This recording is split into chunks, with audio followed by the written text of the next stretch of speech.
that chapters belong to fundamental duty, which is imposes on us, on every citizen to protect and improve the natural environment, including forest, lakes, rivers, and wildlife.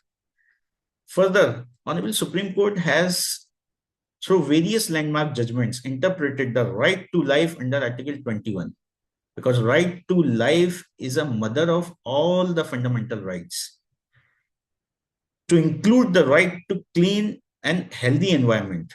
This means that pollution is not just an environmental issue, it is a violation of fundamental rights of citizens. Recognizing the gravity of the situation, several measures have been introduced by authorities. One such important initiative is the Air Pollution Mitigation Plan 2026, which aims to reduce pollution levels through better coordination among agencies, stricter monitoring, and adoption of cleaner technologies. This plan emphasizes sustainable urban mobility, reduction in vehicular emissions, and improved public transport systems. Another significant mechanism is GRAP, as we have multiple times have listened, especially in the peak time of the pollution. Graded Response Action Plan, which provides a structured response to varying level of air pollution. Under GRAP, specific actions are triggered based on air quality index, such as restriction constructing activities, regulating industrial operations, and controlling vehicular movement during severe pollution episodes. While these frameworks are commendable, the real change lies in effective implementation and public participation. Laws and policies alone cannot solve the problem unless they are not supported by responsible behavior from citizens. One of the major contributions to pollution and congestion is the excessive use of private vehicles. Every day, lakhs of cars run on the roads with empty seats, leading to unnecessary fuel consumption, traffic jam, and emission.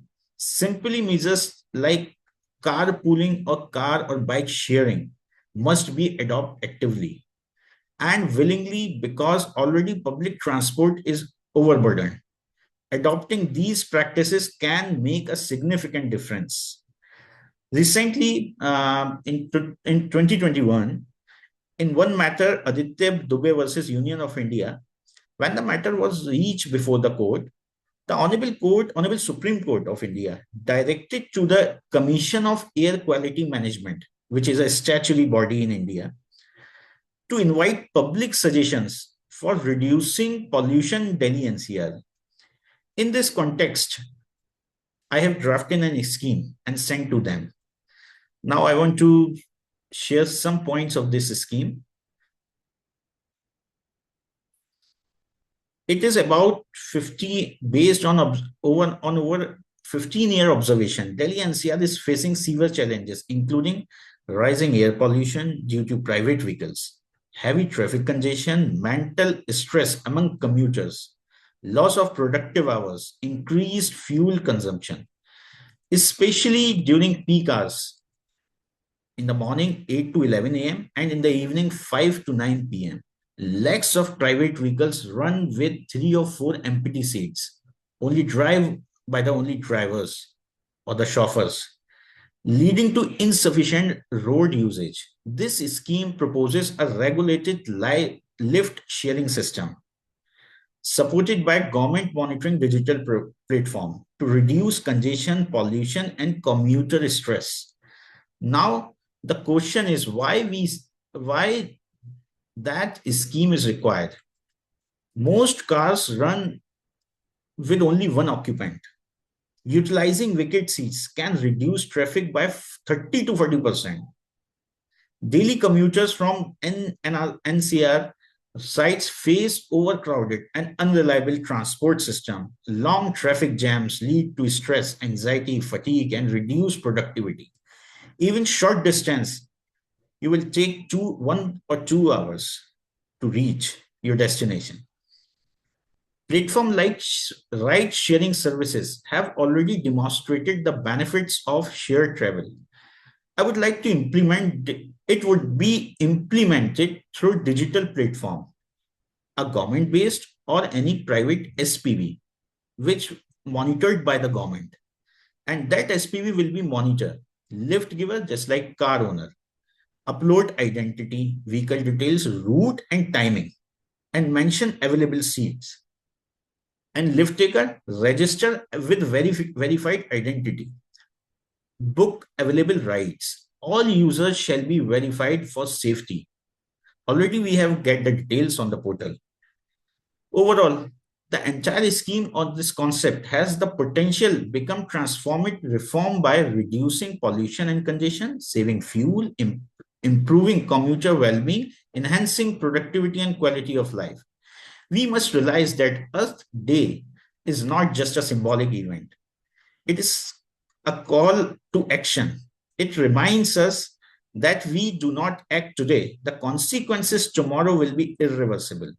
Clean air, green surroundings, and a healthy environment are not luxury. They are basic necessities for survival. Let us pledge today we will not only follow the law but also act in harmony with its spirit. Let us become responsible citizens, regardless of nationality, who respect nature and actively contribute to its preservation. In conclusion, I would say that Indian Constitution has given us right to live in a clean environment, but it has also imposed a duty upon us to protect it. It is time we take that duty seriously. Finally, I would like to say that we should regularly engage a meaningful discussion on issues such as pollution, global warming, urbanization, traffic, and related concerns. Such continuous dialogue can help nudge policymakers, legislatures, and executives to frame and effectively implement policies aimed at reducing pollution and traffic congestion. Let us together for ourselves, for future generation, and for our planet. I rest my views. Thank you, Ms. Aftar.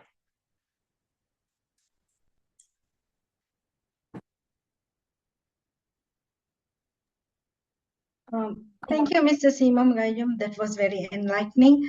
I will now present my presentation, which is Plant Trees, Plant Hope.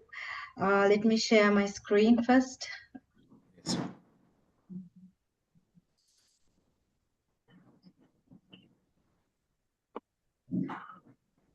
Yes.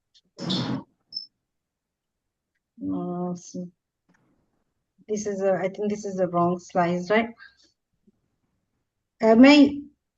Is my slide visible? Yes, ma'am. Sure. I think this is I stop.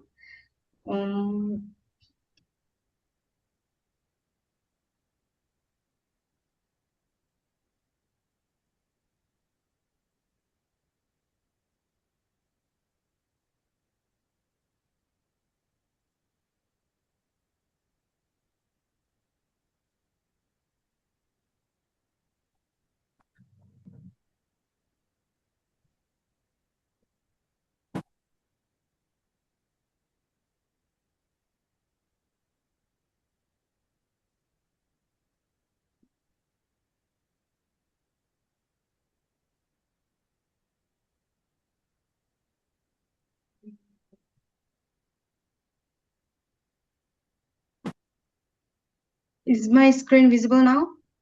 Yes, ma'am. Because I can't see my screen here. Let me check. I'm able to see.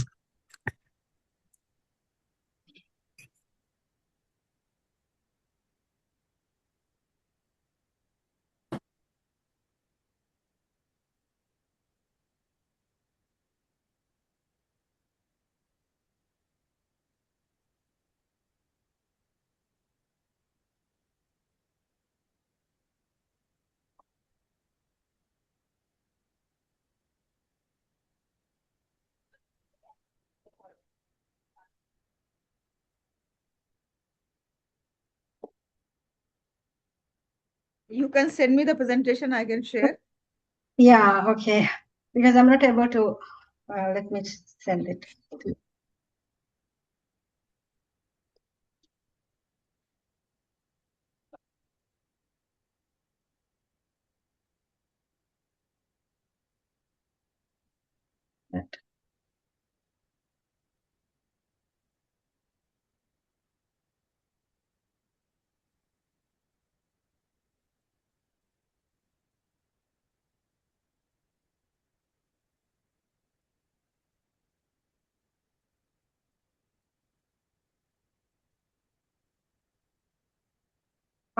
I think meanwhile, can I hand over to the next speaker while I get prepared to send my slide?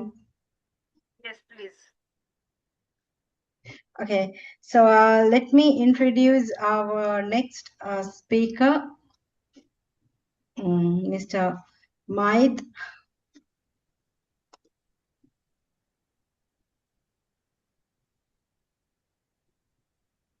Hi, can you hear me? Yes, we can hear you, Mr. Maid. Sure. All right, perfect. Good afternoon and good evening. My name is Maid. I come from the Maldives. I currently work with an environmental organization in the Maldives called EcoCare Maldives, and we've been around advocating for environmental work, particularly on environmental policy, conservation, climate change, and we've also started to have an interest in disaster risk reduction as there's a good synergy between climate change adaptation and disaster work. First of all, it's really an honor to be part of this global sustainability conference, especially on such an important day like Earth Day. Reminds us of this one simple truth that we may live in different countries, but we share the same world, same earth, same air.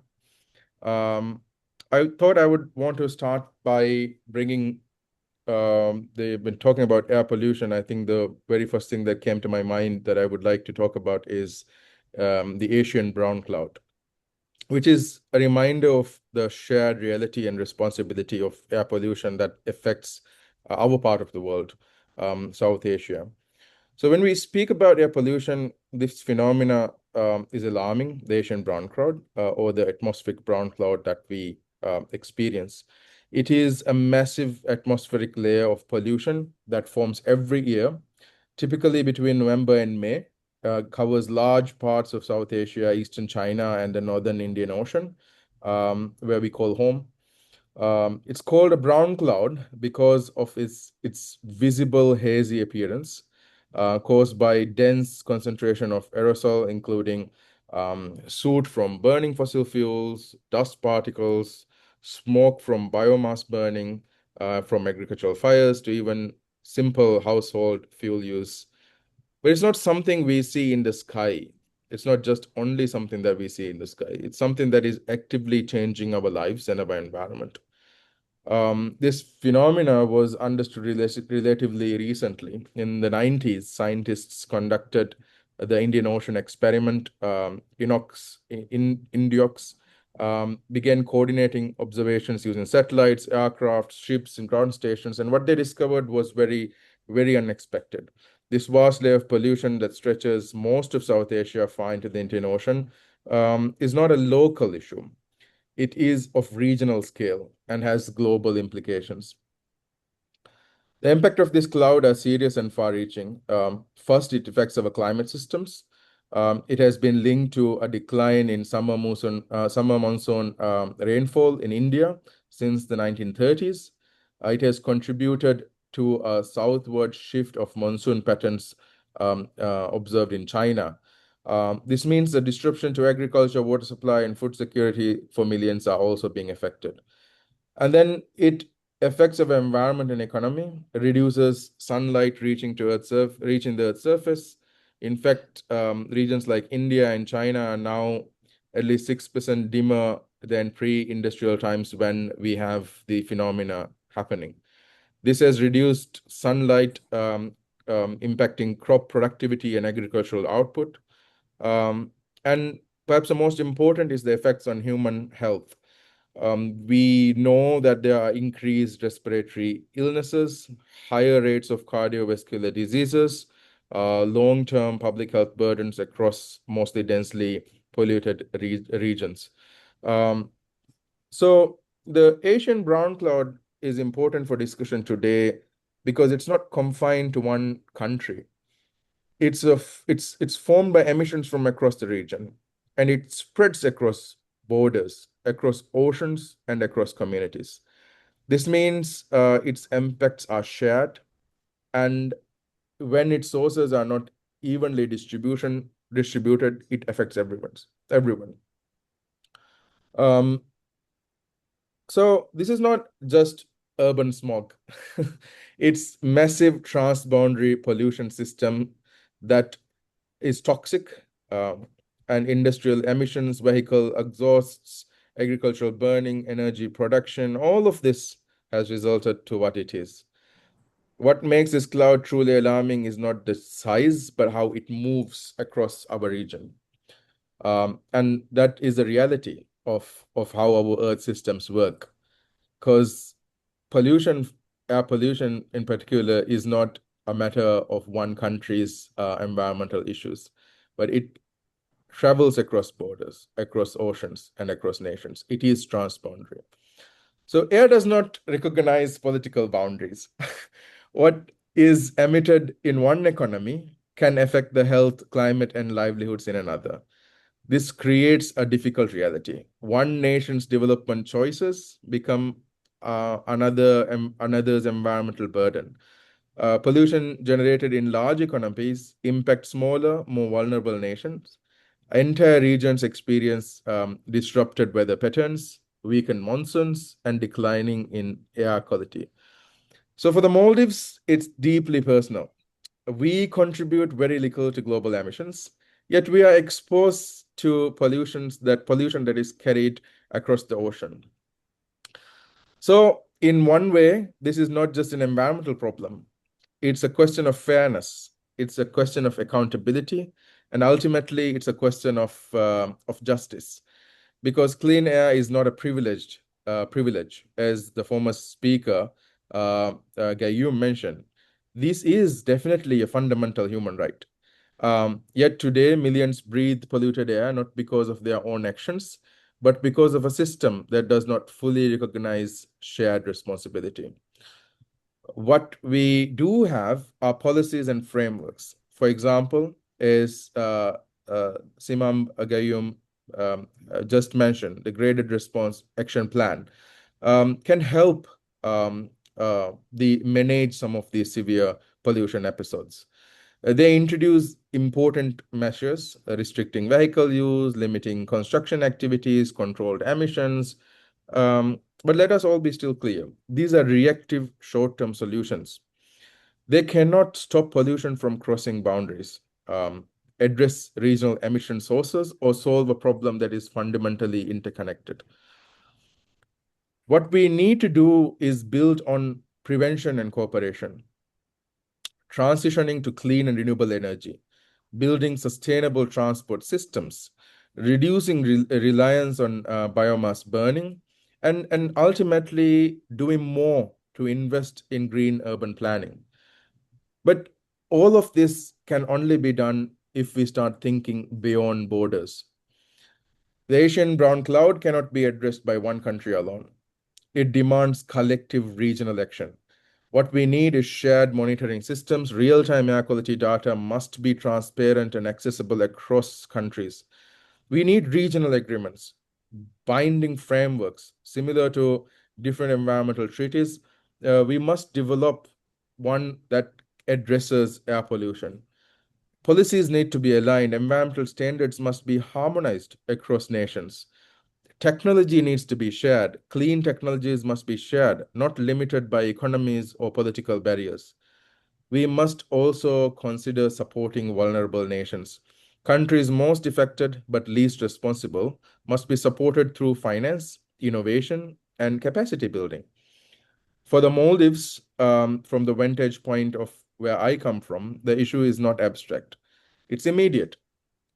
Global climate change, for example, we are facing rising sea level, climate vulnerability, and now added to that burden continues to be this cross-border pollution. So we're not asking for sympathy, we are asking for partnership. Because sustainability cannot exist without equity. And that makes the work of Simam Gayoom important. We need people also in other intersectional areas that are not necessarily environmentalists, but people who are really genuinely compassionate and concerned about working on this equity. And the role of youth is immense.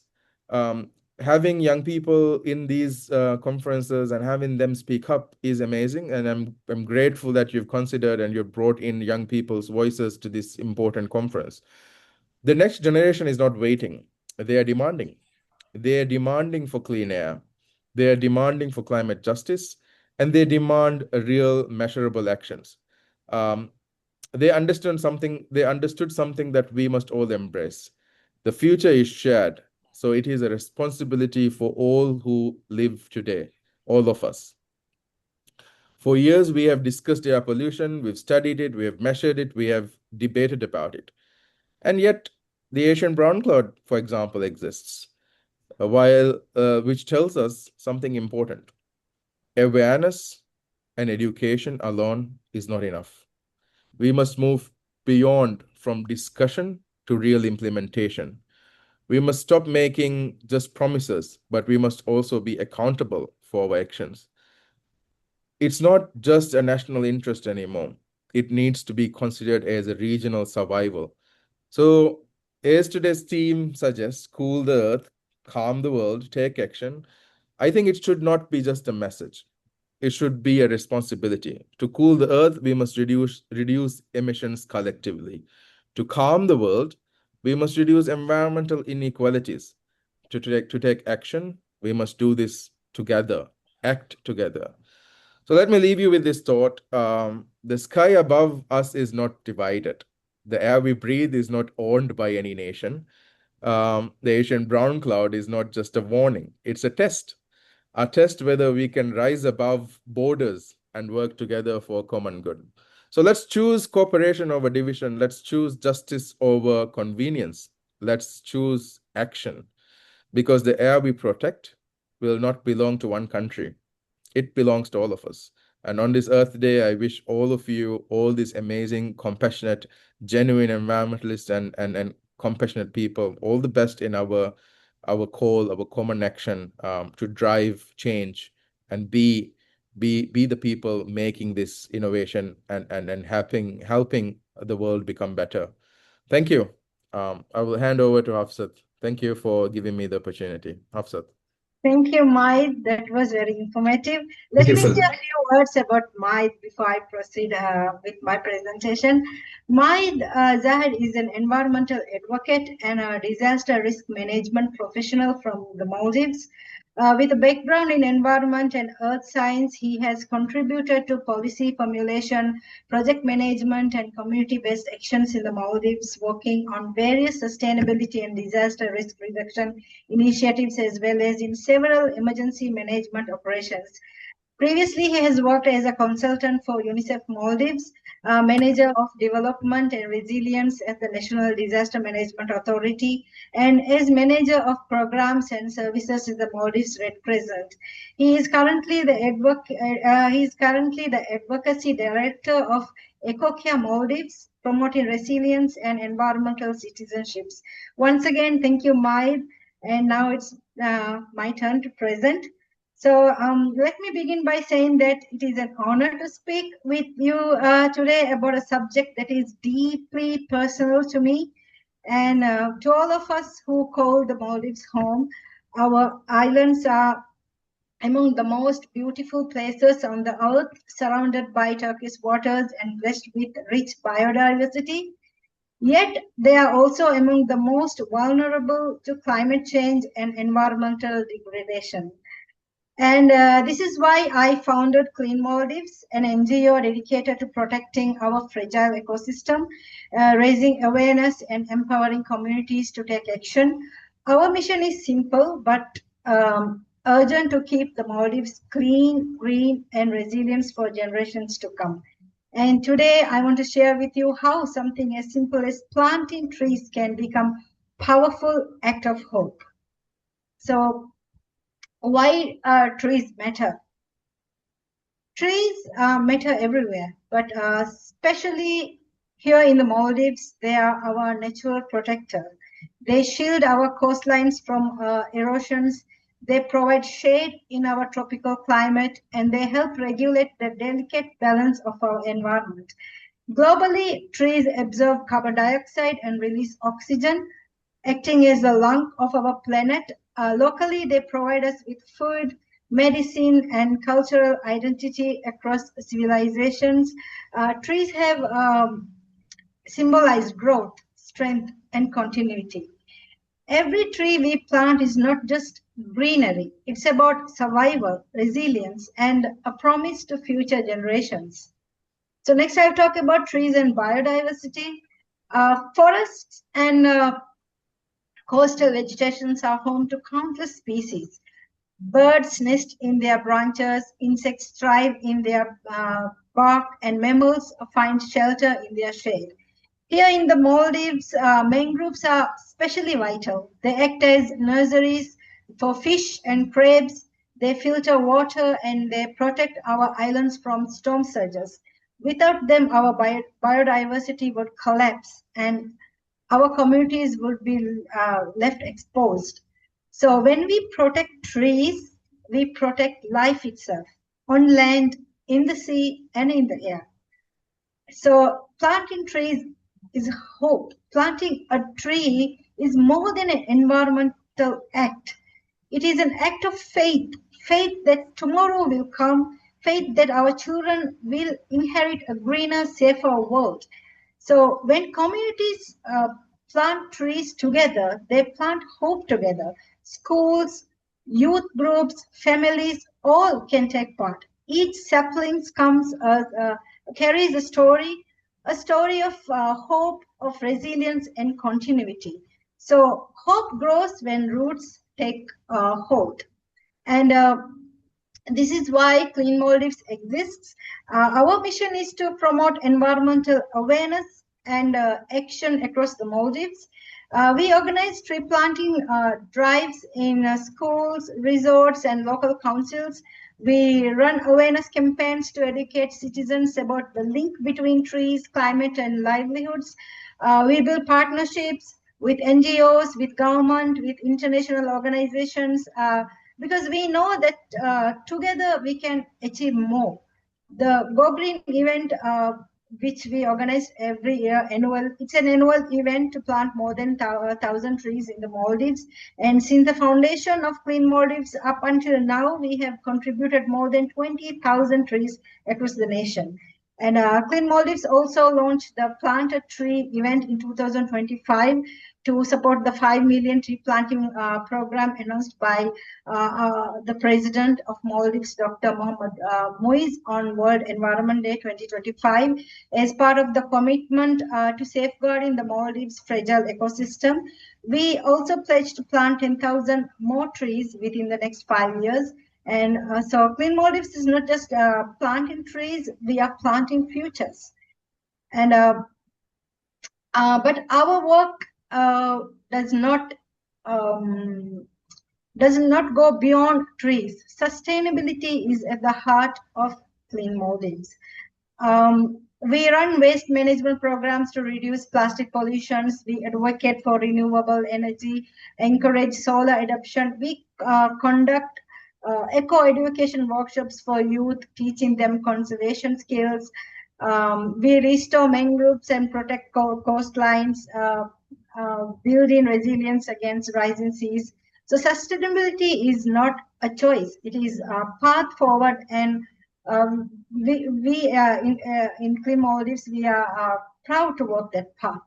So today, I invite you all to join us. Let us each commit to planting not just one tree, but planting hope wherever we go. So there is a saying that says the best time to plant a tree was 20 years ago.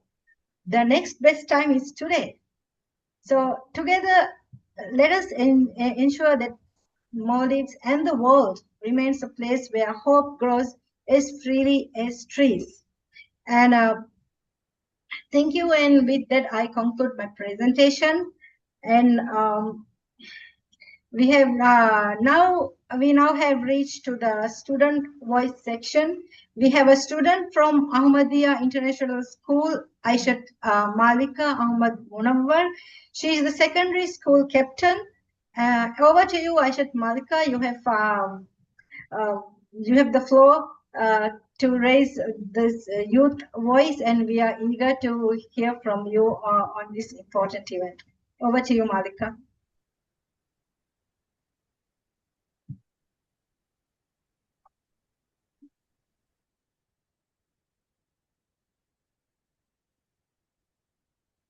I think she is here. Can you unmute, please?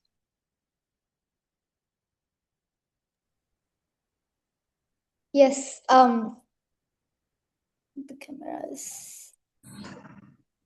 Assalamu alaikum. Hi, everyone. My name is Aishat Malika Ahmad Munawwar. I am, as was explained, I'm school captain of Ahmadiyya International School, secondary, and I am honored to have this opportunity to address such a diverse audience from a small island country and as a youth representative. So I'm speaking not only as a voice for my generation, but also as a resident of a small island, as an island country, where we face the adverse effects of the environmental damages because we have only 1% land, 99% water.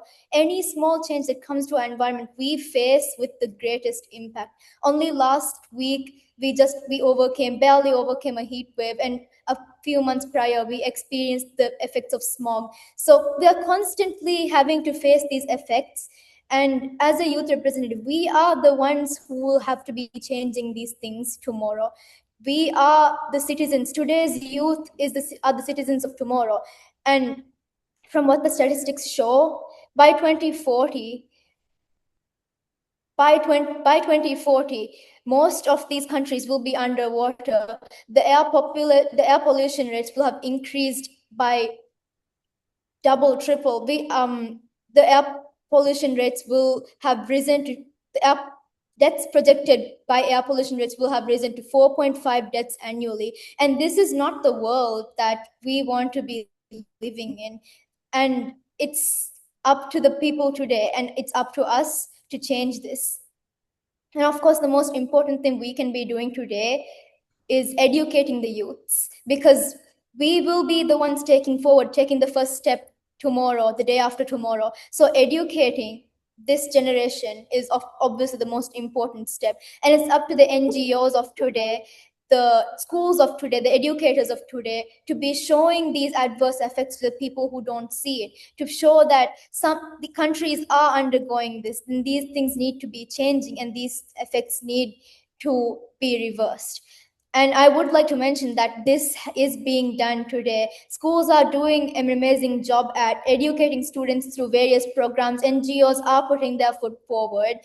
But what I would like to mention is that we aren't seeing the actions that students are taking. Students know that environmental depletion is going on. They know that the earth is getting destroyed, that the atmosphere is getting depleted, but they're not doing anything about it. They think that we as youths, we don't have any power, that we can't do anything. But when you look at the statistics, it's the small things that count. Large programs like GRAP do help on a larger scale, but there's things that we can do from home to be reducing these effects. Let's take a look at air conditioners, for example. Household air conditioners contribute significantly to air pollution, accounting for approximately 4% of greenhouse gas emissions totally, which is a lot when you think about it. And this is because they consume large amounts of energy, about 1 gigaton of emissions daily. And most households, especially in the Maldives, because we have a hot environment, they keep multiple ACs around the house on throughout the day at full power by simply minimizing how often they use it, by decreasing the temperature, by decreasing the power that they're using it and using higher temperatures, making that change, we could be making a significant dent in this number. It doesn't take a lot of effort for us to switch off the AC when you're not in the room, and just keep it on at a higher temperature. And these things need to be taught to this generation, that we need to be telling these things, that we can make a difference. It's not just the big NGOs that can be making this difference. And I think that's something that most students from my age category don't understand. And transportation as well. In our country especially, most people still rely on old style petrol engines, and they use them on a daily basis. Every single house owns at least multiple motorcycles and sometimes cars. And this accounts to, as of 2026, a typical passenger vehicle is estimated to emit approximately 4.6 metric tons of carbon dioxide per year, which is a lot. And by taking simple steps like using public transport or even walking, our country isn't that big. We don't need to be taking cars every single day unless we're traveling large distances. By making these changes, we can be reducing these effects significantly. My point is, we don't need to have a company. We don't need to be the president of the country to be reducing these effects. We as students, we as the youth, not only need to be educated, but we also need to be told that we can be making these changes simply by changing how we act on a daily basis. And it's not that hard. And once again, I would like to thank you for this opportunity to represent the youth from both my country and around the world. And once again, I'd like to state that the best thing we can do right now, as we will be the voices of tomorrow, is education and being told that we can make a difference. Thank you.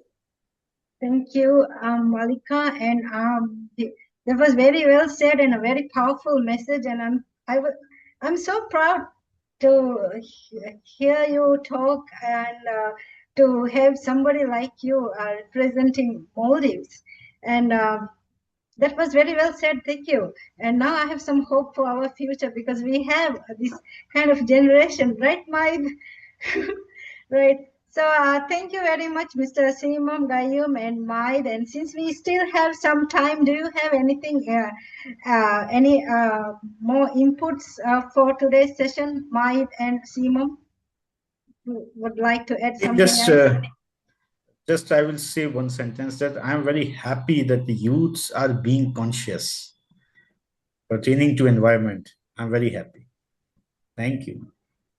Yeah, I agree with Seema over there. I think it's very inspiring to see particularly young people, particularly girls like Malika voicing out. And I think it's important not to be just told that young people have a voice, but to intentionally, for us adults, to give them the opportunity to rise, to make those words into action and help them. We need to be better at providing them the agency they need to help all of us experience this change that we need. Thank you again, Malika, and I'm really proud that you are one of among the many young Maldivians who are conscious and compassionate about these issues. Keep it up, never give up.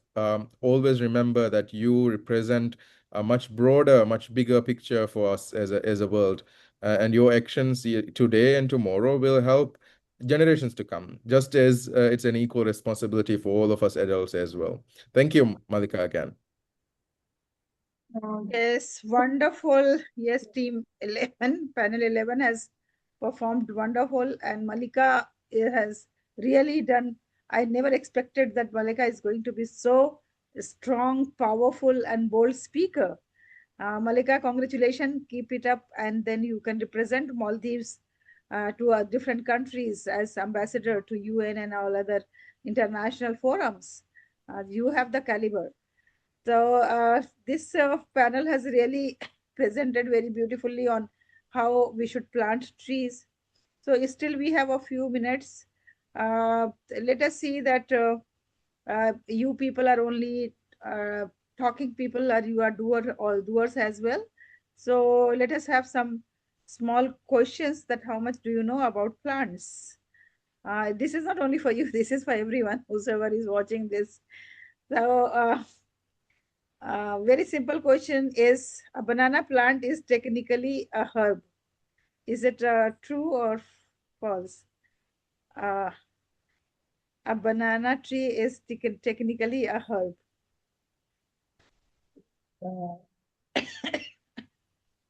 The fruit? Interesting interesting question. I've always assumed bananas to be a fruit. But it has a lot of uses. Banana trees.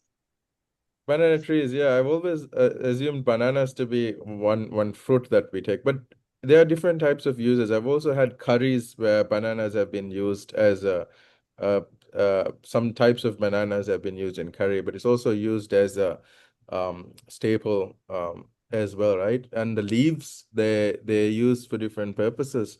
But I think it's a fruit. I didn't realize, but I would be happy to learn more today. Okay, so it's a herb. So actually, Wow. actually, this is just question, tricky question. If it would have been a normal tree, then there won't be any questions such type of questions about banana tree. So Yeah. there is a thing Interesting. that it is a herb. Okay, no problem. So which gas the trees they inhale during photosynthesis? Which gas do plants inhale? They breathe in during photosynthesis. Malika will answer this. This is Malika's question, isn't it, Malika? Yes, you know it? Yeah, carbon dioxide. Wow. We are science students, we do learn this in school. Okay.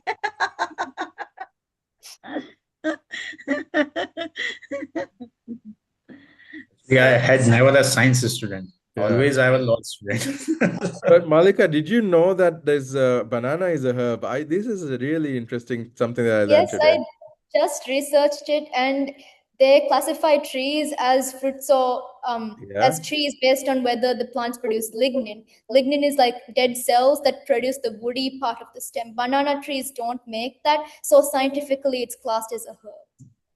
Wow. I learn everything. We learn new things every day, don't we? Impressive.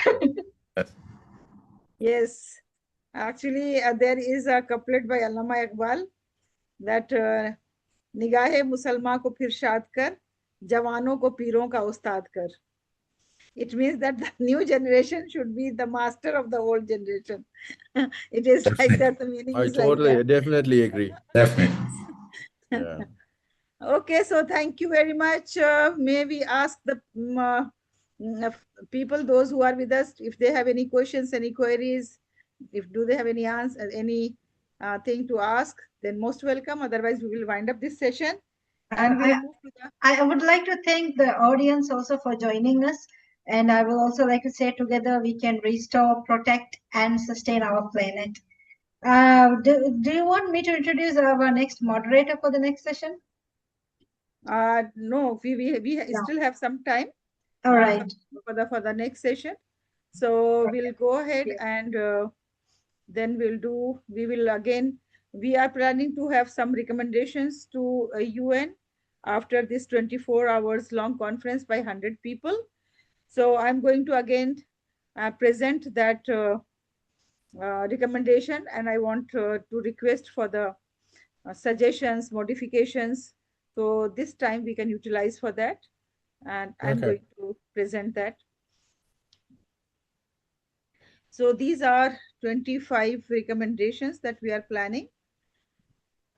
The first thing is that climate action should be linked directly with conflict prevention in vulnerable regions. So, we always look at the issues with different perspectives. So climate issues are different, peace and war is different, hunger and poverty is different. So what we have to do that climate action should directly be linked with the conflict prevention. Then peace education as core curriculum. This is really important because the people, those who are fighting, or people, those who are causing the war, or people, those who are trying to bring unrest in the world, sometimes they were also a child. and somewhere their upbringing or their nurturing in such a way that they don't understand the importance of peace. So if we are having the peace education as early as possible, as in the pre-primary, primary and middle level, then it's going to help them. So we can have the peace building, empathy and sustainability mandatory subjects worldwide in all the classes. And for your kind information, I am also doing research PhD from Inter International University. There also I have taken a topic as sustainability and e-waste management, how to incorporate in the curriculum. My focus is more on the e-waste as well, because of a child of 3 years, the age for using the mobile is now 3 years.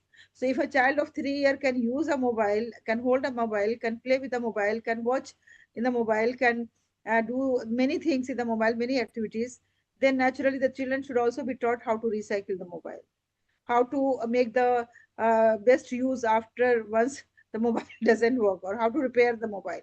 So why we don't teach such type of things? Immediately when the mobile doesn't work, we just either throw it or we just sell it for the meager amount, and then we don't understand what the buyer is doing, where the mobiles are going. Not only mobiles, all the electronic gadgets, I mean that. So that's why the sustainability education should be in the curriculum. Then Youth Climate and Peace Council, we have to establish youth advisory councils at national and global levels. So when there is any discussions at national level, there should be youth representation as well. Youth, like see, in all our conferences, we always, at EduFam platform, we always call youth. And you must have seen that how creative they are in their ideas.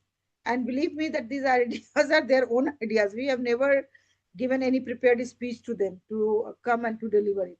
It's all what they want to convey, they want to say. Since morning, we have heard so many students and they all were really wonderful, their ideas. So their youth representation should be there. And then carbon accountability law. This is something very, very important. So every nation must publish annual carbon budgets and reduction progress, that how they are going to reduce the carbon footprint. First of all, we should know how much I'm causing. So everybody should be given the parameters. Every nation should have their own accountability of the carbon footprint, and then that has to be published, so it should come in the public, and the people should know that which country is making more and which country is polluting and damaging our earth more than other countries, and what actions we can take on those countries. So mutually, UN has to take the initiative in this regard. Then coming to the green jobs for peace initiatives, so invest in renewable energy jobs in conflict-prone areas. Then water diplomacy framework, create shared water agreements to prevent conflicts over rivers and resources. Still, there are so many water bodies where still conflict is there. So we should not live in the state of conflict. That's where the mental health of the physical health of any individual or the nation is being damaged. We should always have the dialogues and then try to bring the agreement on such type of things. Mr. Simab is advocate. He must be knowing better than me that why it is so important to have the agreements. Then we can have the global tree equity mission, ensure that every country commits to minimum forest cover targets. In this regard, I must appreciate India as well. I don't know, India is normally it is 70% rural only, but in the urban also, if you come, you will find so many trees are planted. And basically, when we talk about NCR, so NCR really has many trees. So we can country wise also we have to see, some countries have more trees while other countries they don't have tall trees. So how we can have some system where equity is being maintained. Then ban all ecological destruction in conflict zones. So make environmental destruction a punishable international crime. So that also we can recommend. And then climate refugee protection policy. So we have to recognize and legally protect climate migrants globally. The people, those who are migrating, so we have to give them the rights as well. First of all, we should recognize them because they are not being recognized, and they at times they are countryless, homeless, nationless. Everything is less in their lives. Then digital peace campaigns, interfaith peace platforms, women leadership in peace building, because usually we have seen that when women are being assigned some responsibilities, or whether or they are participating in the global decision making, they are by nature more peace loving, and they're soft by nature basically. So that's why then more peace we can expect when the women leadership is more. Then global volunteer corps for sustainability. We have to mobilize youth for the environmental and humanitarian projects. Then we can have conflict-free resource certification, ensure products are, this is also very important, that the products are not exploiting any or bringing any environmental harm. Whosoever is bringing the environmental harms, this is a greed of the person only. So if it is mandatory for any product that they should have the certification, but the authorities have to be very, very correct authorities. In some countries, you will find that you can get the certification on paying some amount. While in other countries, I have seen that they are very strict. They never go for the amounts. They always go for the compliance. If you have compliance, then you will get the certificate. But like in UAE, there was always on the compliance. There is nothing called wasta or nothing called money. That doesn't matter. You have to just fulfill whatever is the requirement. Then there should be ban on single-use plastic globally, and global food waste reduction plan also, because lots of food is being wasted. Look at our restaurants, when we go, how much we order, and in some families they feel it very bad to bring it home. While we don't bring, I always appreciate, I always encourage the people to bring it, give to someone who is in need, or even you can also warm and then eat in the next time. But some people I have seen that they just waste it, they just leave it there. In the marriages, in the parties, you see how much uh, we waste the food. So there should be some law on that also, that you have to finish whatever you order, otherwise you will be fined. Like that, some laws have to be made so that we can protect the food. Then we can have green technology sharing platforms. You know, see how some countries are so green. Look at Singapore, how Singapore is following the norms, rules, and how Singapore is different than other countries. Hafsat Ali must be comparing two countries and must be saying, although I appreciate Maldives as well, that Maldives is also a very disciplined country. But when we compare to Singapore, naturally Singapore is a little ahead in discipline. And when it comes to the discipline, I always believe that it is people who are disciplined. It is not, there is no problem with the government or the policies or the rules, but the problem is with the people. They don't abide by the norms. And same problem is here in India as well. If norms are there, rules are there, but rules are to be broken. Once the rule is made, the people, they just start thinking how to bring the escape from this rule, how we can break this rule without being caught. That is the mentality of the people, instead of abiding and following. Then annual global peace and planet summits should be organized, and global day of action.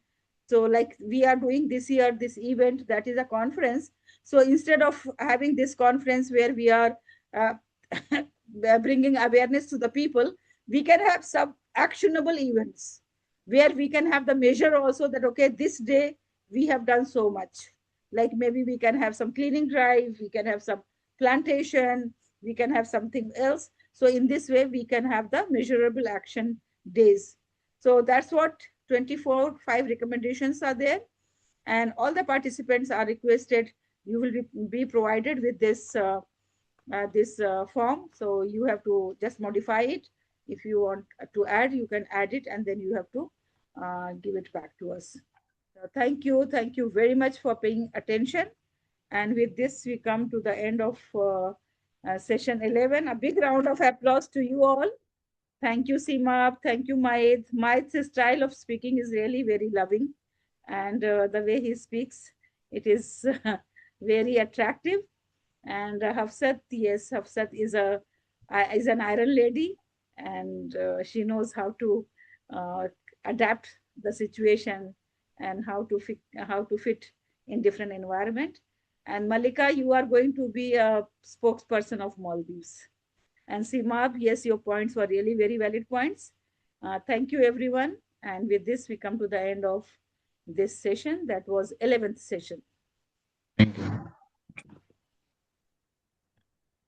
May I request Dr. Farzina Banu? Dr. Farzina Banu?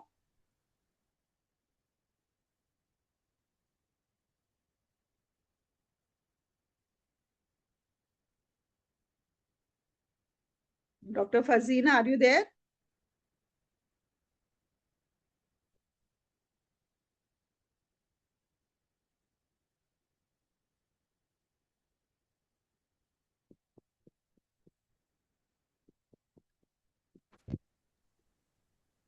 Okay, so good evening, good evening. So we have Dr. Farzina, we have Dr. Farzina? Yes, ma'am. We have to rename. By mistake, Dr. Riaz here. My name is Farzeen. Okay, your And, name is Farzeen. Yes, yes. This Your I name think is this Farzeen, Dr. but Riaz. we have to rename Dr. Riaz. Yes.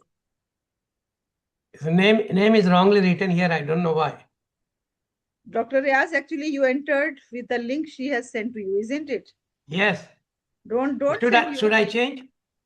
Don't send your link, Dr. Farzeen, the link which is shared in the group. You please share that link. Oh, just hold on. Wait a minute. I have to share now.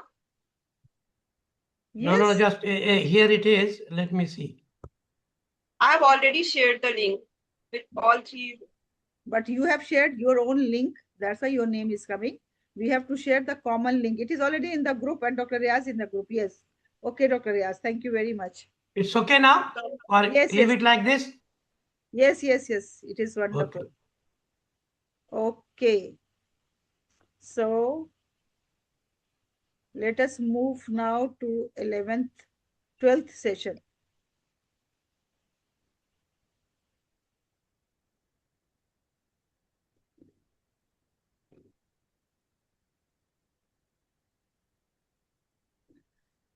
So first of all, I'm going to introduce the moderator of this session. Moderator is Farzana, and I'm going to introduce her.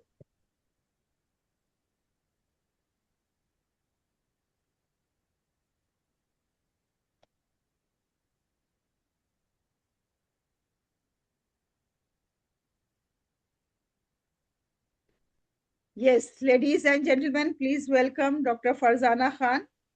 Dr. Farzana Khan she is a respected academic and assistant professor at GNDC Preet Vihar, Rudrapur, India, with a strong background in education and research. She focuses on students' development, inclusive teaching practices, and academic innovation, ensuring meaningful learning experiences in higher education through her work. She actively contributes to building future-ready, responsible learners by promoting critical thinking, collaboration, and holistic academic growth and sustainable development practices through her work in higher education and research. So it's my honor to welcome the panel, that is panel number 12. And in this panel, we have Professor Mumtaz, Dr. Professor Mumtaz, but I think he is not able to join us due to the demise of wife and collecting the death certificates. So we are going to miss his session here. Then we have Dr. Farzana Banu, Dr. Farzeen Banu, I am very sorry, Dr. Farzeen Banu as moderator, who is Assistant Professor, SGNDC, Kumaon University, Nainital, Uttarakhand, India. And we have Dr. Riaz Ahmed, who is Faculty of Mathematics, Horizon University College, Ajman, UAE. And we have Youth Voice, Soumya Agarwal, who is an advocate. So this panel is going to talk about education for peace and sustainability. And at the same time, this panel is going to discuss Ecofeminism in India, exploring the intersection of gender, environment, and sustainable development. So, Dr. Farzeen, I request you to kindly take over and please invite your speaker, or you can start with your own presentation. And let's give a big round of applause to 12th session and all the panelists. Over to you, please. Thank you, Halima ma'am, for giving me this wonderful opportunity. Good evening to all distinguished guests, speakers, and participants joining us from across the globe. It is my privilege to serve as the moderator for this session of the 24-hour Global Sustainability Conference, centered around the theme, the Earth, Calm the World, Take Action.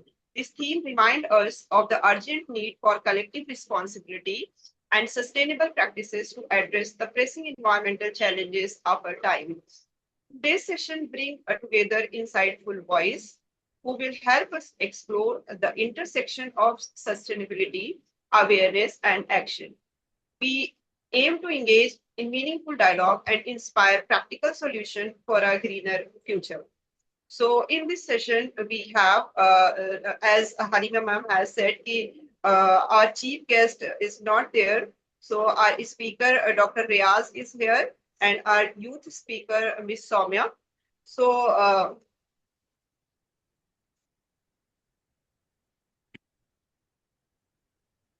proceeding the program now, I would like to introduce our speaker, Dr. Riaz Ahmed, a distinguished academician and researcher in the field of mathematics.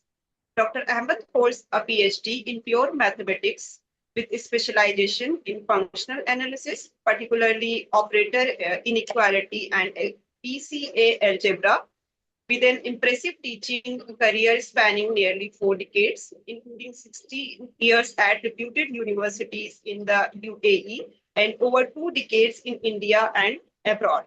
He brings immense academic depth and experience. He has authored more than 25 research papers in international peer-reviewed journals and is an active member of prestigious organizations such as American Mathematical Study. Beyond academia, he is also a prolific writer and poet. Please join us in warmly welcoming Dr. Riaz Ahmed. Sir, please. Thank you very much, Dr. Farzeen, for your nice words. But I would like to see Dr. Halima Saadia first, because I want to thank her for including me in this program. And I want to give her some thanks of appreciation for you. I would like to just say some poem which I have written for you out of the schedule. If you allow me, just I will start with that. So it is about Earth Day at Global Sustainable Conference, Dubai. This is the title of my poem.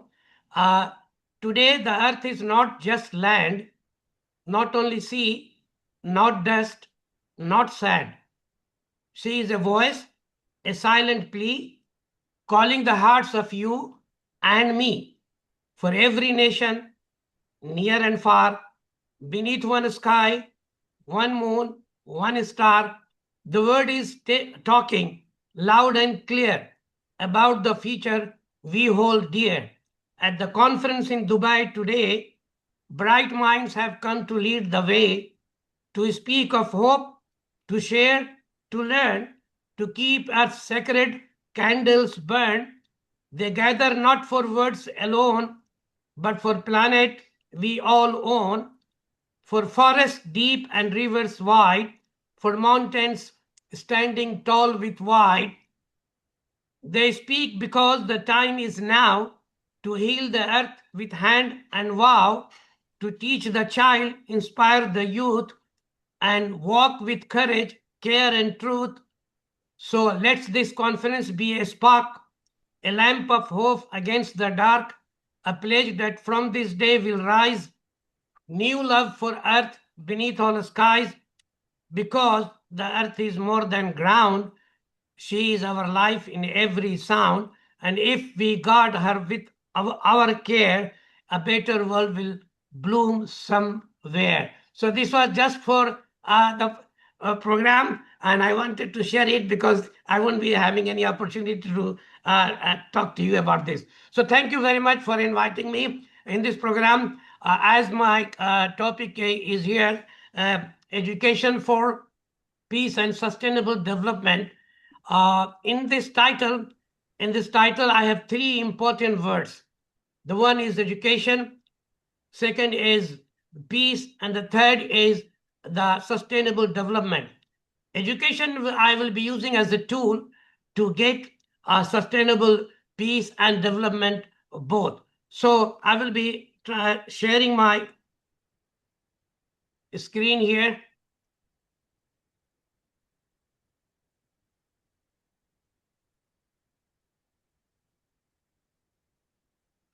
Can you all people see my PPT here? Is it visible to you all? Yes, we can see your WhatsApp page. No. The PPT you can see or not? No PPT. Your WhatsApp page. WhatsApp page? Why? 1 second. No, I One think second, that please. is screenshot you have taken. 1 second, please.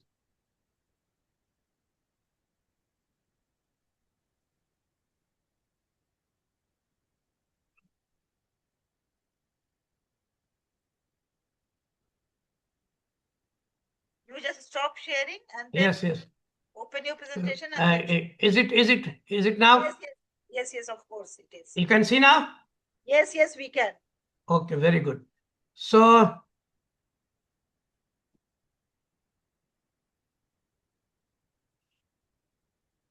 okay.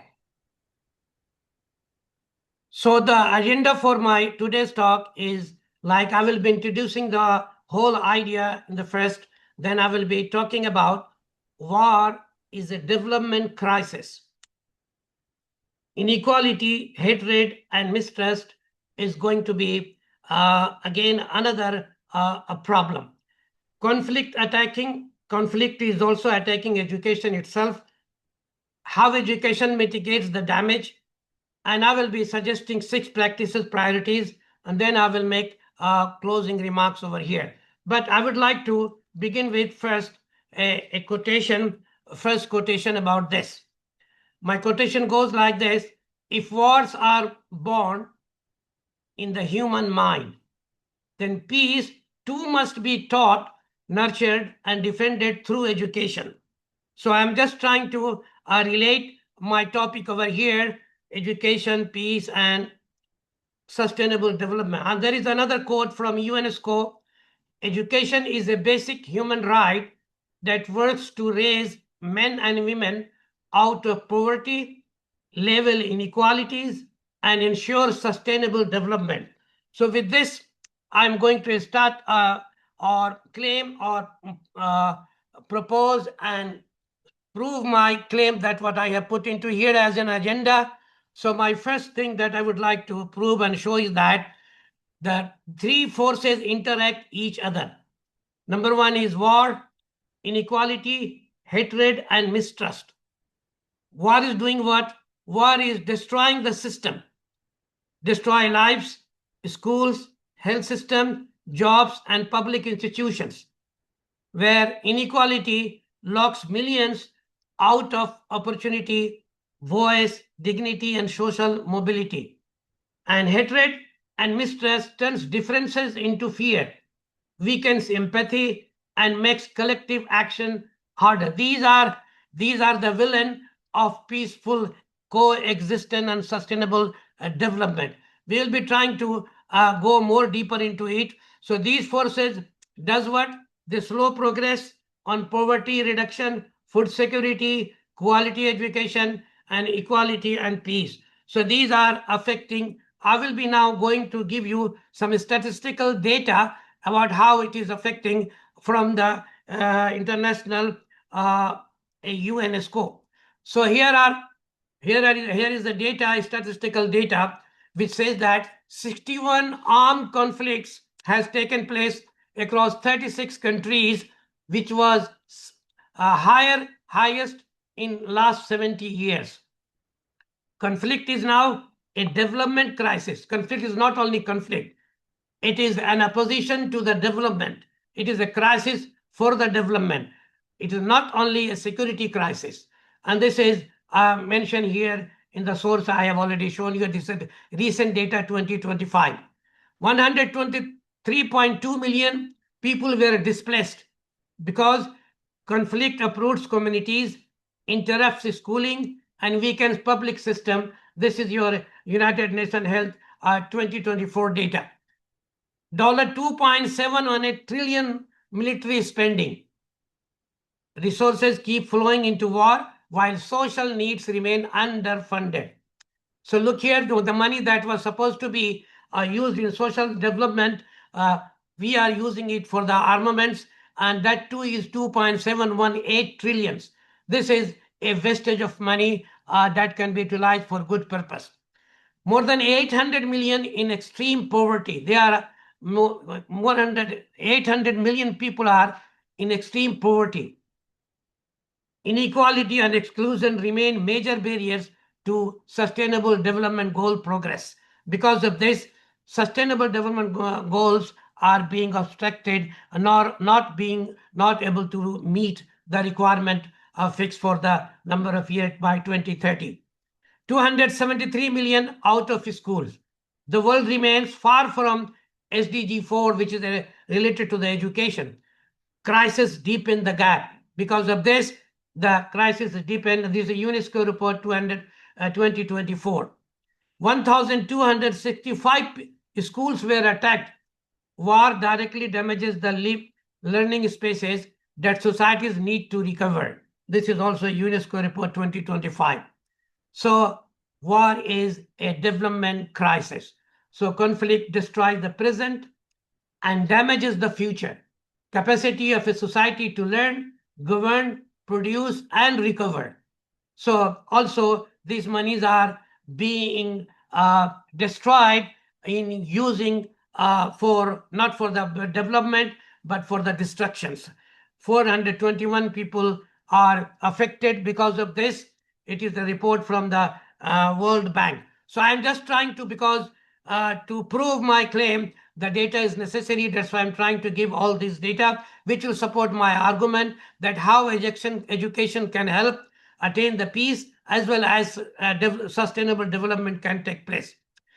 So the war we have already talked about. Now we come to the inequality and hatred. That actually weakens social cohesion. When people feel excluded or threatened, societies become easier to polarize and harder to govern. So 1 in 6 people globally experiences discrimination. 1 out of 6 people globally experiences discrimination. 57% of people worldwide report low confidence in government. Less than 30% of the global people thinks most people can be trusted. Global inequality has increased for a 4th consecutive year. So what is happening? Hatred is not only a moral problem. It's not only a moral problem that the people, the religious people will come and talk about this. It is a developmental problem because it destroys the trust needed for cooperations. If we want to live in world, okay, as one citizen, then this has to be considered globally, and for that purpose, it is a development problem because it destroys the trust which is utmost needed for the cooperations. So what this means for how it is affecting the sustainable development goals, because the low trust make it harder to cooperate on poverty, which is one of the sustainable goals, achievement, poverty reduction, education reform, climate action, gender equality, and peaceful institution. All these are sustainable development goals fixed by UNESCO. It is being hindered because of inequality and hatreds. It is weakening these developments. Now, conflict is, now it's not remaining up to that. The very education is being affected because of these. The education itself, because 273 million children and youth were out of school because of this conflict. 1,265 schools were attacked in 2024. UNESCO reported that 44% rise in attacks on educational facilities. And this was a big 44% educational facilities were attacked. It is really shameful to see this. 41,370 grave violation against children in armed conflict.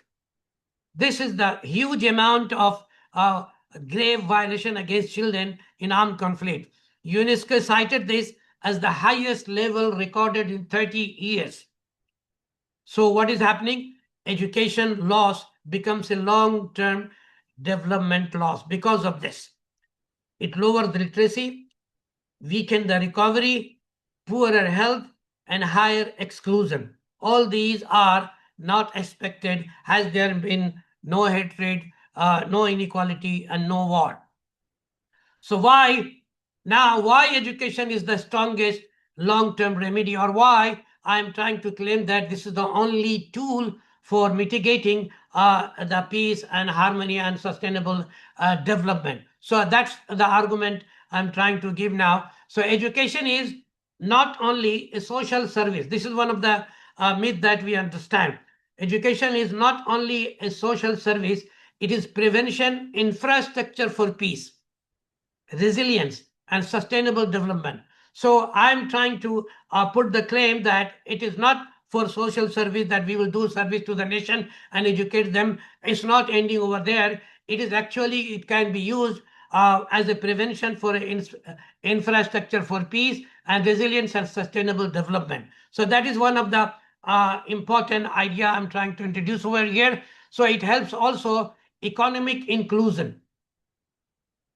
If education is put in that way, education each additional year of schooling, if the number of students each year they go to school, it is rising the earnings by 10%, helping reduce poverty and inequality. So each year, the number of students, those who appear in the school, so they are actually going to increase the earnings by 10%. So it is going to help reduce poverty and inequality. Also, peace building capacity, it increases the peace building capacity. The World Bank argues education can build trust. This is the data from the World Bank narrating that the World Bank argues education can build trust, tolerance, empathy, civic engagement, and support for inclusive institutions. So the education, importance of education is again being emphasized over here. Countering hate and manipulation. This cannot be controlled by power. It has to be through educations. UNESCO highlights media and information literacy. Now there is a misinformation, disinformation campaign is being done through the media. Then it can be achieved only through the education. So UNESCO highlights media and information literacy as essential against hate speech, misinformation, and disinformation. Also, add the values for sustainability. Climate and sustainability education prepares learners to become agents of change in their communities. We have just now noticed one of the students, we are talking about many things which our elderly people did not imagine that they might be knowing. So it is because they are already learning in the schools and they are knowing such things from before. That's why they are able to understand and able to propagate this also. So education can do what? Education can widen opportunity, strengthen empathy, and equip scientists to solve problems without violence. So here I just try to give the importance of education in mitigating the violence, hatred, inequality, and develop peace and harmony. So here, how to achieve this one? I'm trying to give 6 priorities for peace and sustainable development education. So what kind of education are going to help us solve these problems? So I'm going to give 6 priorities. If we follow this, it is going to help us achieve what we want to achieve through UNESCO requirements. So number 1 is protect access and keep children in school, especially during conflict. displacement, and crisis. This is one of the important thing that never let the student go out of his schools. Okay, try to develop a system where you can protect access of children going to schools. Second one, make systems inclusive. So protect access, make system inclusive. What will happen? It reduces barriers linked to poverty, gender, disability, language, and displacement. So all will be a part of the system, and obviously contribution will be increased, and we can be able to achieve peace and maintain sustainable development each year. Also, we have to teach them. What is happening now? People are being taking education for their career and development only. Nobody's talking about how a student should be able to learn about the peace, creation of peace, and knowing their rights. That is not being taught as an urgency. So what is to be done is teach peace and rights. Use curriculum to build empathy, dignity, dialogue, and non-violent conflict resolutions. This is most important. I was hearing one of the speaker was talking about using curriculum, right? Because and also one of the speakers told that if there is no wall, what is my education? What is my building? What is my house? Everything will be destroyed. So we have to teach the people, the future, the generation doesn't indulge in these kind of conflicts, so they can destroy everything. They should live in peace and know each other's right. So teaching peace and rights is also important. This was the third point. The fourth point is what is most important now. The people are day and night using our social media.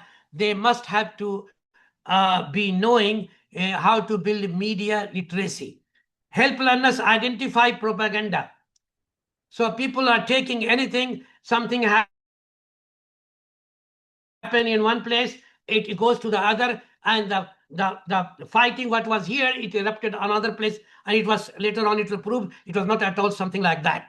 So we should create an environment to help learners identify propaganda, hate speech, lies, and manipulation online and offline. This is one of the utmost requirement, because the evil people are using these things only, and they are creating problem, all sorts of problem where general people are suffering. The people who suffers have never knew about this one, but they are being inflicted all these damages just because of this misinformation and disinformation through the media. Also, prepare teachers. Nowadays, the teachers only focus, do this homework, do that homework, you will become civil servant, you will become engineer, you will become doctors and all that. But teachers are not talking, because they don't have time, their syllabus is full, so they are not talking about anything to help the student understand these recent developments regarding war and requirement of peace and sustainable development. So teacher has to be trained in a way that they use his platform to teach the students about this one. So train teachers to model inclusion, democratic culture, and trauma-sensitive practices. And the final one, the last one, so connect to sustainability. So sustainability, link peace education to climate action, citizenship, and responsible development. So this was my, you can say, a kind of medicine to help solve this problem. And those are 6 in number. You have to take this 6 medicine, then we may be able to achieve what we want to achieve, like the education can be used as the tool for developing peace and harmony, and can also will be sustaining our development. So closing message for this is going to be like this, and I would like everybody to notice this. If war destroys schools, trust, and opportunity, education must rebuild them. If inequality excludes people, education must widen access and dignity. If hatred spreads through ignorance, education must cultivate critical thinking, empathy, and moral courage. So this was my closing message, but I will end this by my closing quotations. A sustainable future will not be built by fear, hatred, or violence. It will be built by educated minds, compassionate hearts, and a shared commitment to peace. And these are my references. So this is what actually I prepared myself to try and speak before you. So thank you very much for patient listening. And if you have any questions, please you can ask, and I will be trying to answer. So I'm here now with you. Oh, wow. What a wonderful presentation, Doctor. It was really marvelous, mind-blowing. And Thank you, Doctor. Thank you. yes, it was really very wonderful and very comprehensive. You have covered all the points. Yes, over to you, Farzeen. Is there anyone to ask any question in the audience? First, we will complete the whole session, then there will be discussion time. Okay. Yes, Dr. Farzeen.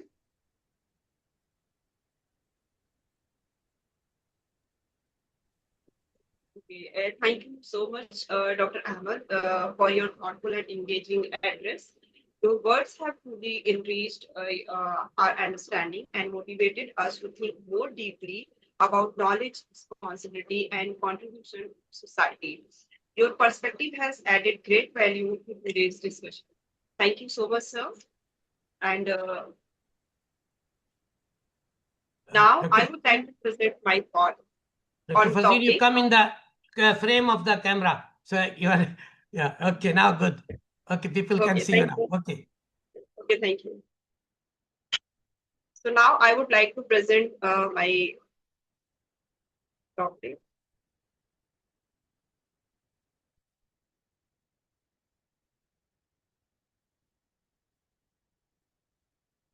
Ma'am, please allow me to share PPT.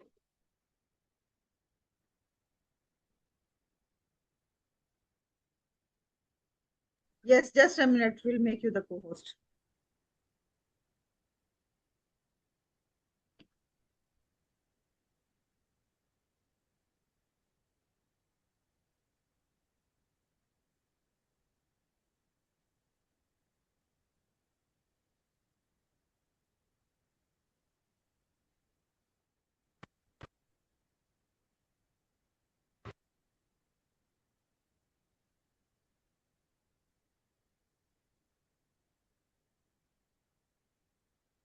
Is it visible?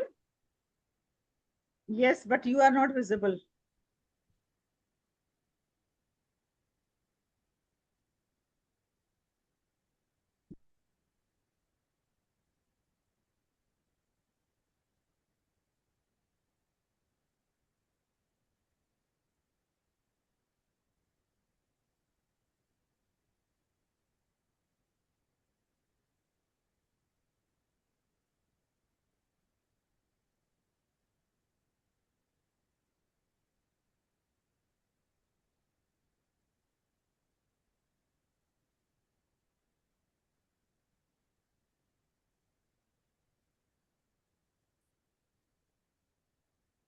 Am I visible?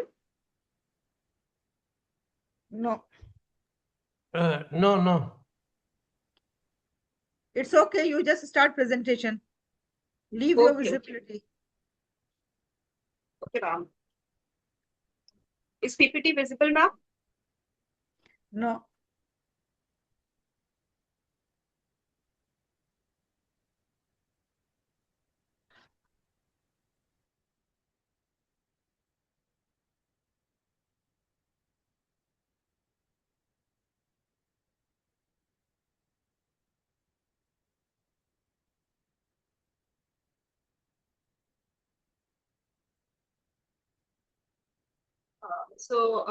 My topic is ecofeminism in India, exploring the intersection of gender, environment, and sustainable development. Ecofeminism in India provides a critical framework linking environmental degradation with gender equality. This topic examines how women, particularly in rural and indigenous communities, play a central role in environmental conservation and sustainable development. Drawing on historical movements such as the Chipko movement and contemporary climate challenges, the study argues that ecofeminism is not merely theoretical but a practical pathway towards sustainability. Using interdisciplinary literature, the paper highlights how gender-sensitive environmental policies can enhance ecological resilience and social justice. The core argument is that the intersection of gender and environment has gained increasing scholarly attention, particularly within the framework of ecofeminism. Ecofeminism posits that the domination of women and the exploitation of nature are interconnected outcomes of patriarchal and capitalist system. In India, this connection is especially visible due to women's dependence on nature resource for livelihood and substances in specifically hilly and rural areas. India presents a unique case where grassroots environmental movements, often led by women, have shaped sustainable development discourses.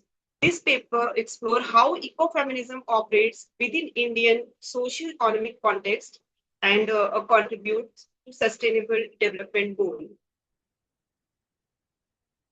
The conceptual framework of ecofeminism. Ecofeminism emerged in the late 20th century, combining feminist and ecological concerns. It critiques dualism such as male, female, and cultural nature that justify exploitation. There are two concepts of ecofeminism, which is a cultural ecofeminism and materialistic ecofeminism. And cultural ecofeminism emphasizes women's inheritance connection to nature, celebrating feminine ecological wisdom and spiritual ties to the natural world. And materialistic ecofeminism focuses on socio-economic goals and diverse divisions, examining how women and material dependence on natural resources drives environmental activism. If we see in India, ecofeminism is largely materialist, rooted in everyday survival struggles. If we see the history of evolution of ecofeminism in India, it has started from 1970s from a movement that was Chipko movement. It was a movement, it was a non-violent grassroots eco-feminist movement and initiated in 1970s to protest 1970s in Garhwal district of Himalaya, Uttarakhand. And to prevent commercial deforestation, it was led by Sundarlal Bahuguna and Chandi Prasad Bhatt, and it was a very effective movement that led the Forest Conservation Act of India, which influenced worldwide environmental groups. Then 1980s Narmada Bachao Andolan and 1990s Forest Rights Movement and 2010 to present climate justice activism. All these are interrelated. Gender dimension of environmental degradation. There are a few statistical data which explain it, like 60 to 80% of household water collection in rural India is done by women, and 70% of rural women rely on forest for fuel, food, and income. There is a study of UN Women 2024 which explain women are 3 times more likely to be displaced by climate events. And it's how climate change impacts. Climate change disproportionately affects women due to limited access to resource and socio-cultural constraints. And ecofeminism and sustainable development. Here we see how UN Sustainable Development Goals, specifically SDG 5, which is gender equality, and SDG 13, climate action, and SDG 15, a life of land, explain the ecofeminism, a relation between ecofeminism and sustainable development. Women contribute through indigenous ecological knowledge, biodiversity conservation, and sustainable agriculture practices. Gender inclusive policies improve sustainability outcome. Community forest management is more effective with women participation. Critiques of ecofeminism.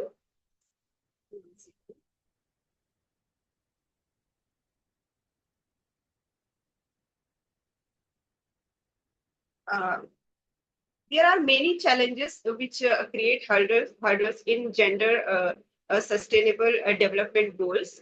Like women are often excluded from decision making. Their contributions are under evaluated. Policies are not always gender sensitive.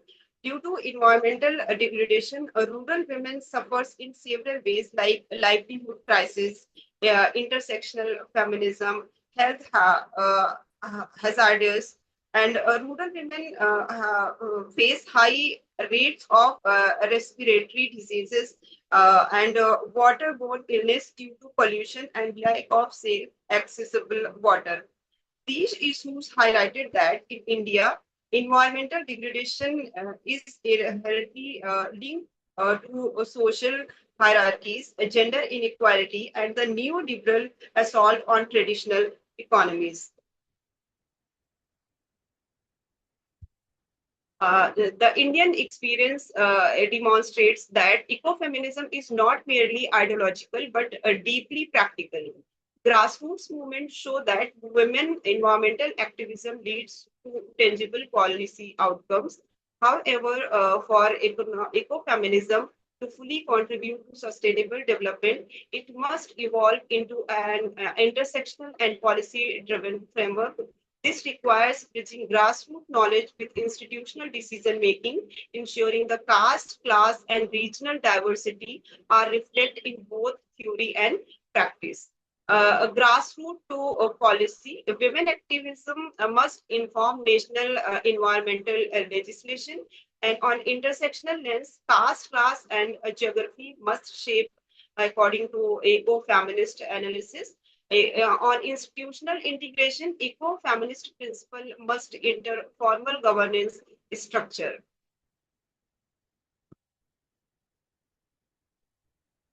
To conclude, ecofeminism in India highlights the inseparable link between gender justice and environmental sustainability. Women's ecological knowledge and activism provides viable solution to contemporary environmental challenges. Integrating eco-feminist principle into policy and development strategies is essential for achieving sustainable and equitable growth. Future research should prioritize intersectional methodologies and quantitative assessments of women-led conservation outcomes to strengthen the evidence base for gender-sensitive environmental policies. Acknowledging women as central agents of environmental conservation, and women should embed gender-sensitive approach in national environmental policy and amplify grassroots economic environment through institutional support. So, ecofeminism is not just an academic idea. It is necessary framework for understanding today's world. It reminds us that protecting nature and empowering women must go in hand. Only then can we achieve true and sustainable development. Thank you so much.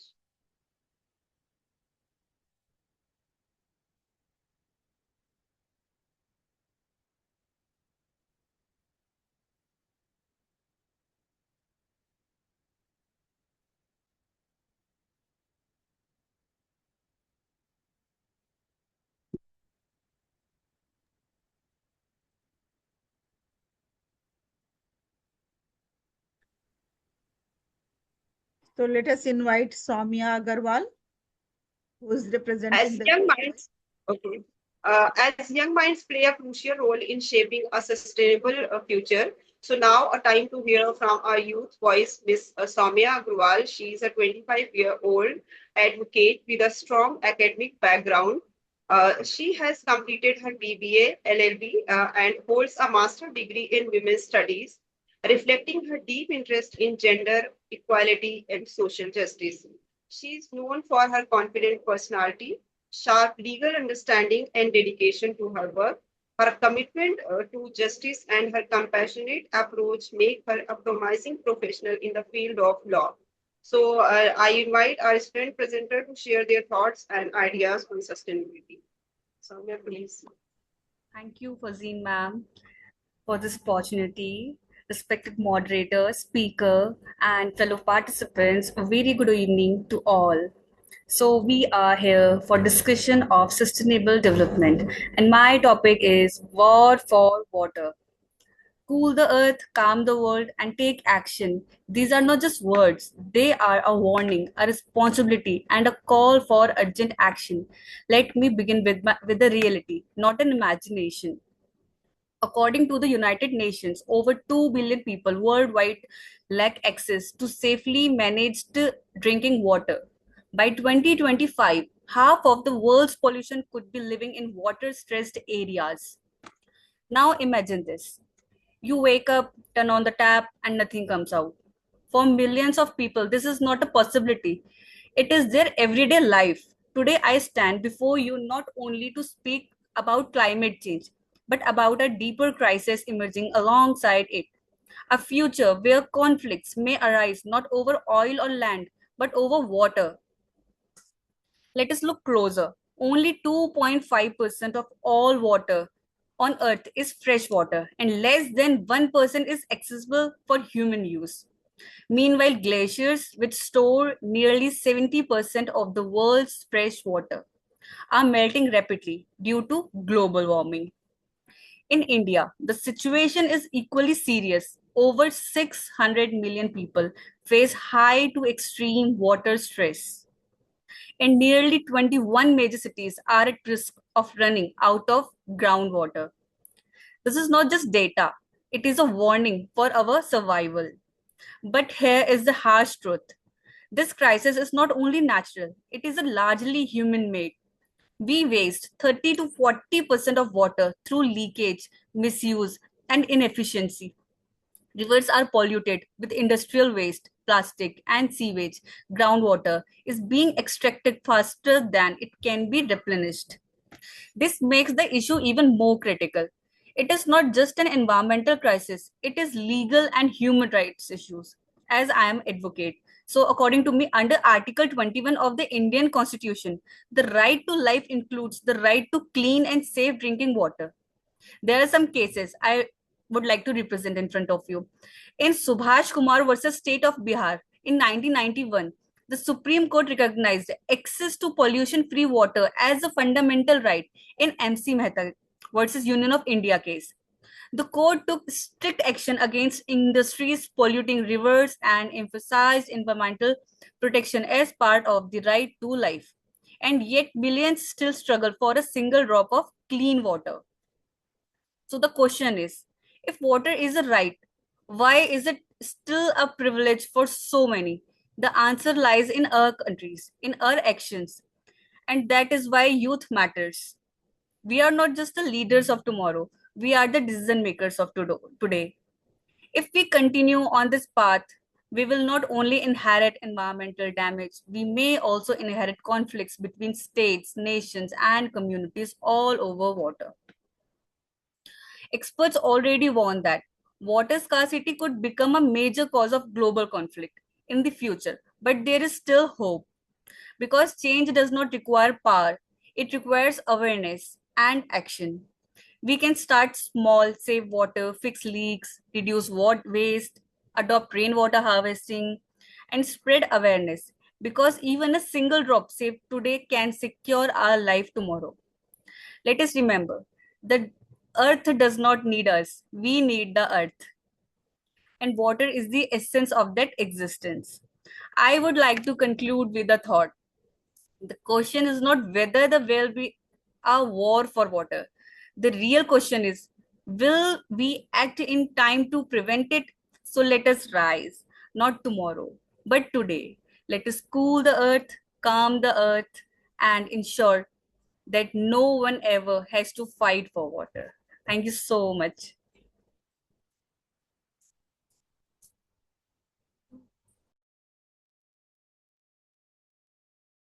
Thank you, Soumya, for that insightful presentation.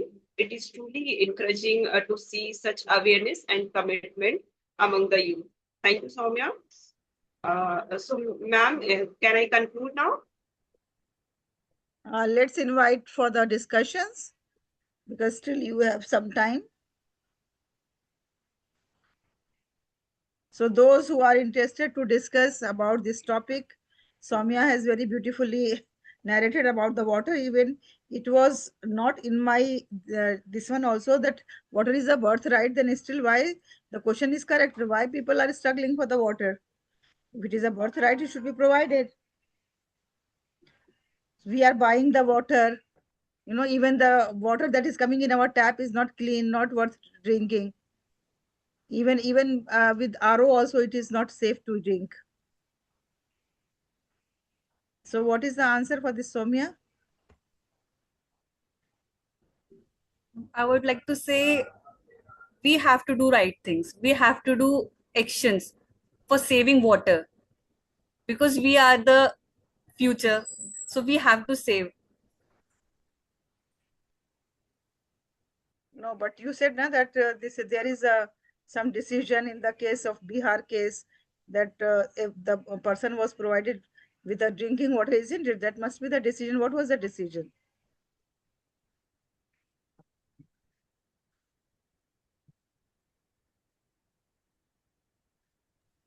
Unmute yourself.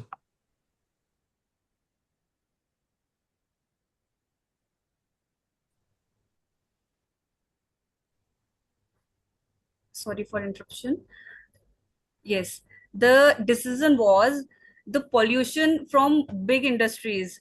There should be not polluted the rivers because the industries waste always did a big role in pollution, in water polluting. Okay. Okay. So that was the case that Yes, it was against the industries. They were polluting the water. yes. Okay. So it was that the water, they should not pollute the water. Yes, Dr. Reyes, do you want to comment anything about this?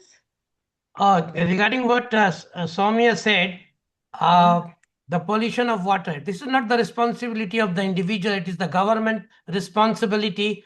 When they are giving license to the industries, they should make an arrangement in such a way that is not going to fall in a river which is going through, pass through the villages where the people use that waters. It is in fact the responsibility of the government. So industry, we cannot stop industry because the development of national development will be stopped. So what is important needed is the government, they should take a necessary step in order to let these things filtered before it goes to the river and water which passes through the different villages. That is what is important. Individual human is not doing that much harm, as you said, compared to the industry. So industry people, they are making a lot of money. They should spare some money in order to desalinize or do something so that it doesn't go and make a problem for the people through which this river is passing on. So I think it is the idea which I want to contribute in this regard. If there be any other question, I will be happy to answer. I think Yes, thank you very much. Now may I request Dr. Farzeen Bano to kindly conclude the session. Farzeen Bano.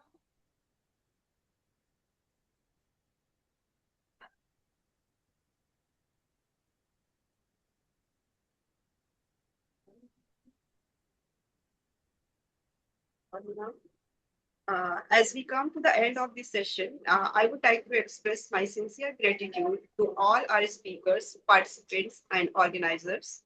Today's discussion has highlighted that sustainability is not just an environmental concern, but a collective responsibility that requires awareness, inclusion, and action. By integrating perspective like ecofeminism, we can move towards a more just and sustainable world. Let us continue to take small yet meaningful steps towards protecting our planet. Thank you all for your participation. Thank you so much, everyone. Thank you very much.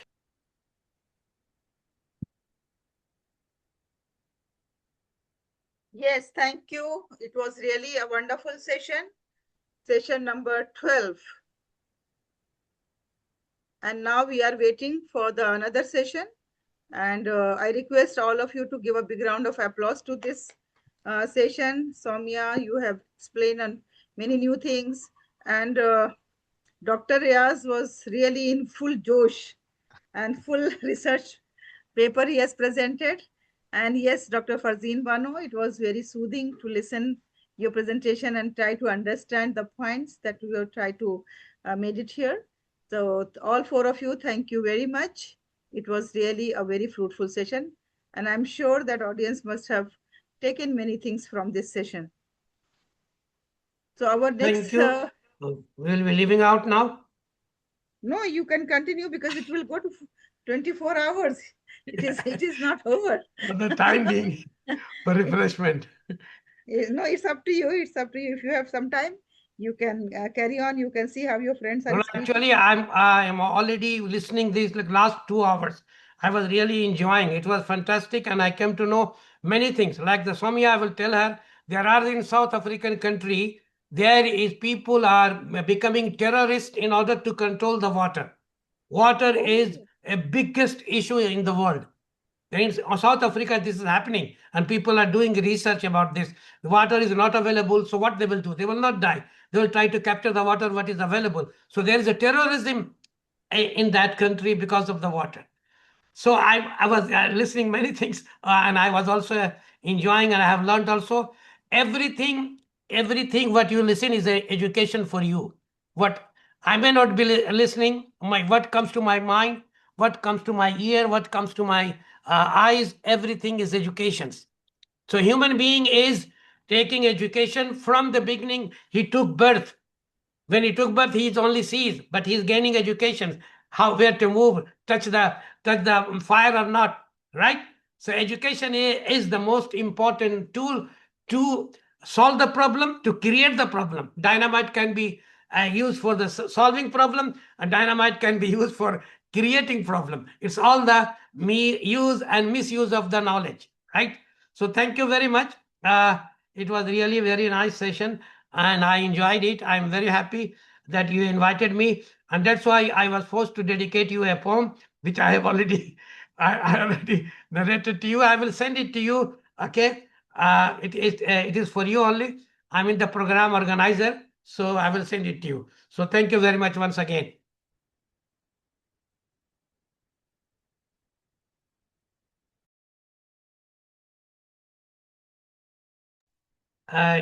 You are mute, doctor. You are mute. I have spoken so much about you.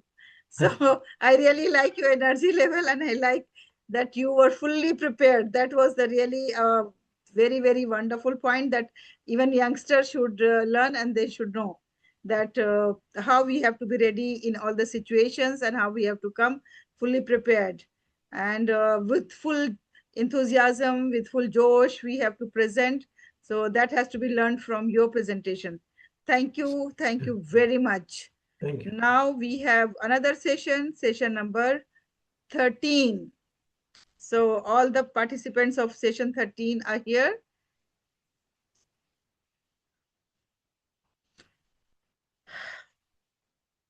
Let me introduce not all of them, but I'm going to introduce the moderator, and then later moderator is going to introduce each participant.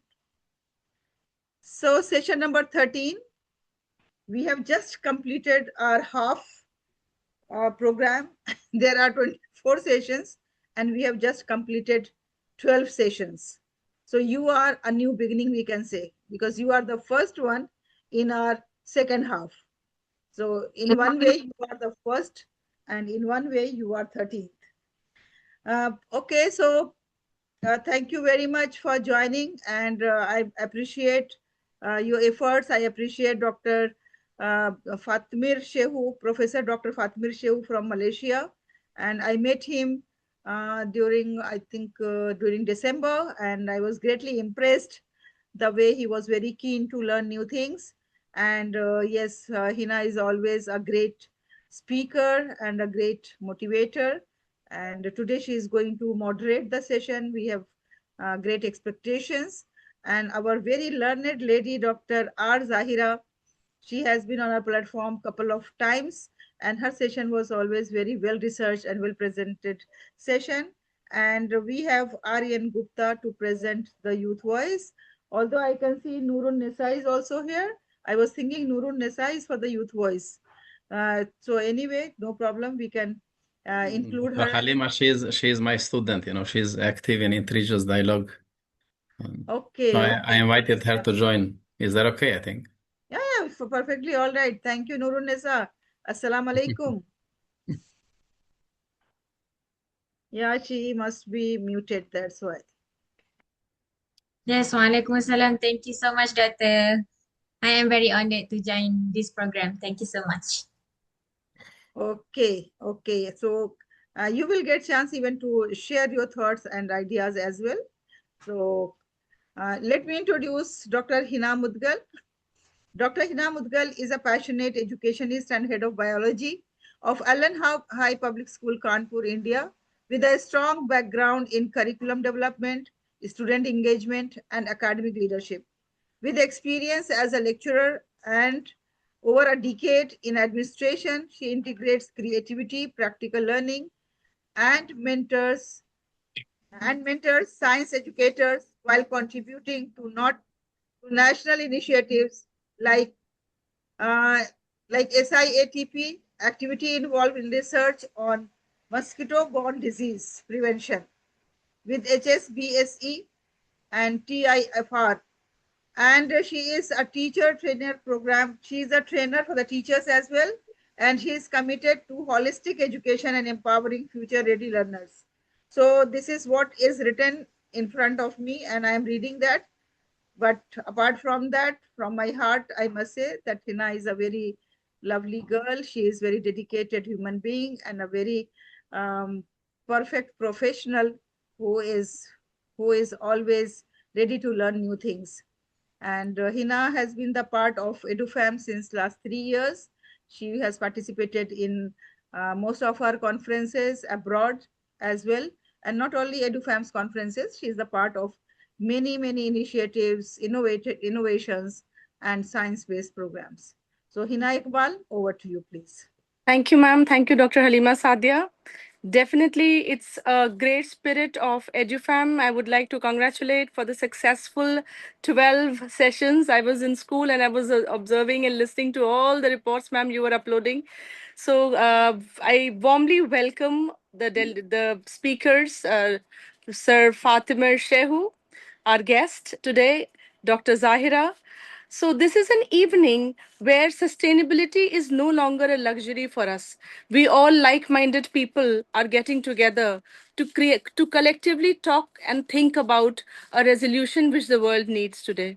So me as an educator, I'm really feeling blessed to be a part of this community where the greatest threat to our planet is the belief that someone else will do the needful of controlling the pollution, of controlling the deforestation. I think it is in our minds that we need to change. And it is a wonderful initiative when 24 hours, like-minded people all over the world from different parts of the country and nations are together and talking and thinking alike. So a greener earth begins not with a policy, but with a shift in a perspective. So with this warm note, I would warmly like to welcome Dr. Fatmir Shehu, our guest today. Over to Dr. Fatmir Shehu. Sir, I would just like to welcome you on behalf of the EduFam family.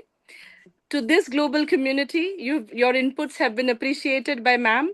Sir is an associate professor and Department of Usul al-Din, a comparative religion and philosophy expert. And he is an expert in Islamic studies and comparative religion, especially interreligion dialogue and cooperation. Over to you, sir. Dr. Fatmir Shehu. بسم الله الرحمن الرحيم والصلاة والسلام على سيدنا محمد وعلى آله وصحبه أجمعين ومن تبعه بإحسان إلى يوم الدين ربي اشرح لي صدري ويسر لي أمري واحلل عقدة من لساني يفقهوا قولي. Thank you very much, Sister Hina, for this brief introduction. We are in Malaysia now. We are during the time of Isha prayer, so that's why you can hear Adhan from the masjid. And before I start my presentation, I'd like to thank as well Prof. Dr. Halima Sadia for inviting me to this talk. As she mentioned, we met here when she gave a talk in our university. I was very much impressed with her activities. And I believe that working together, cooperating together, we can make a change. Alone will be very difficult. I have prepared some slides for my talk. When I look at it from the interreligious perspective, that is my field of expertise. And I would like to share with you my experience dealing with a project that is Erasmus project for 3 years. And now we are going to end this project to come out with a product at the end of the day. So when I look at, okay, let me just share this is the slides. So can you see the slides here? Yes. Okay. So this is the topic that interreligious cooperation in promoting environmental sustainability for a green earth in the midst of climate change, water ethics. That is, as an example, the focus of our project in Erasmus Initiative and Experience. So this is the project that we look at the title Facing Global Challenges in Environmental and Peace Education in Interreligious Cooperation for Teacher Training. As it was mentioned by Dr. Riaz, education is very important for us, not only at the school level, but starts with the family institution. That's why it is very important to educate the young generation, especially when they establish their families, they have this awareness how to educate their children. And this is one of the initiatives that we had recently, an international meeting in Vienna. And we look at the content of the project that is related to the theme that Prof. Halima is doing about the climate change. That is our responsibility, how we are going to respond to the global crisis, looking at the ecological transformation that is happening because of many factors that have led towards this transformation. And how we can create this awareness through this project. And at the center of this project, it is religion, because we look at it from different perspectives. We have different contributors to this ecological transformation, but we look at religion and the religious communities. How do they contribute? And that was a kind of awareness that we are trying to make for the community, because people might think that what does religion do and how can religious communities contribute to this challenge that we are facing today. And these are the religions that we are having representatives from these religious communities, especially Christianity, Islam, and Buddhism in this particular project. But we are engaging at the same time from Judaism, from Hinduism, from other religions. And this is how the question that I have raised here, why is interreligious cooperation needed to address water ethics? When we are looking at this contemporary climate change, and you can see that ongoing crisis, the ongoing war that is going here and there in many places in the world, and we have floods, we have many factors, and that is a kind of disorder that is created for the nature itself. Now, through this project, I believe that bringing 5 education institutions together to work and to find a solution from the religious perspective, how to respond to this challenge that we are facing today, and how to monitor the crisis that the planet of Earth is facing, and that requires a cooperation, regardless of our religious differences. We look at the bigger picture of the community where everyone is sharing and caring for the nature especially. And here I look at this, these are certain objectives that we believe these are very important to ensure a broad impact on interreligious dialogue, ecological sustainability, and peace education, that is a subject of water, and to create a network of expertise, like even the purpose of having this forum that is 24 hours. I believe this will help us to expand our networks and how to help each other. And we, of course, we don't forget the contribution that is made by scientific approach, because we believe that we have other worldviews, we have other members of the community that they can contribute. We don't forget that scientific approach, we don't say that is not helping, but we have to know how to deal with these changes that are taking place in our community. And this to bring together representatives, because here we talk about how to maintain Earth green. That is our focus of discussion. And I believe that water, when you look at the subject of water, that is very important. We believe as religious people, this is the best gift that God has gifted to humanity. And according to Islam, as I'm going to mention later on, just only to illustrate with the example, this is a gift that is bringing life, and without it, not only human beings cannot survive, but the whole creation that God has created. And to address concerns, because here when we look at especially how do we address this concern about climate crisis, when we look at the religious sources from different religions, even though, as I mentioned before, we might have differences, but we put differences aside because we look at how can we help to maintain community better. That's why we have to make relevant the knowledge that we get from different religious sources, as well as to create this awareness, especially through the channel of education. So how can we implement this at the early stage of education? We look at the primary level as well as the secondary level and up to the high level, that is the university level. So, but it's very important to train not only the students, but we have to train the teachers, that teachers should create this awareness in the classroom. And looking at a society that is multi-religious in nature, so we have to make sure that teachers are trained with this awareness and knowledge about other religions. And this is what we believe, that after this cooperation from different perspectives, we'd like to provide documented activities, publish research outcomes, manual serving a source for teacher training education. And beside that, we have the website that shows to the public and others our contribution. Now, this is a very important thing, that how does environmental ethical education help? That is a question that every one of us is asking. I believe that looking at my experience and by referring to almost 2.5 years that we have done this research, and based on my experience as a teacher as well, I believe that we have to move from the theoretical classroom-based learning into action-based via meaningful practice. So not only we are giving or feeding our students in the classroom with thoughts and ideas, but we have to give them or equip them with skills that will help them to practice what they get, the knowledge. And besides facts that people know about water pollution in particular, we have to train them to have the sense of responsibility. So that is how we can instill in our students at the early stage of the education the sense of responsibility towards nature. Looking at the nature not only as the enemy, like if we look at from different perspectives, for example, from scientific perspective, they talk about nature disaster.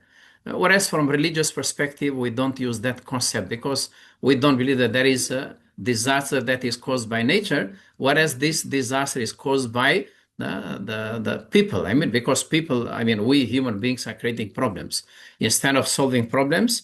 And I believe we create problems for no reasons because of the and connect with daily life. That is another important thing that we have to instill in our students to make them to be mindful in dealing with nature, minimizing water usage and cleaning water resources. It is like if you look at the religious perspective, I brought this here. You can see the first photo that we have students here dealing with how to clean the drainage. That is a part of the nature, how to get rid of the pollution. And the second part is related to how, if we apply that, how children are using water, it is very precious. And I can bring another example for us as Muslims who use water for ablution. So we have created this awareness even in our university that we have to minimize the use of water because that is very important. And encourage critical thinking and responsibility for wasting natural resources, like how they can come up with an idea to maintain and to sustain. Instead of wasting, they have to put certain limits how they can use water effectively. And shaping character and worldview, as I mentioned, this will be the future leaders of our community. Then we have to make sure that they are going to have the best understanding about the ecosystem and how to take care of it. And cooperation, I believe this is what I wanted to share with you, because that is the focus of my talk, that is cooperation with action. It's not just only cooperation with words and talkings and being visible, but we make sure that we are going to act. And based on my experience in this project that we have in all these international meetings, we have visited many places and we contributed as much as we could in order to create this awareness, not only just by oral contribution, but physical contribution as well, because we believe that a better life for everyone should be there. And this is what they should know when you look at the planet of Earth, that everyone it is living in it and sharing with it. And I believe that Earth, it is the only unique home, and everyone does acknowledge that. Why? Because that includes not only us as human beings, but animals, plants, rivers, seas, and microorganisms. So when I look at other creatures that are created by God and that are very unique, but you look at human beings, that not every one of us is taking the care of the planet of Earth. And they should know who is responsible to sustain. This is what I emphasize on human beings, because we are rational beings and we know how to change and how to maintain and how to control our anger, how to control our habits. This is why I mentioned here that we possess wills, feelings, thoughts, ambitions, pride, beauty, care, anger, selfishness, greediness. And if we don't manage this properly, then this will create a chaos in our community. That's why we need a proper education platform that can educate our children and as well as us as trainers and as teachers to have a better understanding about this situation. And we look at, they have to know as well through this education that greed and selfishness or self-interest destroys shared interest.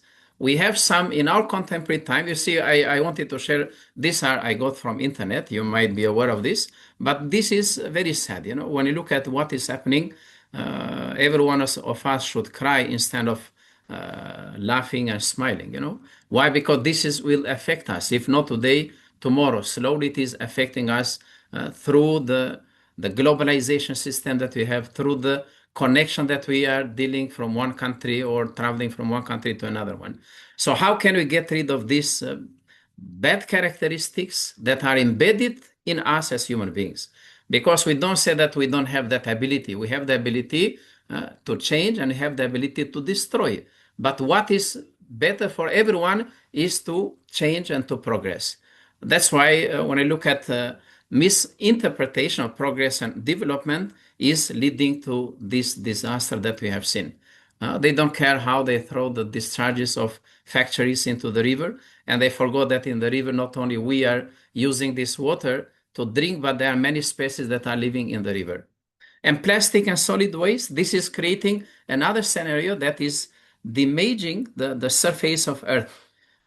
Instead of making the beauty, it is like when I look at a bride when she's getting married, she would like to beautify herself, and to maintain this beauty forever. So that's why she would like to take care every day. Now the same thing should happen to the planet of Earth.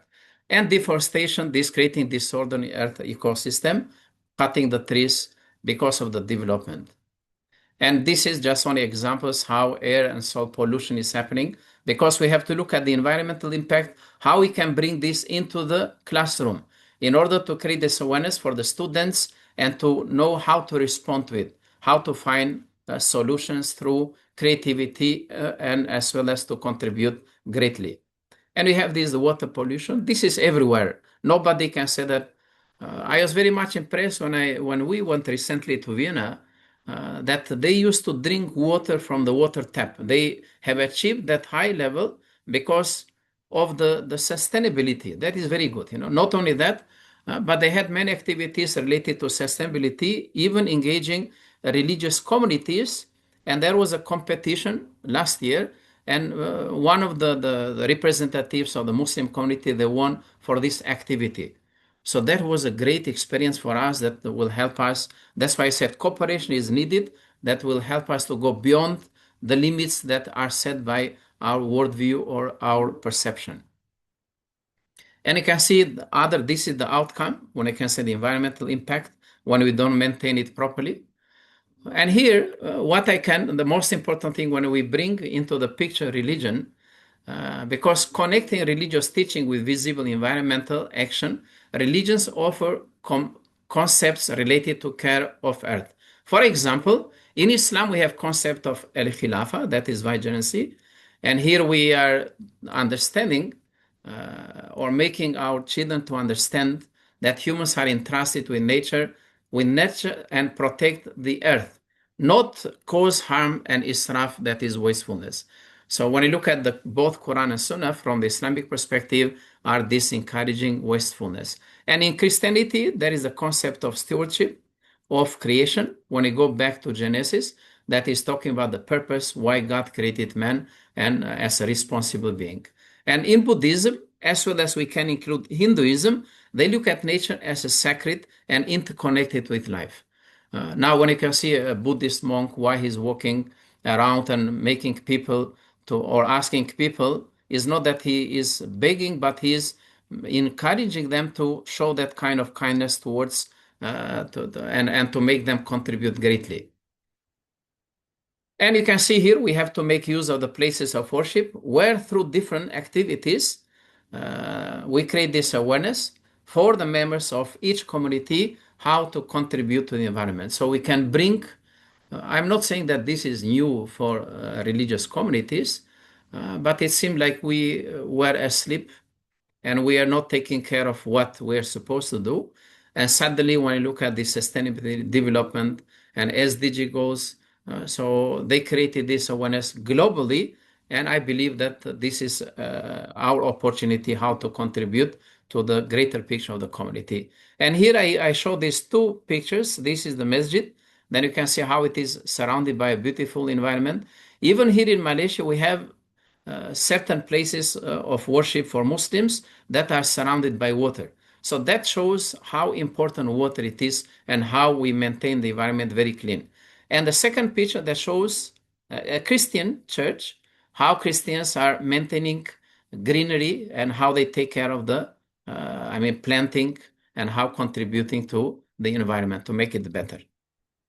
And here from Islamic perspective, I just wanted to share this, that when we talk about since it is on the concept of water, and we look at it from the theological basis, and we believe that this is a responsibility for the creation as well. And here, as it is mentioned, Surah Al-Anbiya, when Allah subhanahu wa ta'ala says, we made from water every living thing. So it means everything that is created by Allah, it is made of water.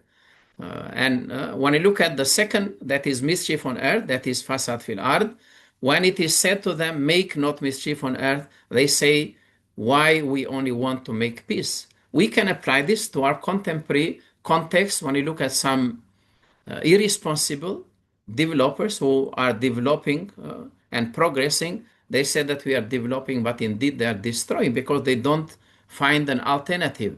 So you have to find an alternative when you are going to go for progress and developing. That's why I look at this, the ethical impact that it is understood from this. It is degradation result from human injustice toward creation and climate. So waste and abuse. And here we can look from the different perspective, how to implement this in the education. So how to develop in curriculum to introduce this and to create awareness. And we have in my department that I'm teaching, we have this topic that is taught to both undergraduate and postgraduate students. And many of them, they have undertaken their studies, even going out and interviewing people related to different religious communities, and how to develop public and policy and research and student engagement, community outreach, and interreligious dialogue. So this is why we do that, because we want to reinforce Muslims' ecological responsibility. If we look at it from religious education and interreligious cooperation, because priority should be given to develop this perspective from the identity of a particular religious community, then easily we can cope up with the perspectives of other religions. And you can see these are some of the activities that we have under this project. You see water ethics from the perspectives of a Muslim, a Christian, a Buddhist, and a Hindu. So that was, we engaged our students here to organize this program. And this is just only to share with you. So in this forum, we had a representative of National Water Resources and Ethics that is in Malaysian context. So according to him, maybe I just share with you what he said. That is very sad when I look at, according to him, he was measuring the way how Muslims are using water for ablution. And he said in some places, he found that they use up to 6 liters of water to take ablution. So it is like a kind of, if I can say, maybe ignoring the responsibility. So we have to make sure that this doesn't happen, you know. And we have the representative of the Muslim community, we have representative of the Christian community, we have representative of the Hindu community. All these are academicians. At the same time, they are religious activists, and they have contributed greatly to the Malaysian context. So I can say that Dr. Livingly, not only being an academician, but he's a priest, and he's very active towards the community to create this awareness. The same thing goes to Prof. Suresh. He's very active in the community and dealing with different issues related to society, how to empower the youth. That is very important. And here I look at when we bring our students, this is what I mentioned, like youth empowerment, the future agents of change. So if we don't empower the youth, then we cannot go on. It is like we're just talking now here. If we don't make sure that this knowledge is transformed and it is understood properly, then it doesn't provide any benefit for all of us. So I hope this is what I wanted to share with you. So thank you very much. Assalamu alaikum wa rahmatullahi ta'ala wa barakatuh.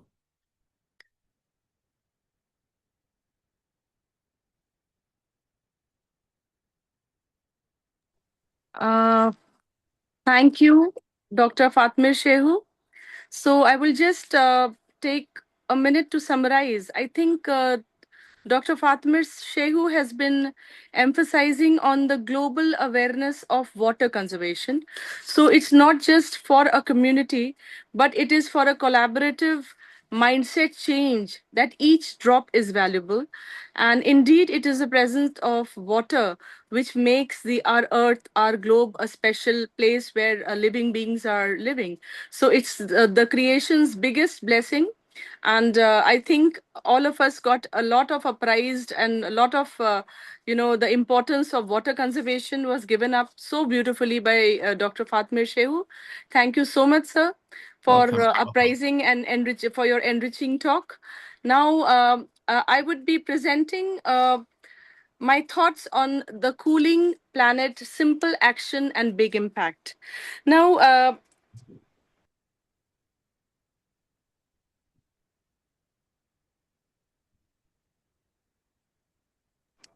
okay, thank you, Dr. Sadia, for presenting. I was just waiting for the technical support. So my topic, which I have taken today, is cooling the planet and how simple actions can make big impact. Now, our planet is facing the biggest threat of overpopulation, of the urbanization, and the growth and the overambitiousness for developing the nations in different corner of the globe. Each and every one is trying, each and every country is trying to just move for the advancement and the technical development. So here I would like to present my thoughts that the climate crisis can be felt like an insurmountable wall. And we hear about the rising global temperature, and we hear about the massive policy shifts and the billion-dollar infrastructure projects. So it is very easy for us to be completely powerless. But I'm just a person, and I just would want to present my thoughts. My first slide was basically talking about the global treaties and international mandates, how they are affecting the nature's disaster. Now, over to my second slide, the myth of insignificance. Like, it is basically the elephant in the room, the drop in the ocean mindset. The voice in our heads say, "Why should I bother bringing a reusable cup?" when the corporations are pumping out millions of tons of emission. Now, this mindset is actually one of the biggest barriers to the environmental progress. Now, we often dismiss individual action. We often think that why should I do it? Why should I take the lead? Now, here we are not understanding that it is the demand for us to take the lead and head towards the grid in producing the zero waste. The effort of an individual will become a community. We don't need a handful of people doing sustainable perfectly. We need millions coming together. So the massive mountain is moved one stone at a time. So it is both an individual which forms a community, and the transition to the sustainable world is no different. It is the start with the overcoming of the paralysis of feeling too small. My next slide is the math of collective impact. Now, to understand the power of a person is a drop. So, when I'm talking about the same action which is multiplied by millions of people, it creates a systemic shift. When we refuse a single use item or change a habit, you aren't just saving a piece of plastic, that 1 kilowatt of energy, but the fundamental altering of the economic demand. Now, the market shifts when consumers' habits shift. If thousands of people in a city start biking instead of driving, the city has to build a better infrastructure. If millions of people buy less meat, the supermarket change their inventory. The everyday choices and the financial signals sent directly to the borders economy. So here the corporate behavior doesn't change out of the goodness of their heart. It changes because of the consumers. So they force the market to adapt. Ma'am, next slide is reimagining our plate. That is, we can make an impact if the food system and the food system, which accounts for a massive portion of the global emission. Now, here are daily inputs of food and the food waste which is done in tons of tons. Like in the Indian marriages, I've often seen that there are 20 types of dishes being displayed for a marriage party, and the party is only for 200 people. So here, I'm not just talking about becoming a vegan overnight or leaving all the animal food and leaving all the dairy-based food.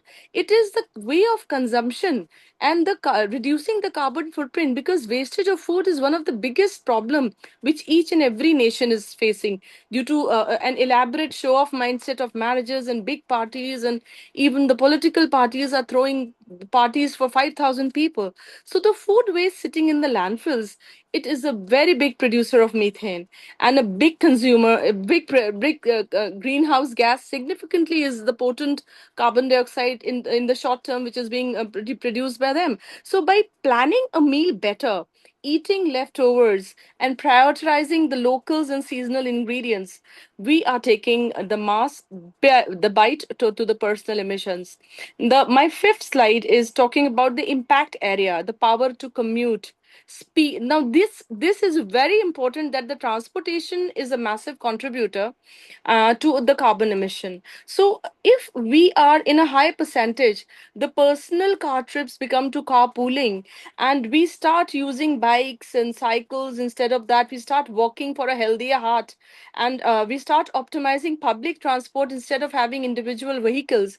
I think this continuous awareness of public transportation, carpooling, and using bicycles and walking, and trying to tell the impact and the importance of the physical fitness for a person who walks at least 1 hour a day. So, as a biologist, I often say that it's not that you're walking for solving pollution. I think it is walking for solving a lot of health issues. As we are aging, we need to do a lot of walking and exercise to have a fitter heart. So that's a greener heart and a greener mind. The infrastructure for biking and cycling should increase globally. The sixth slide, it talks about the impact area where the energy efficiency at home. We have, the homes are full of invisible energy, and the drains are called the phantom loads, the appliances, the chargers, the entertainment systems. Electricity is pulled in. Most of the time, we are keeping our electricity on. Our switches are on when we are not using it. So I think these small things really do make, these actions do make a difference. Unplugging the devices, using smart power strips, stop this slow leak, and there's the climate control. So it is at each step that we need to understand that at home, at the student level, as an educator, as a corporate person, as an entrepreneur, at each and every step, the mindset has to be more sustainable. So the LED bulb and the utilization of the smart home technology, all this strictly creates a massive reduction in the grid demand. The impact of the area, the hidden digital footprint. Now, each and every home or an office is a big, it's not just the cloud which is floating in the sky. And now, the seventh slide, please. The impact of hidden digital footprint. I talk about even an individual level, the tech and the usual draws and the energy and the powers which we're using to run the complex Python and pathfinding algorithms. All these heavy power drawers, they are keeping the high performance gaming and laptop cool. So what is happening? What are we doing?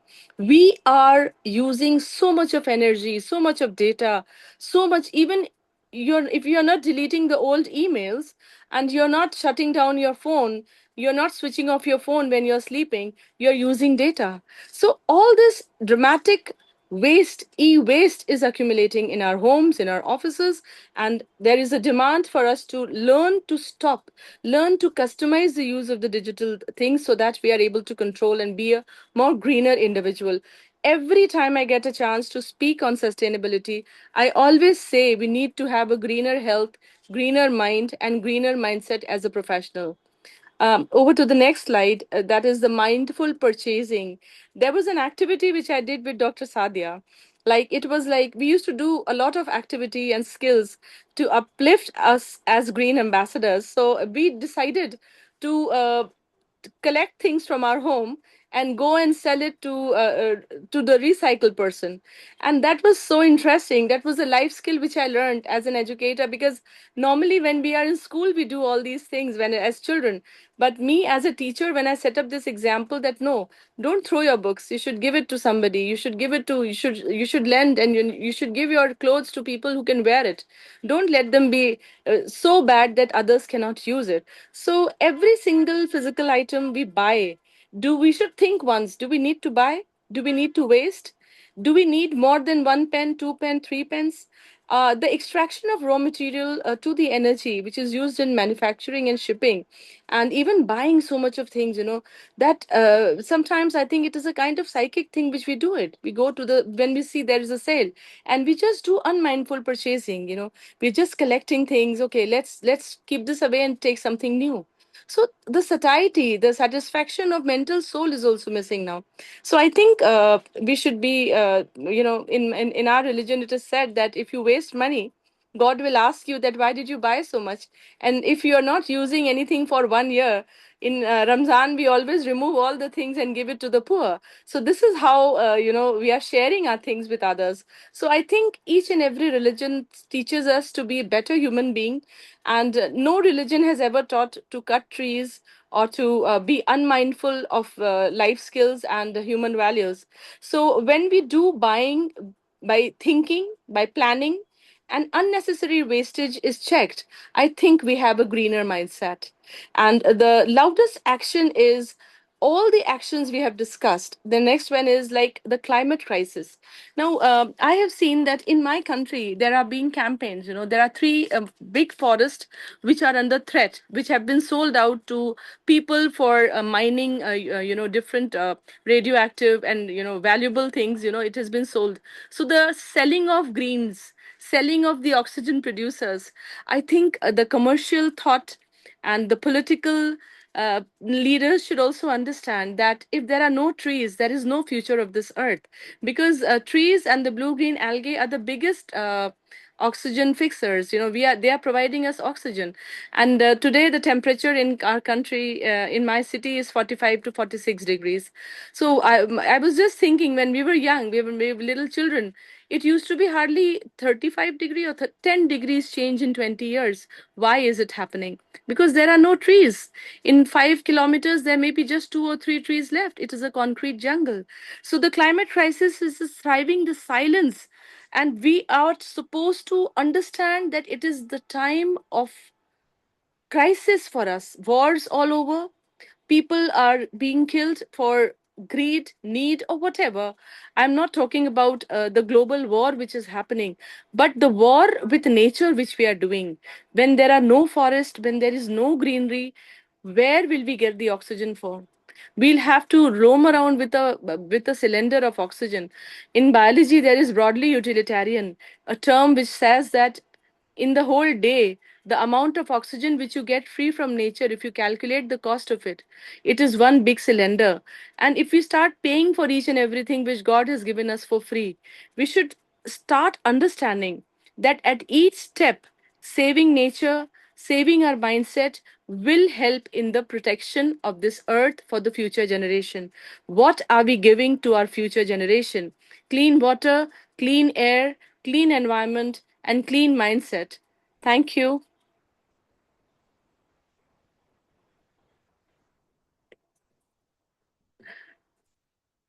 Thank you, Hena. It was really a well presented. Thank you, ma'am. Yes. So, I was just, I get very emotional when I see the trees being cut and the animals being ill-treated. And I will again make it a very personal thing that, often people say that people, hum log Muslims don't take care of animals. No, we are very, very sensitive. I'm very sensitive. I feed birds also, cats also, dogs also, and I teach my children also like that. So now we have our next speaker. I think ma'am is all ready. Dr. Zahira is an expert of energy. She is a professor. She is an expert, a mentor, a trainer, and she is, a professor in a technically sound engineering college. Over to you, ma'am. I would like you to please tell some brief account about yourself because your CV was a big letter. I have just given 2-3 lines about you as an associate professor and an expert of energy studies, and you are taking up so many SDGs, SDG 7, SDG 9, SDG 11. Over to you, Dr. Zahira, our second speaker. Welcome, ma'am. Yeah. So is my screen visible, ma'am? Yes, it is. Yes, Yeah.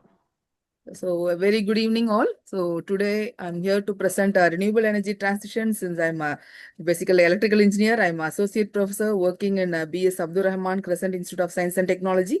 And also I'm working for Institute of Green Engineers. So I think they are also having a session in the midnight 12 a.m. I think so. I'm working there as a head for Energy 99 Challenge. So as Hina ma'am introduced about all the SDGs, so it's a very excellent presentation, ma'am. And what you're saying is correct. We have to save energy. So in IGEN, Institute of Green Engineers, they are having nearly 9 mantras. They are having just to make awareness to public we are giving a 9 mantras generally to switch off the fan, clean the ACs regularly, and there are a few 9 mantras. So if possible, I will share later.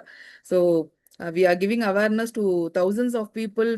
We are having nearly 50 collaborative colleges with us so that we can consume, reduce the energy consumption. It will directly reduce the carbon dioxide emission and it will save the Mother Earth. So this is what we are doing in the Institute of Green Engineer. As head of Energy Maintenance Challenge, I am taking over it. So today I will start with the presentation for the Sustainable Global Conference. So first so it is started with the electricity with the population of 150 million. We didn't had any electricity, but a growth of electricity started in 1950s with a 2.4 billion population. So you can able to see here how the electricity is growing with the nuclear power plant introduced and the population is spreaded over and we are having the air transportation.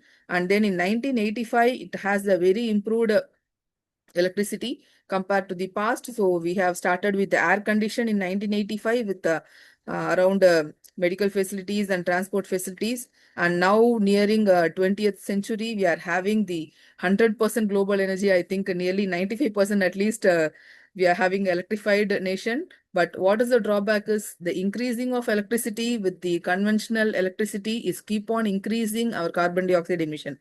So the advanced thing, what we are introducing now is we can move on to the renewable energy concept. So renewable energy is just, we can use our Mother Earth's resources like solar from the sunlight and we can use the wind energy and convert into the electricity. So energy is heart of the climate change. We cannot be here without electricity. So everything is electricity. Now what we are talking as a online presentation is also due to electricity and internet. We cannot stop this. We are advanced now. So we cannot go back to the ancient stages now. So what we have to do is we can introduce ourselves into the renewable energy and we can at least save few units for the future generations also. So this is most of the greenhouse emissions are trapped in the heat. So our Earth is burning. So each year with 1.5 degree of increase of temperature, our globalization or global warming is keep on increasing. So our future generation may cause the variation in the climatic changes. So nowadays itself, we are seeing a various climatic changes in summer, winter. It is just the season is varying. In summer also, we are getting the rain. In winter, we are experiencing a very heated degree. So there is a climatic changes. So to avoid this, we can go for a small change. That is, instead of using the conventional method, we can skip to the renewable energy system. By almost 2050, the UN is targeting to have a net zero buildings. That is without any usage of conventional system. We can fully convert with the help of solar and also with the advanced techniques of energy generations. So fossil fuels are nearly 60% of electricity generation nowadays. So without fossil fuel, we cannot able to generate now. But in near future, we can go with 2,600 gigawatts. That is 140% of increase with the help of renewable energy system. And also we can have the fossil fuel as a backup. We cannot able to remove fully, but we can have a backup. But major percentage of contribution, we can go with the renewable energy system. So when you're going for renewable energy system, it is cheaper because our Mother Earth is giving a resource that sunlight is having a free of energy and also the air, wind energy is also free and the geothermal, the heat generated from the earth is also free for us. So it will be cheaper and it will be economical so that we can create more jobs in future for the next generation. So when we are going for global energy demands, so it is by 2023 to 2025, nearly 2.5% of energy demand is annually increasing. And also the fossil fuel, it is having a global level increase of 80%. So our electricity demand by 2030, it will reach nearly 2 to 4% of growth. So just sharing the statistical data. So when you are going for economical and environmental aspects, so we can create a job. So for solar, wind, in near future, we can have able to see more jobs for electrical, mechanical, as well as the civil engineers, so that they can grow our job opportunities and they can have a reduced diesel. So we can see the electric vehicle growth in last 5 years, we are having a conversion of electric vehicle, and by near 2040, 90% of our transportation will be with the electric vehicle. So again, it will be depending on our energy. So we have to create more jobs for electricity, and production of electricity is also the main thing. And when you are going for social aspects, the rural areas will not get electricity as soon as possible. So when you are going for microgrids, if you are installing a mini solar or mini wind energy in their area, it will be having an improved lightning, and they will be getting electricity in rural areas also, and it will be increasing a digital connectivity. And when we are seeing the environmental aspect, it will be having a reduced carbon dioxide and other greenhouse gas emissions will be reduced, and it will be a better air quality.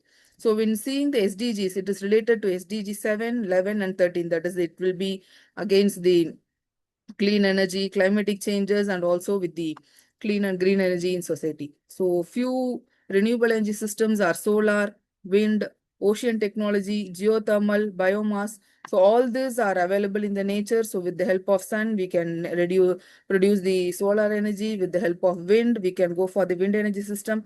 And with the help of water, ocean, which is available for free. With the help of wave, we can able to generate the energy from wave energy generation, and from the earth, we can go with the geothermal. And with the waste, what we are producing in the daily cooking, and also the waste from animal, we can convert as a biogas energy, and we can utilize it as a renewable energy system. So this is the small statistical data. When you are using coal, biogas or natural gas, it is nearly emitting 820 grams and 740 grams of carbon dioxide emission. But when you are shifting to solar or geothermal or hydropower plant or wind, it is creating nearly 40 or 11 grams of carbon dioxide emission. So it is nearly 100% of a reduction of carbon dioxide emission when you are going for renewable energy system. And then the growth of solar is very well, we can see it here nowadays. So renewable energy is 30% globally increasing by 2024 itself, and annually it is increasing by 22%. And also it is going to reach 1.5 gigabytes, and also the solar plant of 75 gigawatts was installed in 2025 itself. And also the cost of solar is also reducing. So nowadays we can see here, while constructing an apartment itself, they are constructing a rooftop solars, and they are producing electricity for their own. So in our campus also, we are having a 50% of electricity utilized by our solar plant itself. So we are consuming our own energy in our institution, and most of the institution, they are generating their own energy with the help of solar in their rooftops. And when you're going for wind energy, the drawback is we have to search for the places where the wind flow is high. If it is minimum of 8 kilometer per hour, we can go with the wind energy system. So we can have the offshore wind energy system, which is increasing annually of 15%. The countries like US, China and Germany, and also India, we are moving on to the wind shores wherever we are getting the high wind speeds, and we are utilizing it for electricity instead of installing a conventional system with the coal and nuclear power plants. So if we are having a demand, that is, if we are having a shortage of solar or sun during the winter seasons, and if we are having the shortage in the summer season, we can go with the hybrid power systems. So hybrid power system is we can combine solar and wind, so that whenever we are having a summer season, we can go with the solar power plants, and whenever we are having a windy season, we can go with the wind power plants, so that it will be giving a complementary, and it is going to save one another, and also we can get energy 365 days all the whole annually. And then also, if there is a wind shortage in some areas, in coastal areas, we can have the solar, diesel and the battery. We can store the energy, and then we can utilize it for the peak season. And then the other type of hybrid is solar hydropower plants or solar biomass system, so that we can able to manage the peak demands in the evening also. So solar is not able to transmit 24 hours power. We have to make it as a battery backup. So instead of having a battery backup, we can go with the biomass systems for the evening peak loads, and also for the seasoning balancing. And the other thing is we can go with the grid connected or off grid system. So as said, in most of the areas nowadays, it is gone with the microgrid. They are not using the grid power system. They are generating their own power in the rural villages and islanded villages. So they can also go for the off-grid system. So this is going to make a urban electricity with the help of smart buildings. We can go for IoT based, as Hina ma'am was introducing about the smart building and how to switch it off. We can go for IoT based devices, and we can make a timer setting so that it will automatically switch off all the unnecessary devices when it is not in use. So we can also go for the smart grid cities with the help of green energy and smart cities. So we can integrate it with the real-time load monitoring system, and we can shift the peak demands to the off-peak time. So instead of switching on all the washing machine in the peak times, we can use our washing machines in the off-peak times, and so that we can save our energies. So these are the few things what we can discuss here is we are having a off-grid solar, wind, battery microgrids, so which can be used for villages, tribal areas, and then it can provide throughout the 24/7 electricity without the dependence of diesel. And then we can go for the solar powered agriculture, with which we can go with the solar water pumps, and we can go with the irrigation system with the mini and hydro power plants. And also we can go with the cold storage units, which is powered with the solar power plants. And in village level system, we can go with the hybrid energy like solar PV, biomass and batteries, so which can be supporting the livelihood of mills, rice mills, and all the sewing machines, and digital learning can be done. And for towers, so nowadays we are having an increased amount of telecom towers. So for telecom towers, we can go for a solar, diesel, and hybrid batteries also.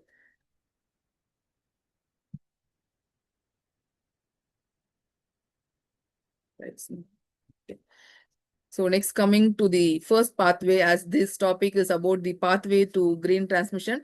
So the EV sales are increasing by 35% globally by 2024, and we are expecting nearly 50% of rise of electricity EV vehicles by 2030. So this electrification is also going to increase our demand in the grid. So we have to generate more electricity to make compensation for this electric vehicles also.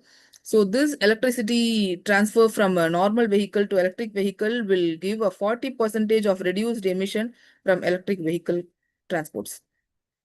So whenever we are going for renewable energy, we cannot utilize 24/7 with the help of renewable energy. We have to keep a battery backup. So there is a next pathway, that energy storage system. We are having a different types of energy storage system. It's a wide topic. So we'll have a short introduction on it. So battery storage is also keep on increasing by 25% annually. So for example, if take our mobile phone itself, by 2005 or 2006, we are having only a small phones with the capacity of nearly 400 milliampere or 500 milliampere phone, but nowadays we are having 6000 mAh batteries and 7000 mAh batteries. The storage is for mobile phone itself increased, but we can compare this to our electricity also.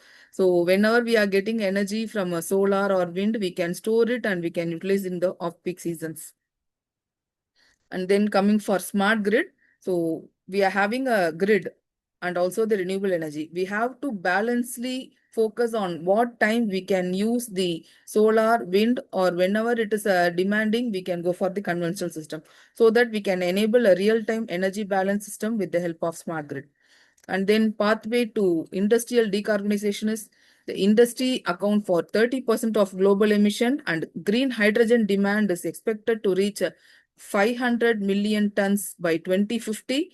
And also the energy efficiency can be reduced to industrial energy use by 25%. And this is statistical data I have taken from ARENA.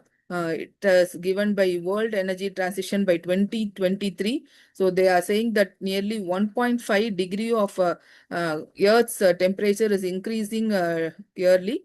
And for that, they have taken the statistical data for electricity with renewable energy. So first one, we can see the share of renewable energy in generation. In the past year, it is only 28%. But when we see the Excuse census, me, for ma'am. 2013 Dr. Zahira, excuse me, yes, ma'am. ma'am. Yes, Your ma'am. time is up, actually. You have Okay, taken, I ma'am. will complete, Please. ma'am. Yeah. Yeah, we are So, only having 40 seconds now, and I okay, think okay. Aryan is left. Thank you. Yeah, okay, ma'am. So we can you can go through this ARENA report. So in which we can have a global level by 2050, we can able to reach a good level of renewable energy system, and also we can able to create 90 pica hours, that is 10 power 15 watt hour per energy with the help of a renewable energy system, so that by 2050 the statistical data say that we can go with the net zero system. Thank you all. Thank you, ma'am. It was a Thank you for wonderful giving the opportunity. presentation, ma'am. Thank you so much. Thank you. Over to our youth, Aryan Gupta. Aryan, you have 2 minutes. Thank you. Stop sharing. Aryan, can you please? Yes, Aryan. So Sorry for Aryan, taking let extra time. me, it's okay, ma'am. So Aryan Gupta is a student of class 11th. He is aspiring science, and I hope he makes his communication about sustainability today and makes an impact. Welcome, Aryan. Come, please. Over to you. Yes, ma'am. Thank you, Hina ma'am, for this great stage that I am currently on. I'm going to start in 3, 2, 1. Good morning, good evening, everyone. I am Aryan Gupta of class 11, a student of Allen House, Khalasi Lines. And my topic is World Peace and Global Afforestation Drives. World peace and afforestation, two global goals that are deeply connected. World peace means a state where nations and communities resolve disputes through dialogue, justice, and cooperation instead of violence. It ensures safety, stability, and the chance for every child to study without fear. Yet, peace remains fragile, threatened by inequality, scarcity, and climate stress. This is where afforestation drives become crucial.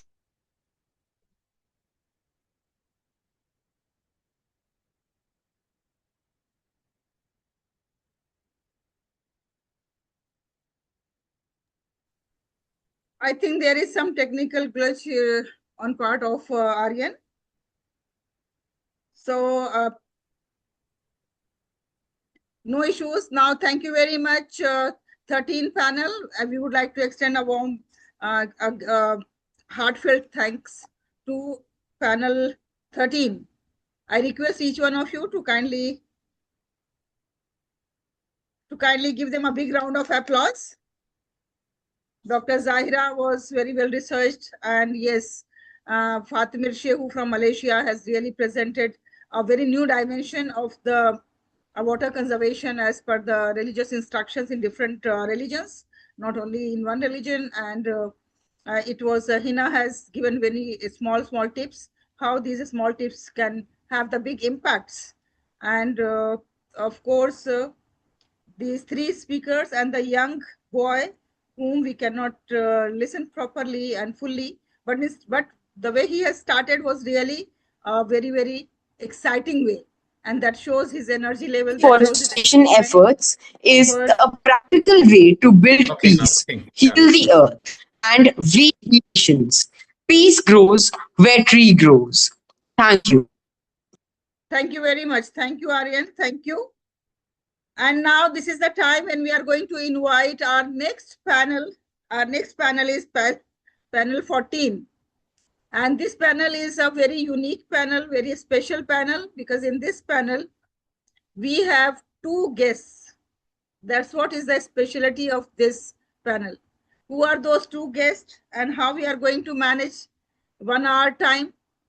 It all depends on the smartness of our moderator for this session. So let me introduce our moderator for this evening for panel 14.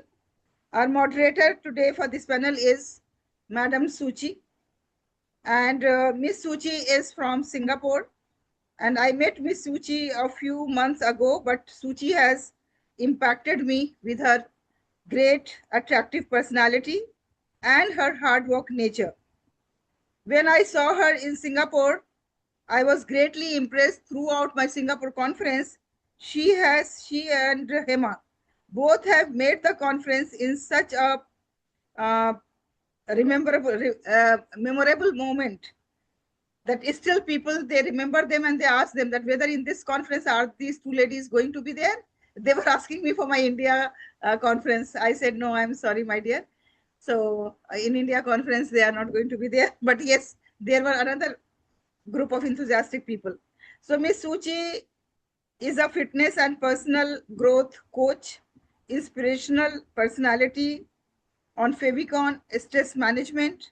She is award-winning speaker. She is laughter therapist. She is CEO, Health Globals, and she is content and marketing agency. She has, and she also is a mentor at NTU Singapore. So she is a multifaceted personality, and today session 14th is going to be moderated by Miss Suchi. Miss Suchi, we have two special guests. We have Engineer Tariq Azam from Malaysia, and we have Professor PK. I can't see Professor PK. He's He there. is a great guest with us. So, Yeah, and we have Emma, we have Youth Voice Shiza. So now over to you, and please manage the time very wisely. You have an hour time with you. Over to you, Miss. Sure.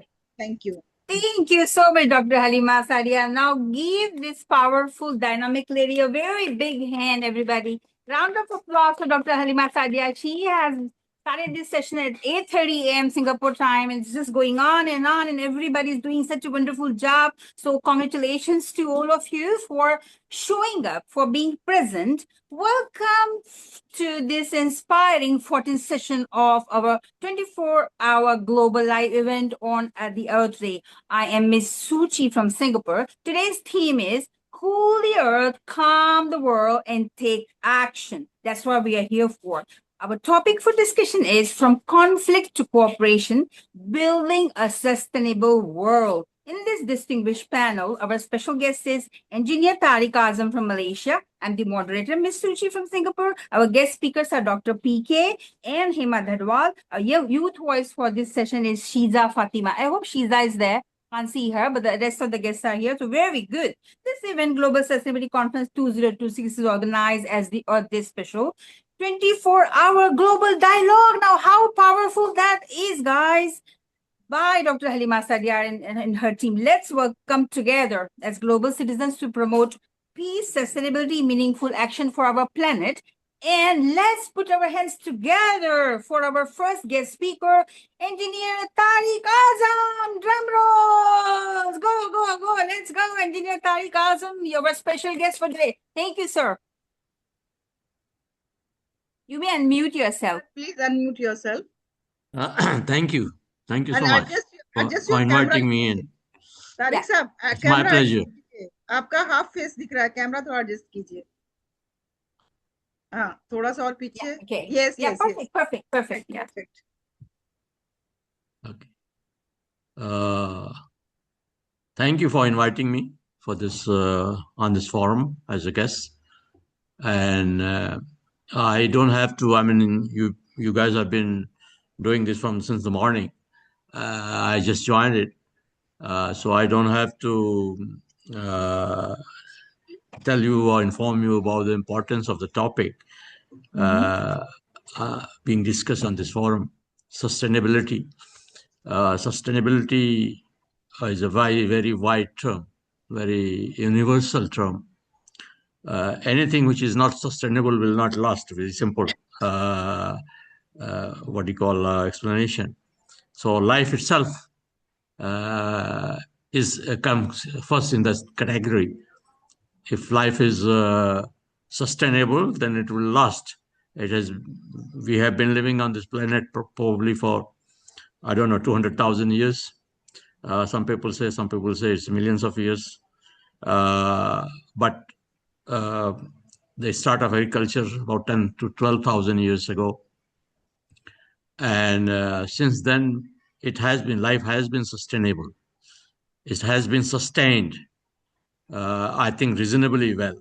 But we are not so sure about going forward in the 21st century, how the geopolitics is affecting it, all the very critical decisions which need to be made to sustain the environment, to sustain human existence, to sustain water supply, to sustain so many things. I mean, you can keep on counting, and all put together in a very delicate balance. You consume one thing more than a certain level, and you affect the sustainability. What do you call? I mean, there's so many species, so many life forms. I am an engineer from background, civil engineer. I've been involved in about 200 projects in Malaysia, Middle East, North Africa. Petronas Twin Tower was one of my signature projects in Malaysia. But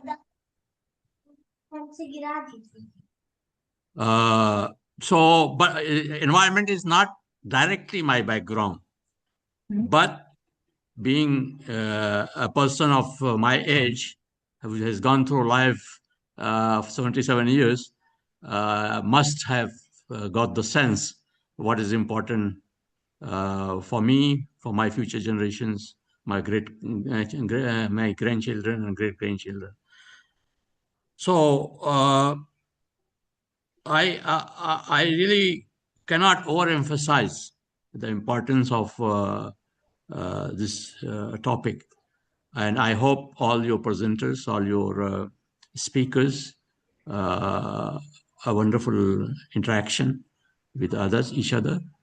And as a part of the human species and human civilizations, we all need to play our part, whatever we are doing, wherever we are, whether we are a student in a university or college, or whether we are a professor, or whether we are engineer, whether we are doctor.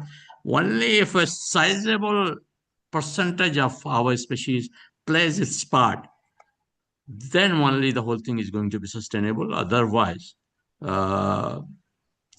it's going to be, I don't want to be pessimistic. It is good to be optimistic that we can do it. And inshallah, we will do it. Thank you so much.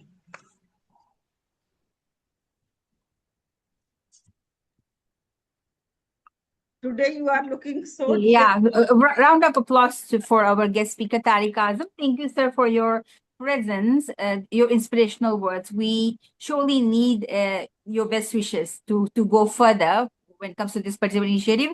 Thank you, sir. Let's welcome Professor Dr. Pramod Kumar Rajput. Yay! Yeah, and we need to unmute him. Yeah, okay. Yeah, let's go, sir. Hi, thank you so much. Very, very happy to be a part of such a great conference, and honored to be a part of the Global Sustainability Conference, which has been organized by EduFem International Academy, and which is really truly inspiring that today on the Earth's special day, I am here along with all of you. So happy, and that too with a person where Madam Suchi and Doctor was talking so much about you. Oh my God, sitting at Ahmedabad in India, I am getting inspired, and listening to sir again getting inspired and waiting for the others. So we always say we do not inherit the earth from our ancestors. We borrow it from our children. It's a very old saying, but it is having $1 million meaning. And you know, you will agree with me, peace is not just the absence of conflict. Peace is not just the absence of conflict. It is the presence of the harmony between the human, nature, and the future generations. That is very, very important. Coming to the important point about the peace part, which I like to highlight it here. Environmental degradation leads to the resource scarcity, which is important. And that's why the conflicts over water, land, and energy is keep on happening. At the same time, climate change is not just an environmental issue. It is a peace issue. Right? But see what is happening, right? I will not take the name of the countries, but everybody knows about it. What the things are happening, how many things people are getting out of the things, and how many families are destroyed. So the true global peace is impossible without the ecological balance. I'm not talking about the part, I'm talking about the ecological balance. So message is very, very clear for the peace. If we disturb the nature, we disturb the peace itself, and we are disturbing it. So another part I like to highlight it about the sustainability. Sustainability is the foundation of the peace. What sir has said about it is very important. Sustainable living ensures the fair access to the resources for all. For all. It is for today and today for the future generation. It also reduces inequality, a major root cause of the unrest. It promotes the long-term thinking instead of the short-term exploration. And believe you me, Suchi ma'am, you will agree with me, the key pillars are environmental sustainability, which protects the entire ecosystem, economic sustainability, which always provides the responsible consumption which is required, social sustainability, equity, and inclusion. So the take-home message from the sustainability is, it is not a choice, it is a responsibility of peaceful coexistence from everybody. Third point I like to add, awareness to the action, because it's very important. So individual action is important. We cannot blame somebody else. Reduce, reuse, and recycle, which we keep on listening, and we have to have. Save water and energy. I was just listening to other speakers. Shift to the mindful consumption, not double L, single L, mindful consumption. What is required? Consume only, not more than that. Adopt the green practices in the workplaces. Across, I can see the green practices behind you. What a beautiful green energy is there. So that energy keeps on coming. Promote the environmental social governance culture across wherever you are, whatever position you are, and encourage the innovation in the clean technology. I can see the young minds, they have lot of innovative ideas. Encourage them, motivate them so that we can adopt the thing, because we will go with the same culture, but these guys, they are able to add lot many values about it. Now it is also for the community where we belong to. Tree plantation drive. People, they say, but plant the trees and water that plant itself. Don't only for the photograph plant the trees. Put that plantation. Because a plant requires minimum 3 months of the total care, which is important. Then only the plant will start growing. Clean up campaigns. Don't put the garbages here and there. Why there should be a slogan? We should be taking care. Environmental education for the youth. In every school and the colleges, every school, basically, there has to be an environmental education. And at the same time, the parents should also be taught that why environment is very, very important for the children, for themselves, which is a future part. So the message is very clear, small actions, right? When multiplied by the millions of the people across the globe, every city, every country, every place, every other community, it creates the global transformation. And the collective responsibility, because again, very important, governments, industries, individuals must collaborate. Today, what we are collaborating together, it should be a voice across, right, which is important. And today, I am very happy that the youth is there. Youth are the biggest change makers. Empower them, encourage them, motivate them, inspire them. Partnership always creates the scalable impact. Ask yourself daily, what did I do today for the planet? Right? It is not like what planet is going to do. What I did, what I contributed. Be a leader of the change, not just a spectator. Don't be a commentator. Be a part of this, which is important. So let us not inherit the earth from our ancestors, but preserve it for our future generation, because they need it. Don't give a complete spoiled one, because a sustainable planet is the strongest foundation of the lasting peace. So that is all I can say from my side, which I'm talking about the 3 important factors, which is very, very important. Thank you so much for listening to me and giving me time. Shukriya. Thank you. Okay, I need to unmute my mic. Dr. Halima? I can hear you. Okay. Yeah, okay. All right. So Dr. Halima gave me a very huge responsibility to take care of session 14, which has 3 guest speakers. And she said, let's see how Suchi does it. But Engineer Tariq Azam and Professor P.K. Rajput had made it super easy for me. Thank you so much. And now let's welcome Hema Dharwal. Let's go. Suchi, you can give to Professor Dr. Pramod even 5 minutes to wind up, because he was in the middle, I think. Oh, I thought he did. Did I interrupt? He did. I think he did. Oh, I think he I finished. did it. I did it, because that's what time was given to me. Yeah. Don't interrupt him. I listened very carefully and then I said, thank you. All right, guys. Very well done. Thank Very you, nice. Shukriya, Time Dr. Halima. management. Thank you. Yeah, let's go. Thank you for your cooperation. All right. Hema. Hi, everyone. And it is so beautiful, like very lovely initiative. And Mr. Tariq, Dr. Pramod, and Suchi, and Halima, I cannot express myself that how beautiful initiative you have taken. And I think we all sharing a platform and talking about that.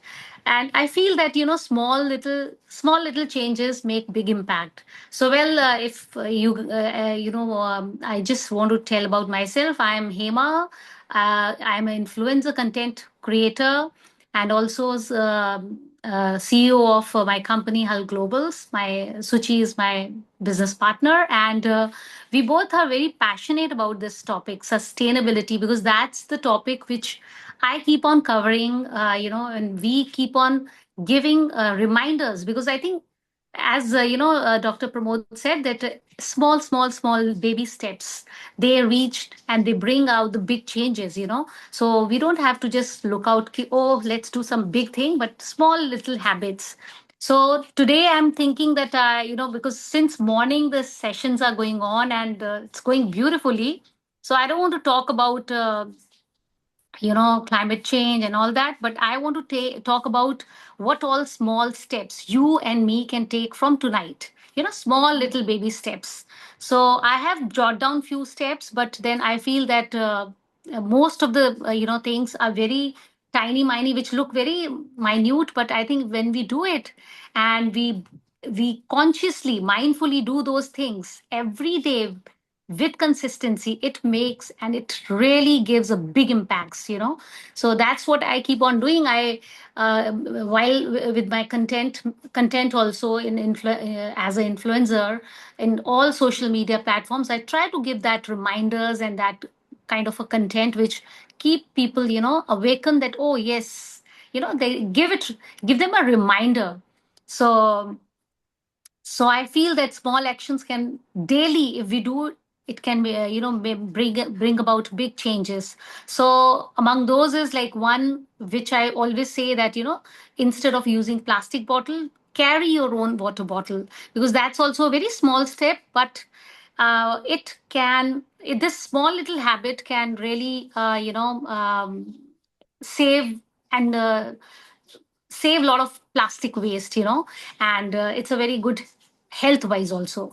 And then before throwing anything, pause and see if you can reuse it, so that also can really impact a lot of that. And as I personally in a wellness and holistic lifestyle niche, so I feel that start your day with a sunlight, not with screen light. So make sure you go outdoors and go for a morning walk instead of hitting a gym, and switching on the aircon and then doing your workouts. Go sweat it out, go outdoor, uh, you know uh, let your body touch that sun to your body, and that magic will happen to your health also, and to the earth also. And then many more, like grow more plants. So nowadays, I think Suchi must be aware that I'm so passionate about farming, natural farming, organic farming, because nowadays so much of chemical farming is happening, and what all we are eating, we don't know. So I'm so passionate about it. So I feel that we all should be like you also, giving a little attention towards what we are eating and whatever we are eating, from where it is coming, and collaborating with those farmers or those people or those beautiful souls who are already doing some bit from their end, because those small little changes, because one person, he makes out a mind that, okay, I want to start gardening, farming, in a big way, you have no idea how much impact that person is trying to make around family, around the community, around the society. So we need to support those people. So from my end, I have already like being very passionate. I'm trying to interview those people who are doing it, and I've already started planning to make my own beautiful heaven for my family, for my community, for my people around. And I've started working towards it. And I would love to connect with like-minded people towards this side. And also, I'm very passionate about in my content creation also, and in my day-to-day life is sustainability and uh, sustainability is it. It should not be just a fashion, but it should be a need of, like, it should be a thing for everyone, to live by. So I feel that sustainability, and that's why I keep making sustainable fashion hacks and videos, giving those kind of reminders to people that you don't have to buy new things, you don't have to always go and purchase, and you can always play around with your stuff. And nowadays, it was in a fashion to make it just a fashion statement that Alia Bhatt, the Bollywood star, she was saying that, oh, I used my mother's sari and wore in wedding. But this was already like, the people who are very passionate, they feel pride in, oh, I'm wearing my grandmother's thing, so it used to pass down from one generation. So it used to be the thing. But now the fast fashion thing is ruining all that. And how the youngsters are like carrying away, like they are carried away with, just buying new stuff, then changing another day, and then, just that just buying, then they don't know they are dumping so much in this planet earth, right? So I think this sustainable fashion, I feel that everybody should be like swapping the clothes among their friends, or they can just restyle your things. There are a lot of things which I keep on showing in my content to make it more interesting. But this topic was always and is going to be always my very favorite one. So yeah, all these things are the things which are doable, and we can like try to buy less, and wherever is possible, try to barter system, like how you barter, I have more of this, and you exchange the things. So all these small steps also makes a big difference. So let's not teach our children to save earth, but let's show them how to love, how to do it in a day to day and daily life. That's what I always believe in. And that's about it. If I have few more time, I can talk. Like, this is the topic we can just go on and on, as we all know. But I personally really congratulate Dr. Halima doing such beautiful. Today me and Suchi we were discussing that. My God, this lady Halima is like a superwoman. She got an energy like anything. And I was like, Suchi and me were discussing that. Yes, we both share same kind of a vibe what Dr. Halima had. She is like amazing woman. So thank you, Halima, for giving this platform, for thinking about this kind of a initiative on this Earth Day, which is so nice. And yeah, and listening to everybody's, like, young, old, everybody's view on this is like cherry on cake. Yeah, I think you all are amazing people. Thank you so much for giving me this platform. My company partner Hima Dadwal for giving those doable, sustainable hacks, which all of us can surely do it and make this earth a better place. And as she said, not just save the earth, but love the earth. Thank you, Hema, for your inspirational speech.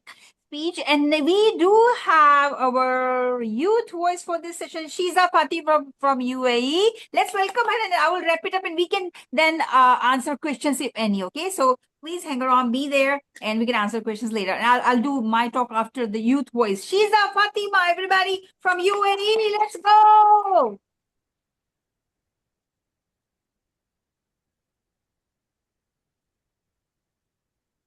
You may, yeah. Hello everyone, how are you? We are good.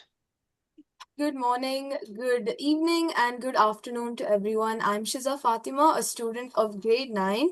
It was once said that man is his own worst enemy. And if we look at the world today, it's hard to disagree. Turn on the news, and what do you see? War, destruction, people fighting over land, power, and control. Humans fighting humans. But while we are busy proving who is stronger, we are slowly becoming weaker. Because in the middle of all these conflicts, there is one silent victim. That is our planet Earth. When wars happen, we often think about people getting affected. And yes, the pain is real and it's really heartbreaking. But we rarely talk about what happens to our Earth, to the environment.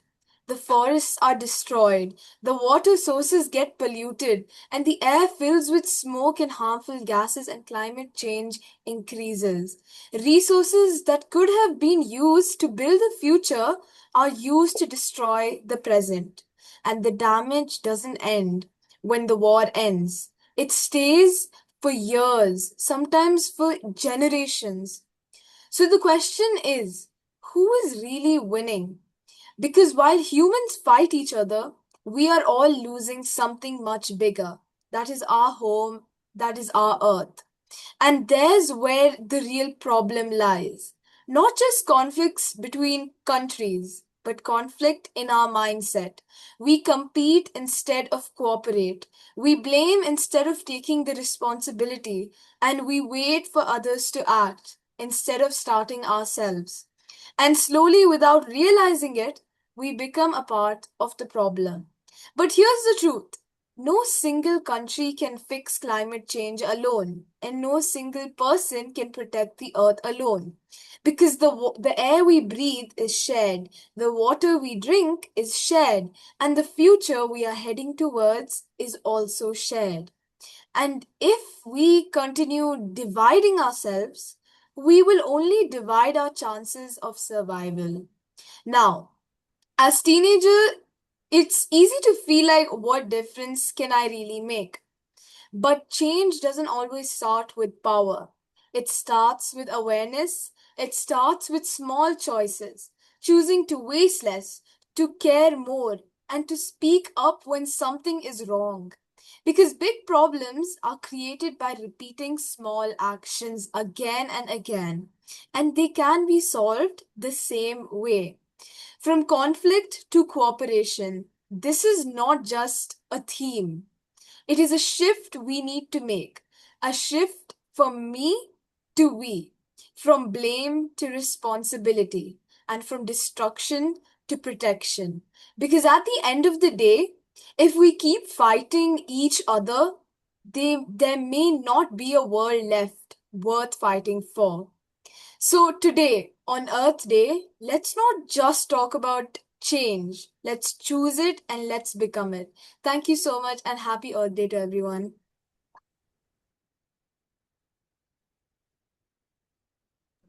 Yeah, okay, that was so heart-touching. You literally made all of us so emotional, and it was very thought-provoking, Shiza.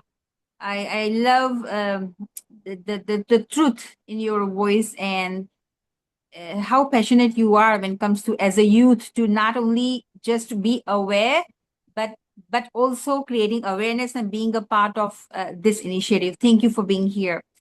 So, Dr. Engineer Tariq Azam, Professor P.K. Rajput, Hema Dhadwal, and Shiza Fatima, you have delivered your speeches and you've done a brilliant job. It's now my turn. Are we ready? Yay. All right. So, it has been going on like almost like 12 hours now, and everybody's talking about we should do this, we should do that. I would be sharing what I am doing. Okay, what am I doing myself? Okay, personally. So it's not going to be like you should do this. You're supposed to say what I do. All right. So saving the earth is not a one big heroic act. So it shouldn't be like, okay, let's save the earth. But it should be a system of consistent. All of us talked about consistency. Practical behaviors. We did talk about it. Like, what are the things we can do that compound over time?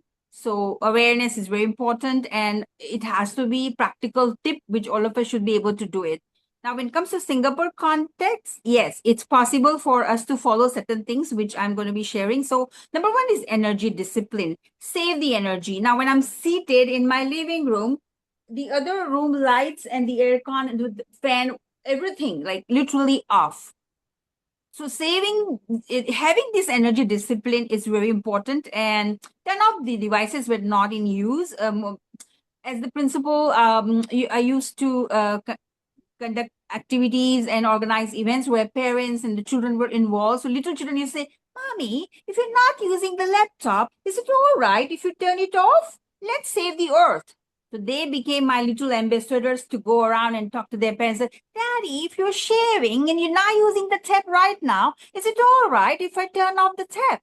His father was shaving and the tap was on. So these little children, the students, our school students became the little ambassadors, and they started to create awareness. And the parents like, oh, I'm so sorry, darling. Oh, sure, let's do it together. So that's how what I did as the principal, and I literally practiced it. So all the room's lights are off. Optimizing cooling devices is very important. No matter how hot it is, our aircon temperature would not go lower than 24 degrees to 26 degrees centigrade. Okay. Then shift to renewable energy like solar panels. In Singapore, we have all these initiatives are in place where there are solar panels, there are eco-friendly rooftops, and then I have 60 plants in my corridor. So we're not just talking, we are literally applying it. That's what we do. All right. So that's why it's not easy to be a green hero, but it's also not easy to talk about it and to get others to become green heroes. And I'm very proud of Dr. Halima Sadia that she changed all of us into green heroes. We are already green heroes, but we are here gathered on this platform to create this impact where we can convert more people into green heroes. Yay! All right, consumption control. Whole day we talked about reduce, reuse, recycle, and so I'm not going to talk about that.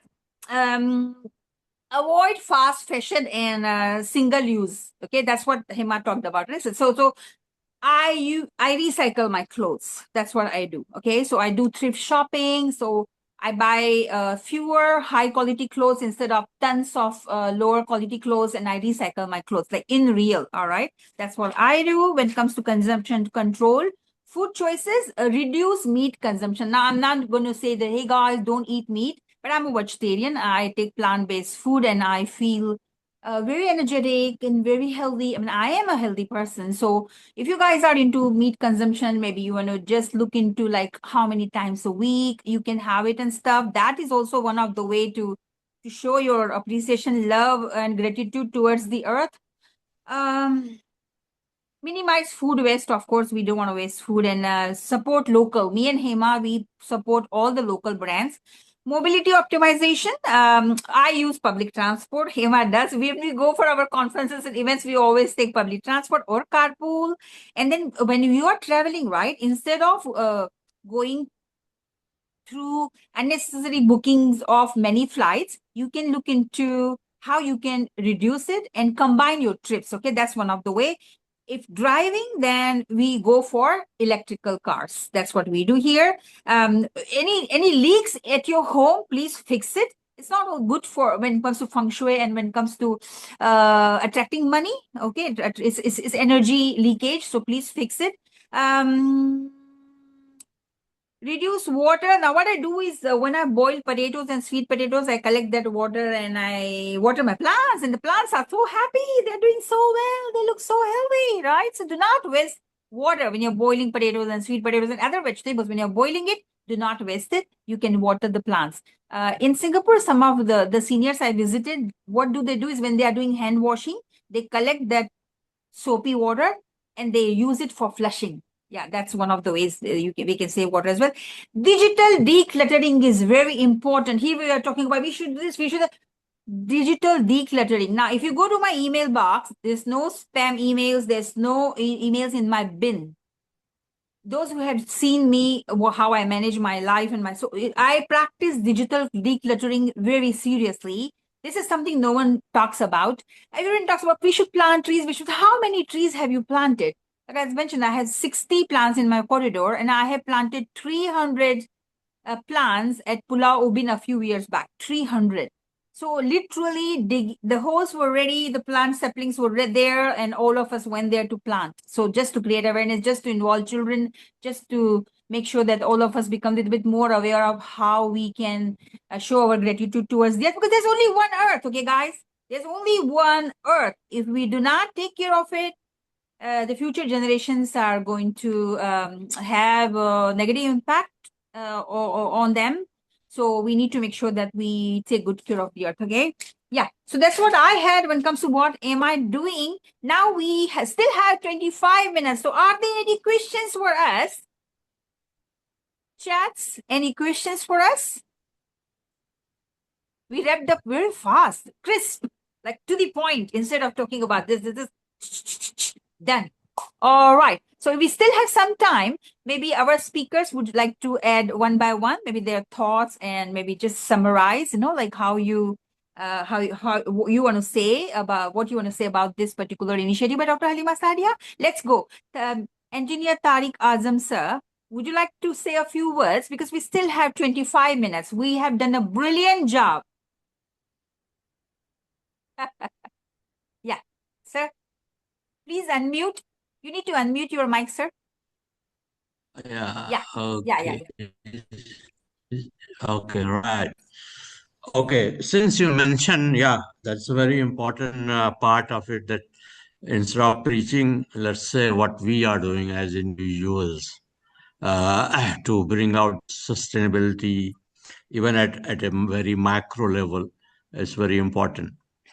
I am a retired engineer, as you know. For the last 20 years, I'm active in the field of education, and especially very underprivileged communities in Eastern UP.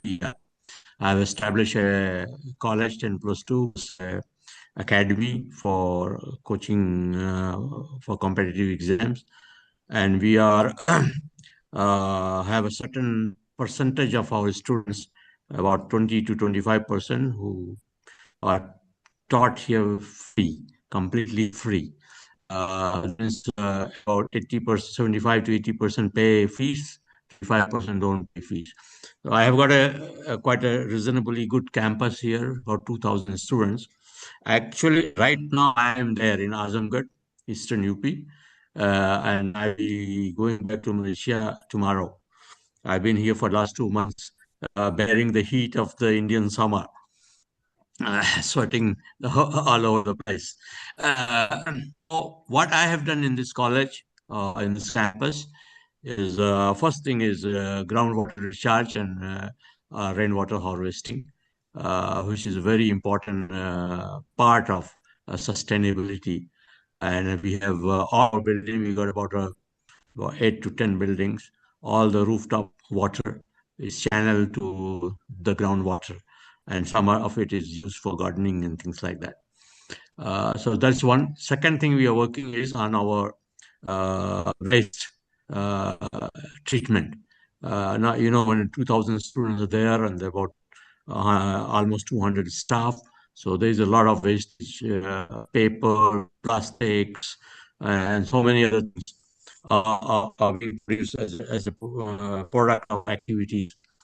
So I am looking for a solution for that, because this is an area and nobody even understands why we should treat our waste. Why should we do recycle and all that? Because for ages they have not been doing. They have never been told about these things. So just by the roadside or by the just on the fringes of the village. So educating them that no, this will affect our environment. This is a very unhealthy things. Besides being very ugly and spoiling the beauty of the village and polluting the rivers and streams and things like that. So this is my part I'm doing on a practical level. Hopefully this will. And second thing is we are very, very actively trying to educate our small kids and our students, and giving them projects on environmental sustainability and things like that, so that they become aware and they go back to their homes and educate their parents for the importance of this environmental issues and the importance of the sustainability of our resources. As resources are very limited, we should consume.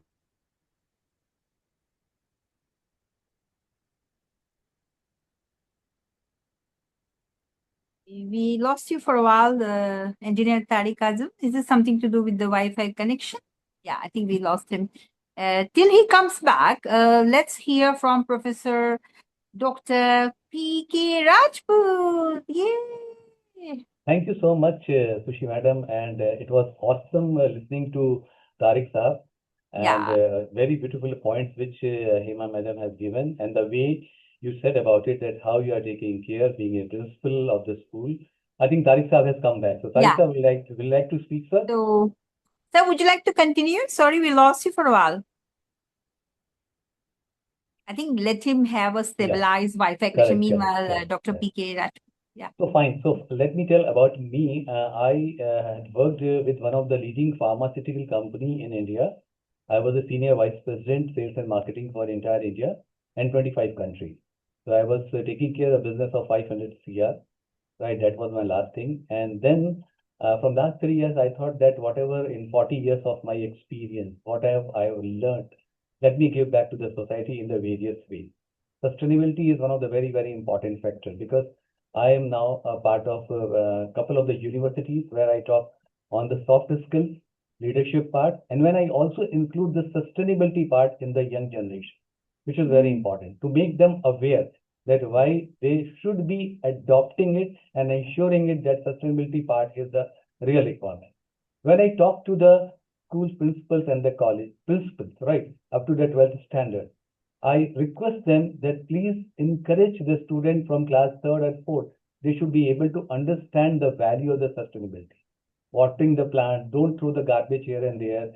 Eat the food, whatever you require. Tell your mother not to put lot of things in the tiffin box, which you are wasting it, which is very, very important. And when you are having the parent-teacher meeting also, tell whatever the things are required, they should give to their child, not only to impress somebody else that you are bringing so many things. That is again part of taking care of the food wastage part. So this is the schools and teaching the things and all. What you said about it, that putting the lights off when you are there, put a sticker there. So every student should know and encourage the student to put the light off instead of the teacher should be doing it.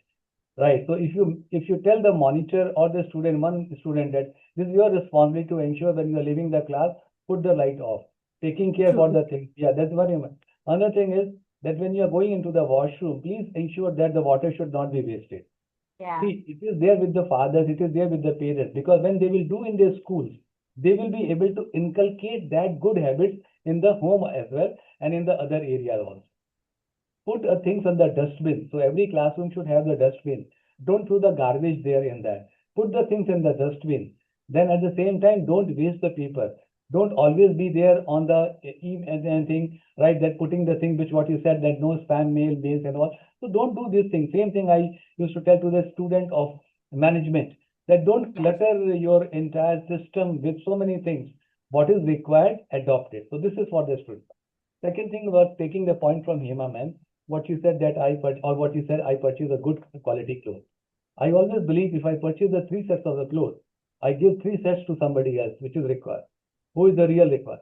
So in that way, my wardrobe will have the same set of the things. The number of the things will be there, but the latest one. But at the same time, somebody else is going to take the privilege which they really want about it. Third thing is what you said, I'm just writing it. AC drainage in India, because I am from India, in AC, in the air conditioned, right? There is a lot of water keeps on coming out, right? There's a drainage there.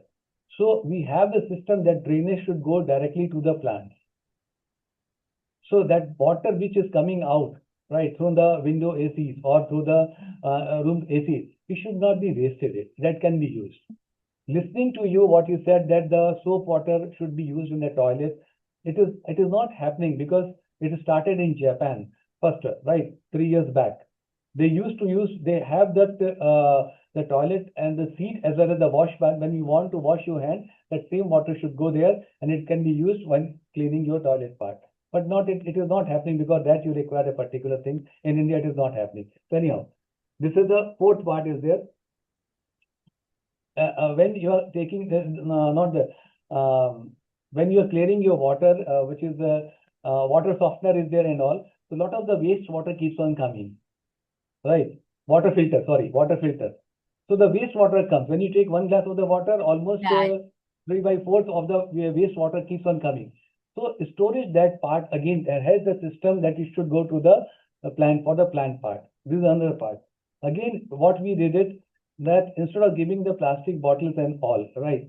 So in our society, we have kept a pitcher as well as a small glass. Somebody wants that. So we just want to help the people in the summer at 40, 42 degree, 43 degrees summer, that no need to give the water bottle. Please come take the water. And in that way, there were no wastages there. Another thing I like to have, purchase as per the requirement. Purchase as per the requirement. There is no curfew there. Now today in India or everywhere, big baskets and this are available. In 10 minutes, you can get the thing. So my wife is very particular. She says, earlier we used to stock the stock at our home. But what she said, what you require it for the coming week, you purchase it. It will come again for the next week. Because there are so many vendors are there. So in that way, there is no hurry-burry of purchasing it. Another point, if you go to the mall, don't go because mall always attracts the extra purchasing. Prepare a list what you really require if you want to go to the mall. Now, actually, the mall has come to your home, actually. So prepare a list what you require and then be very specific on that. And if we are going with the children, tell them that this is what you require. We will go here. They should not be keep on picking the things from the shelf. So in that way, we can have the more sustainable part. So these are the very, very important points which you said. And of course, harvesting, planting the trees. Another point, very important. Whenever I give my talk, I always say, whenever there is a birthday, marriage anniversary, or some great celebration in your home, please plant one tree. Please plant only one. Because if I say somebody to plant 10, you will not do it. But on that particular day, on their marriage anniversary, at least that plant will become a tree. They will be remembering that your next generation will remember that my father, mother, grandfather, uncle has planted this tree in the. These are the very, very important part which has to be taken. I can keep on talking about the way Hima Madam has said, about the way Suchi Madam, what you are telling. So many things are there where we can help. And in my home also, and I'm sitting here, right here also I have the room plants. My wife has planted. She loves plants so much. I love plants so much because I inherited that loveliness from her, frankly speaking. Okay.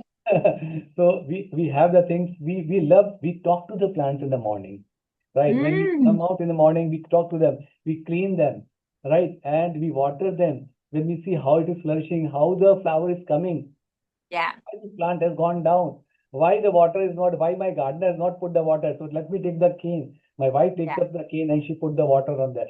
So that gives such a beautiful environment where we really love the things and we respect the nature, because nature has given us so many enormous things. We should be respecting the nature, not for us, for the coming generation. And we should inculcating this habit to our children, because they should be loving it, respecting it, inculcating it, and captivating it, which is very important.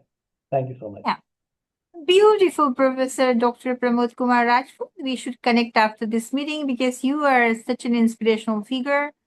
The works you are doing are very, very motivational, and the way you are creating awareness in your school campuses and encouraging the children to be little green heroes is amazing. Keep it up, bravo. Thank you so much. I did see engineer Sir Tariq Azam sir. I did see him coming back. If he's here, maybe he can conclude what he was talking about, and then we can move on to Hema. If not, maybe he's still having Wi-Fi international connection issues, then we can move to Hema for some concluding thoughts. We do have 12 minutes, and then we can hear from our student voice, and then that's it. All right. Yeah.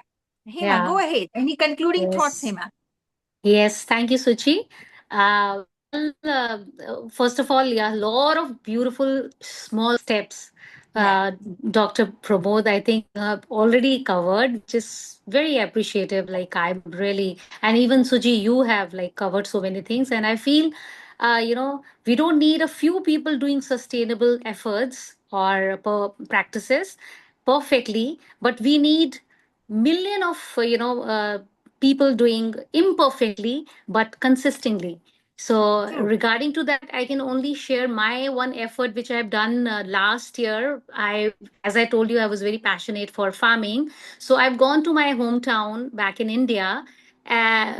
So I had this thought that I'm going to, make vermicompost in my farm, and I'm going to create. I'm going to, invite young people, young minds.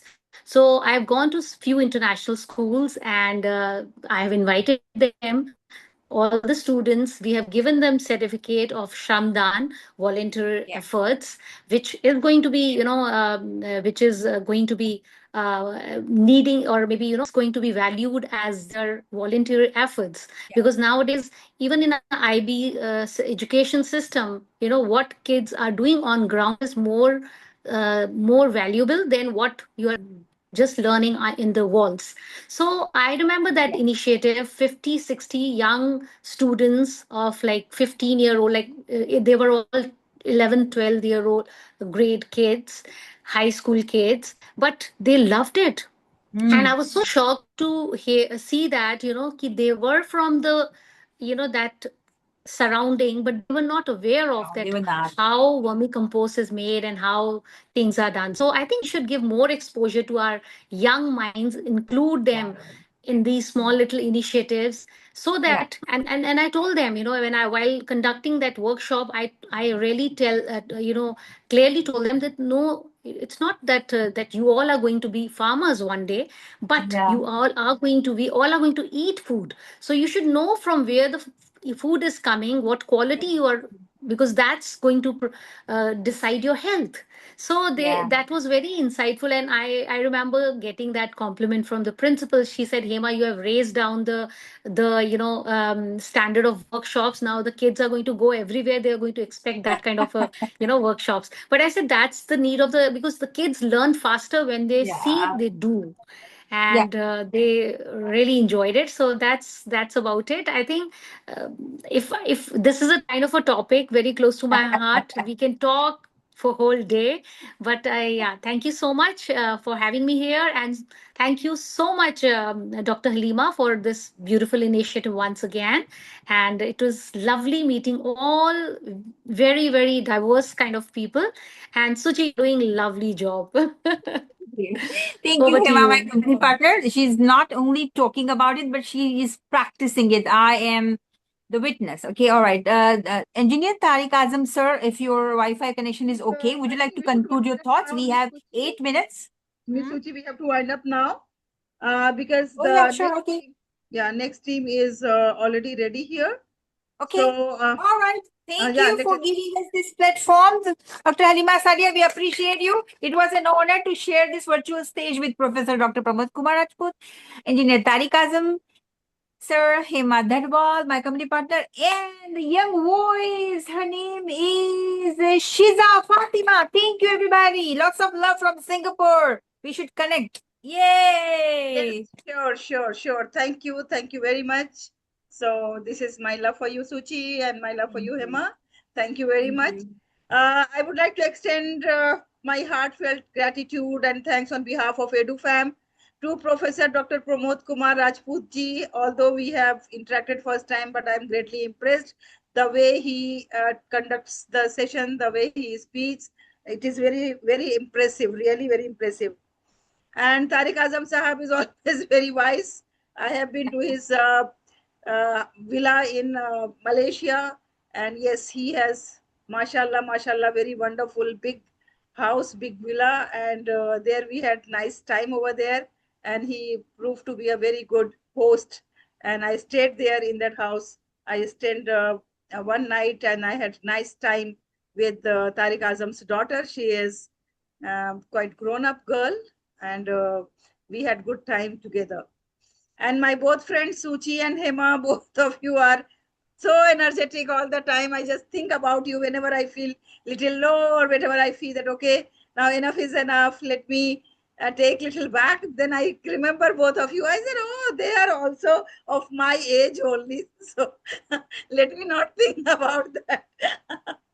They are so powerhouse. You are a powerhouse, Dr. Halima Saadia. We are so proud of you. We are very honored. Thank you so much for all the love. You can include me in your tribe as well. You can include me as well. Okay. And yes, Shiza was really very lovely. So thank you everyone. And this session was very fruitful session. And above all, it was very lively session. Although it is 14th session, but it looks like it is a first or second session. It was so lively. Yeah. What can you expect? What can you expect if you made? What can you expect if you made the laughter coach moderator and give her 3 guest speakers plus youth voice and say manage it? What can you expect? Yes, I was. All right, guys. Thank you. Yeah, thank you very much. Wonderful job. Yeah, great job. Thank you. Thank you so much. Thank you. Let's move to the next session now. Next session is another very, very very, very intellectual session, I must say, because here we have the CEO and founder of BrainRhyme, who is the expert of neuroscience. We have a special guest, Dr. Sushant Mysurkar from Mumbai, India. And we have Sultana Yasmin Jamal as moderator from basically from Bangladesh, but now she is in USA. So we can say that she is from USA, joining us from USA.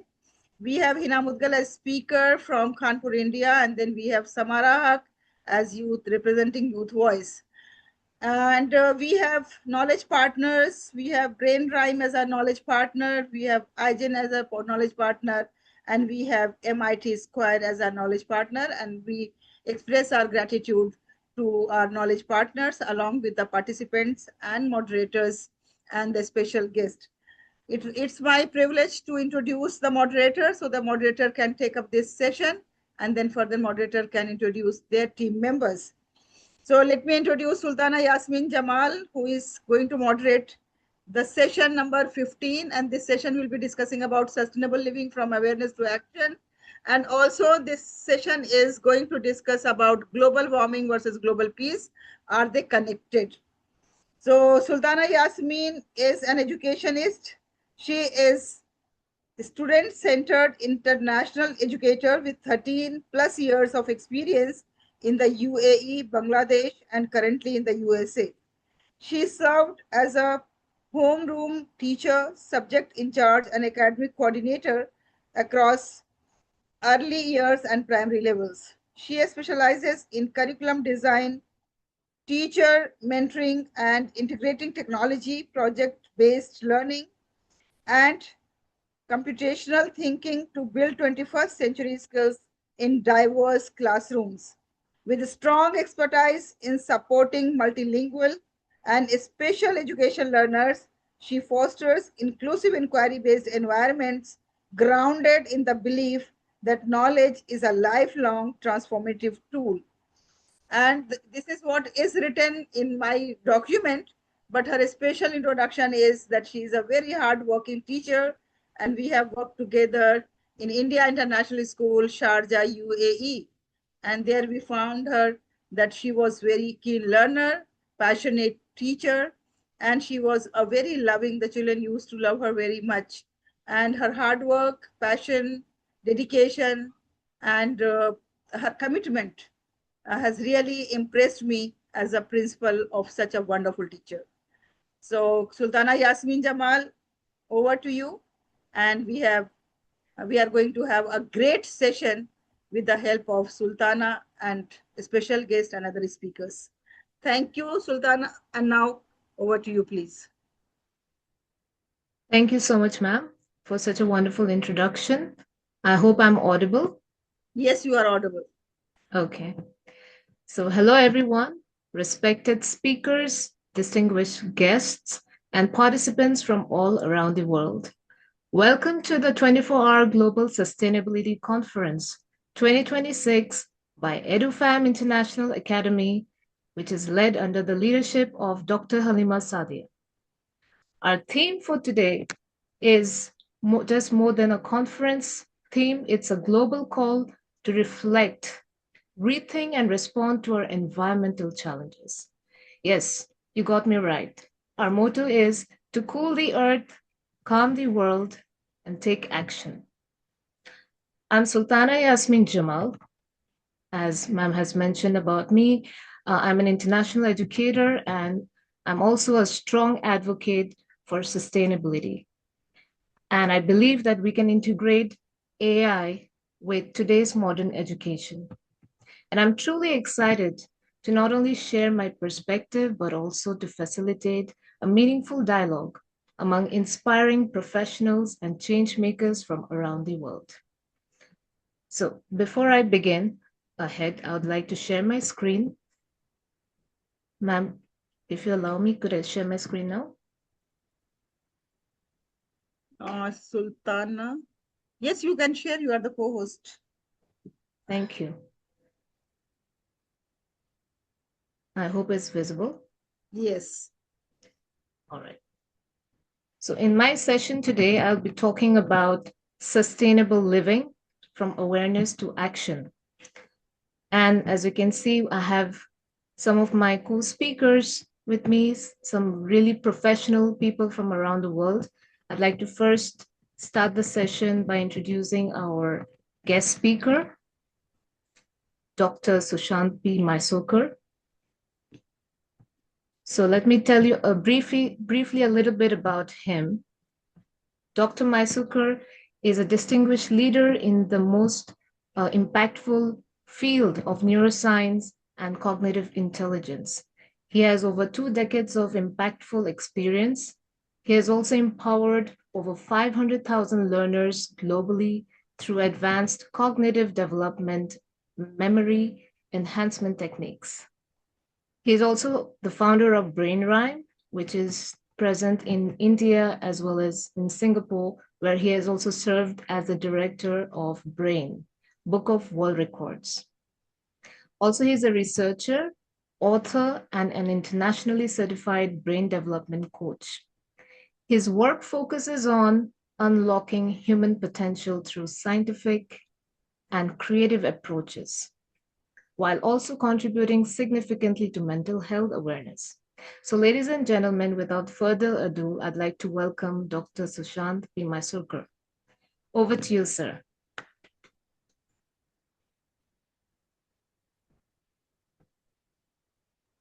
Thank you very much, Sultana, for the very great introduction. I would like to thank Dr. Halima Saadia for this wonderful event, which has really transformed not only the Indian fraternity, but also across the globe. So if you can, I was just watching the different flags and countries, because one of my students have memorized all the 195 country flags, the names of the countries, capital, currency, monument, continent, area code, and even the language spoken in that countries. So this is a really great opportunity for me to express my views on the topic of global sustainability and the theme which goes on the Cool the Earth. So here I would like to first start with the work which I am presently doing with some of the universities in India. As you all know that nearly about 870 to 80 million students, youth in the age group of 15 to 29 are the highest youth which is in India. And if you see the youth population and the work they have been doing, it really connects with the global environment. So talking about the SNDT University, which I am presently closely working on the transformers and how transformers and thinking skills are connected. And here we also do one of the experiments wherein the students in the hostel, okay, the wastage which is collected, it's around more than 200 to 250 kgs of waste which has been collected. And we recycle that and use as a fertilizer for the crops which are being grown in the university. So looking at a huge figure of 250 kgs of wastage, we explained this to all the students that it's, yeah, we are reworking on it, but let's reduce the percentage, reduce the kgs. And we were successfully, now up till now, we have up till reached to 80 kgs. So transformation from 250 kgs to 80 kgs, I think that's a big challenge we had. And we are now moving forward to reduce the kgs and the percentage of wastage which is happening. Talking about the climatic conditions, the World Children Parliament UK have taken a great initiative in connecting different schools and understanding the different climatic conditions in different countries and what are the various ways they are handling it. So I really appreciate, and I would like to share some few pointers over here about how the transformation is going on. The climate is the climate, it's a global need, but it needs to be handled locally also. So talking about the climate literacy, now in many countries they are looking for as a topic to be made compulsory in the schools rather than being an optional. This will help students to understand how the earth system works, the air, the water, how it really works, how the energy works, how the transformation happens. Like we have seen in the previous session about how the plants and how the water, air is taken care of. So in a similar way, the students are more aware. I would like to also express about one of my friend who is doing an initiative in plantation. So in many occasions during the birthdays, the anniversary, instead of having the big parties and spending a huge amount of money, he appeals to people that why don't you plant a tree and we will look after the tree. So plantation of, let's say, 100 trees or 1,000 trees. And they have a team. My friend has a team to look after all those 1,000 trees. So it's not only plantation, but also taking care of the plantation. This will help the tree, the climate to grow in a much better way, the energy conservation, and to maintain the climatic overall conditions in that particular area.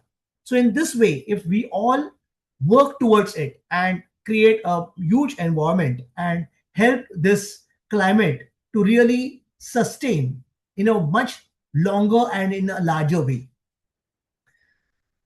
Build thinking, not awareness. So we normally, all of us speak about the awareness, but are we thinking on how to do this awareness? What are different challenges and what are the ways in creating this awareness? So the media is taking a very big role, but as a local partner, I'll say that we are all local partners. So as a local partner, what is our individual responsibility in making this? So it starts from a house, as Mr. Singh mentioned in the previous one, that the plantation which has taken place in the house, each one of us, if we really look onto as a moral responsibility, we are a part of the society, and plantation can grow much more higher if each one of us look and really work on our own house plantation rather than looking outside, either in a society or either in our community or in our nation or a state. So it starts from our own house. The cause and effect needs to be really worked out, because what causes the effects, it's majorly what effects we are transforming. So that effect needs to be very, very prominent so that the cause is really justified. I would also like to mention about the action-based learning, the different tree plantation drives which are taking across the globe, the waste segregation system, which I just explained about SNDT, and energy conservative audit. So here the audit is very important, because what are we really wasting the energy? Are we really looking on to saving the energy in a different way? Are there, as Sultana rightly mentioned about the AI, so through AI, can we really do the audit in a much better way? Because the systems are there to be used. If we just learn the system and just keep it aside, it's of no use. I think we need to learn the system and use it. Do I have more time, Sultana? Yes, sir. Please. Okay, thank you very much. Okay, so we also are very keen on creating the climate ambassadors in every school, as the World Children Parliament is connected schools globally, and every school, the children should take the initiative and they should become the climate ambassadors, so that in every school, the group of students who are really interested and keen on working on it can really play a major role. The mental wellness, which is also can be connected with the nature, because I'm working in neuroscience and cognitive intelligence. So talking about neuroscience, the connectivity with the brain and the different cells of the body are so closely connected. And I always say that the CEO is the brain. So brain operates or we operate the brain. So this is always a question of debate. But if we say that we can operate the brain, we can think of numerous ideas and innovations which can happen. We have been working with different colleges. We have been working with different startups. And what I have seen is the innovation which they are in process, or they are working on those design thinking and the scalability model which they are preparing. It's again linking with the mental well-being of how different products or services can be created from the nature, which can take it from the nature and give it back to the nature. So are there certain services or are there certain products which can be designed, which can be a better scalable product at a very reasonable cost, so that every one of us can use that and really maintain the dignity and the respect of the environment and the nature. It's said that a calm mind makes a sustainable choice. So what does this mean is, when our mind is calm, we can think about a lot of areas of improvement. Because I have been fortunate to work with some of the interns, and we have created a model, and it's we have given for the intellectual property registration, and this is 62 thinking skills. Now, talking about this 62 thinking skills, understanding what are those thought processes which we never think about it. So it's a normal practice that we, from the day we wake up till the time we sleep, we think on the normal implications of what is happening in day-to-day life. But how many of us think differently? How many of us create that opportunity to think differently? How many of us really make our perspective in a different 3-4 different perspective and then select from it what is the best option which we can give to the society? So working on all these scalable models, I would like to put forward that the area of improvement, the area of understanding can really help us to move forward in understanding the different developments of how we can nurture it. Now, combining climatic topics with science, economics, and ethics can really help us to understand that how this climate is connected with science, how this climate is connected with economics. So this can help us to register the implications and understanding of how it can move forward. I think I have taken my time of, I think, 10 minutes. So I would like to give back the speaking rights to Sultana ma'am, and you can take it forward. Maybe later on I can speak much more on how, based on the others' perspective. Thank you very much. Well, thank you so much, sir, for your thought-provoking insights on some of the scalable solutions for sustainable environment, which is essential for a healthy mind. And of course, your perspectives have truly inspired all of us to reflect and take meaningful actions.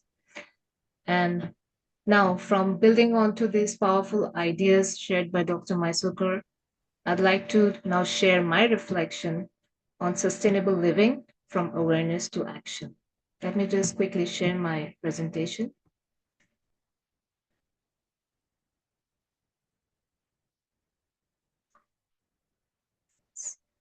So moving forward from here, in my session, I'd like to explore how we can bridge the gap between knowing and doing, turning ideas into practical habits. So drawing from real life experiences, I'll be sharing some simple yet effective strategies to integrate sustainability into our daily lives. And I'd also like to talk about some of the educational strategies that I've got to learn over the years as I've worked closely with young children. So I want to first let everyone take a moment to think about a very simple question on this Global Earth Day. What if the habits we teach our students or children determine the future of our planet tomorrow? As we know that in our classroom settings, we have seen that simple actions like reusing materials, conserving water, or taking care of plants, it helps to shape a child's mindset. These are not just activities, but they are early lessons that helps children become responsible. When practiced consistently, they grow to become lifelong habits that guides them for a more sustainable lifestyle. Next, as you can see from this image where there's a comparison about what's happening in today's world for the world environmental global climate. As we face more global warming challenges, we can see that if we build some of the sustainable way of living, we can change the world's temperature with a potential in the future. But currently, it's showing that there is about 1.1 to 1.2 degrees Celsius heat due to the pre-industrial levels in the environment. And scientists have been warning us that if it crosses 1.5 degrees Celsius, this could lead to severe consequences in our environment. Yet within this challenge, there is an opportunity that lies for all of us. The studies also suggest that individual and community actions can contribute up to 20 to 30% of emission reductions, which is required highest by 2030. That means everyday choices like reducing wastage, saving energy, teaching sustainability toward youth or our young generation today can collectively create real impact. As the saying goes, we do not inherit the earth from our ancestors. We borrow it from our children today. This responsibility is reflected in our daily actions, and we all are familiar with these, but I'd like to restate it again, just as a reminder. We need to turn off our lights and fans when we're not using it. And of course, we should be reusing bottles so we don't waste plastic. Reusing scrap materials in the classrooms is a very good idea. Then practicing water conservation. And most importantly, modeling these habits consistently. We know that small actions, when practiced daily, build a culture of responsibility to shape a lifelong behavior. Next, this is a personal experience I'd like to share. As I've mentioned, sustainability is something that begins from our surrounding, and it starts from our home. In this picture, you can see there's a picture of my son on the right-hand side, who is only 4 years old, and he's gently watering the plants at our backyard. He was not instructed to do so. He simply learned by observing us and his surrounding people. This is a reminder of the powerful truth that early exposure does not remain a moment of learning. It becomes lifelong behavior, and when sustainability is lived consistently, it becomes a natural way of lifestyle. Now, next I'd like to talk about another important topic where technology and sustainability goes hand in hand. Here you can see in today's time, lots of schools are adopting technology in all their core subjects. Today, we can extend classroom learning beyond textbooks and just imply technology, not just to study sustainability, but also to practice it. At the elementary science level, learning is simple and very hands-on. That makes it even more meaningful for students to pick up their life skills. For example, students can document their recycling projects. They can use video awareness by creating drawings or make videos by themselves. And they can also track any small activities like the plant growth or how much water is used to look after them. For example, in one of the projects I did with my students at kindergarten level, those students, over a span of 2 weeks, they measured the plant's growth. All of them had to observe the changes, and they also shared their the observations through the online platforms like Google Classroom and MS Teams. This was possible because their interest grew from the very young age and their curiosity towards nature. So in this way, we were able to help them be responsible and also take accountability towards the plant growth. And of course, another example could be for a higher grade level. Let's talk about computer science. Learning can become even more analytical and solution focused. Students can collect all the environmental data, let's say from within the community, and they can design a step-by-step method to gather this data by using various digital tools to track the patterns and apply simple algorithm to organize and analyze their findings. This way they can record their observations and make a case study out of it. And to reflect the environmental challenges around them, they can also share those proposals, technology-based solutions, and recommend it to some of the school leaders who can actually turn those into real environmental action. What stands out is not just the plant growth or the students' observation of it, but actually how they analyze this sustainable way of finding the real world problems. So I believe that learning often extends beyond the classroom, and involving families and communities together can make it even more meaningful. Not replacing the nature, but helping us understand and protect it better. Next, this brings us to the Global Perspective platform. As we know that education systems are increasingly moving into this direction of sustainability. I've seen many countries adopt it already. For instance, Italy. Italy has made climate education mandatory. Then we have Finland, who has integrated sustainability all across their core subjects. Even Japan, they have built environmental responsibility into their school culture. It's part of their school routine to take care of their nature.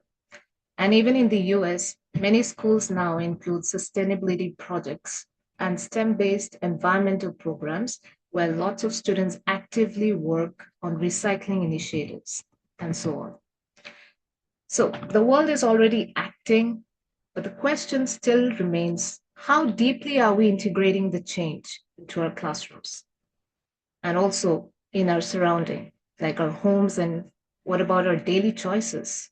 Are we making any changes yet? Because as the United Nations has reminded us that there is no planet B, so we must act quick for a greener planet.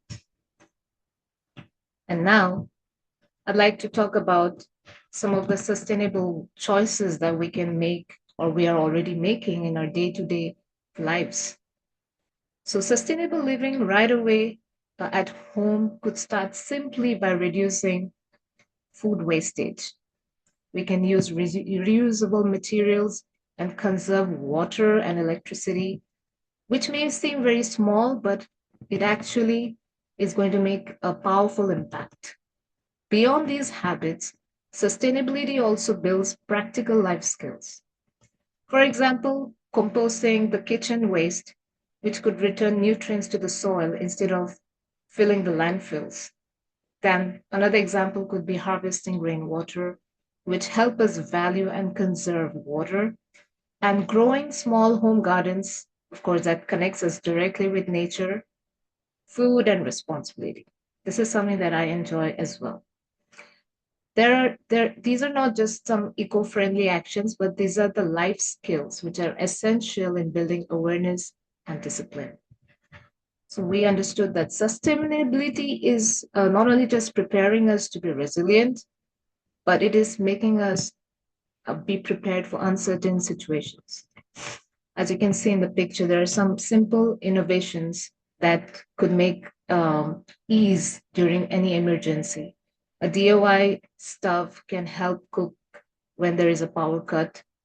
Then we have some solar system cookware, which is also used as an alternative to the sunlight. Then we also have how to purify water with methods like using sand, charcoal, and boiling water, which are safe, and the resources are limited but available. Even reused plastic bottles can be turned into solar lighting solutions. So these examples of sustainability lifestyle is becoming a way of thinking and something that teaches us how to reuse resources wisely and stay wise while using any kind of limited resources. So this will help us to be more conscious in terms of our responsibility and with the resilience in the changing world. Now, coming to my next slide, talks about how we can build our learners into the next generation leaders. So of course, as a classroom teacher, I always try to inculcate that into my students, that they look at themselves as leaders. Sustainability becomes even more realistic when students are given some inspiring title. For example, when they're said as the young sustainability leader, there's something that shifts in their mind. They no longer see themselves as learners of change. They actually believe in themselves that they are the creators of it. So they're not just waiting for the future, they're shaping it right now by building a better tomorrow. So to make them a change maker, I believe a generation of innovators who can learn about sustainability at this age will naturally live a way of life which is sustainable in a way. And now coming to my last slide, I'd like to say that ultimately sustainable living is not about a single action. It's about a mindset that brings us together, and it happens in various aspects of life. It starts from early education, filled with our real life experiences and the global perspective, the global awareness. Along with that, we should be very mindful about the responsible use of technology, as sustainability naturally becomes a lifestyle and not a lesson anymore. And when we nurture these habits as early as possible, we're not simply teaching children about the environment, we're shaping the future guardians of our planet, because the future is truly in our hands. Thank you, everyone, for listening to my session. And it's my great pleasure now to call the next esteemed speaker, Ms. Hina Iqbal Mudgal. A little briefing about her. Well, she is a highly respected educational leader with over 26 years of experience in shaping young minds and mentoring lots of educators around her. Currently, she serves as the head of science at Allen House Public School, Kanpur, India, where she blends her subject expertise with holistic education. With dual masters in entomology and environmental science, she brings a unique integration of scientific knowledge and behavioral understanding to her teaching practice. Her approach goes beyond textbooks as she focuses connecting science with real-life application, sustainability, and life skills, preparing students to become a responsible and global citizens. We're truly honored to have you, ma'am. Please join me in welcoming Ms. Hina Mudgal. A round of big applause for her. Thank you.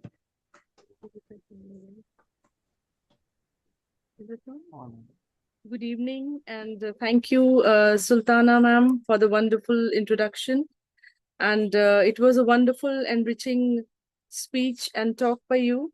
I was really listening to it very carefully, and the way you conducted the sustainability points. So the topic today, which I'll be taking up, is the climate security nexus, how global warming impacts global peace. So now the connection between global warming and global peace is one of the most critical security discussions of the 21st century.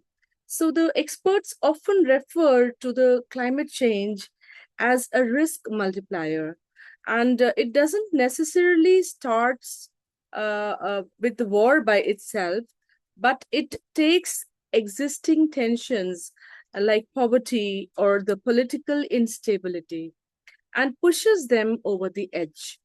So here I'll be presenting my my screen. I hope it is visible. My first slide is, just move to the second slide, please. Yeah. So here I'll be talking about the most important influence. You can see how the world is looking yellow in color. So what is this heated up Earth's global appearance? Our Earth is blue and green, but what are we doing? We are changing the blue and green to yellow. And yellow is nothing but the burning and the loss of the biodiversity and the forest and the ecosystem.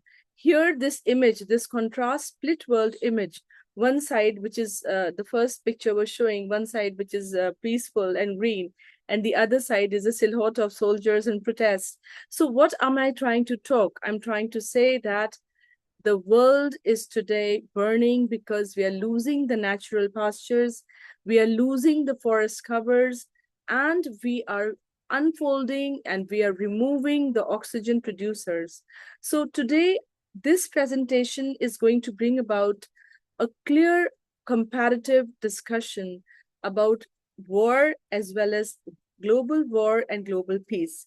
So when we talk about the vital connection, how the rising temperature of our planet directly correlates to the stability of our society, we often view climate change as an environmental issue and peace as political one. But in 2026, do we see the two sides of the same coin? Now, my next slide is the risk multiplier.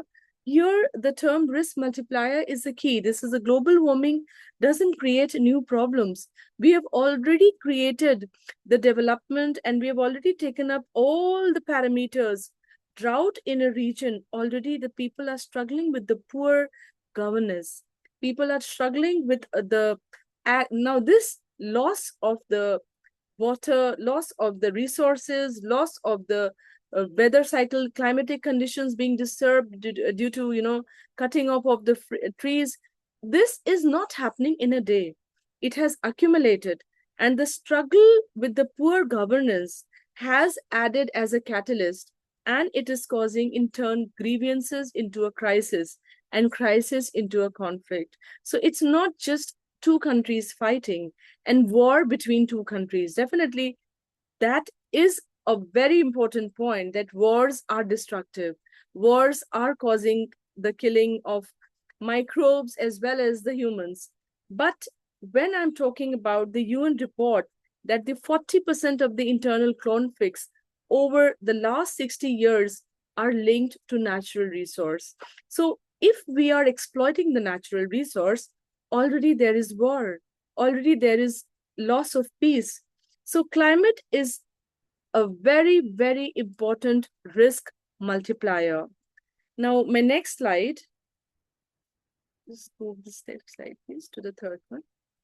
Here, this was the slide which I was talking about, the rising temperature, the melting of the ice cap, the extreme weather, and how in over 60 years, we are having conflicts of the natural resource. Now, climate migration. This slide talks about the human tide. Now, when I'm talking about the human tide, what do we mean by the climatic impact on the human migration? Now, when I'm talking of the human migration, why do we migrate? The human tide is basically the mass migration where the bridge between warming and peace, as the rising sea levels, you see there is desertification, the land is inhospitable for human existence at one point of time. If there is no water, if there is scarcity of natural resource, if there is bioaccumulation, millions of people and animals move from one place to the other. This climatic displacement can lead to the border tensions, xenophobia, and the pressure on the infrastructure of the host country, often sparking civil unrest. Now, this is a very, very important and a sensitive thing to understand. Whenever there is war, even during war, there is climatic There are refugees, there are people running from the country where there is war, and if you just look at a war-struck country, people just pick up their clothes and their children and they run away from there and they try to do migration. And this also creates instability.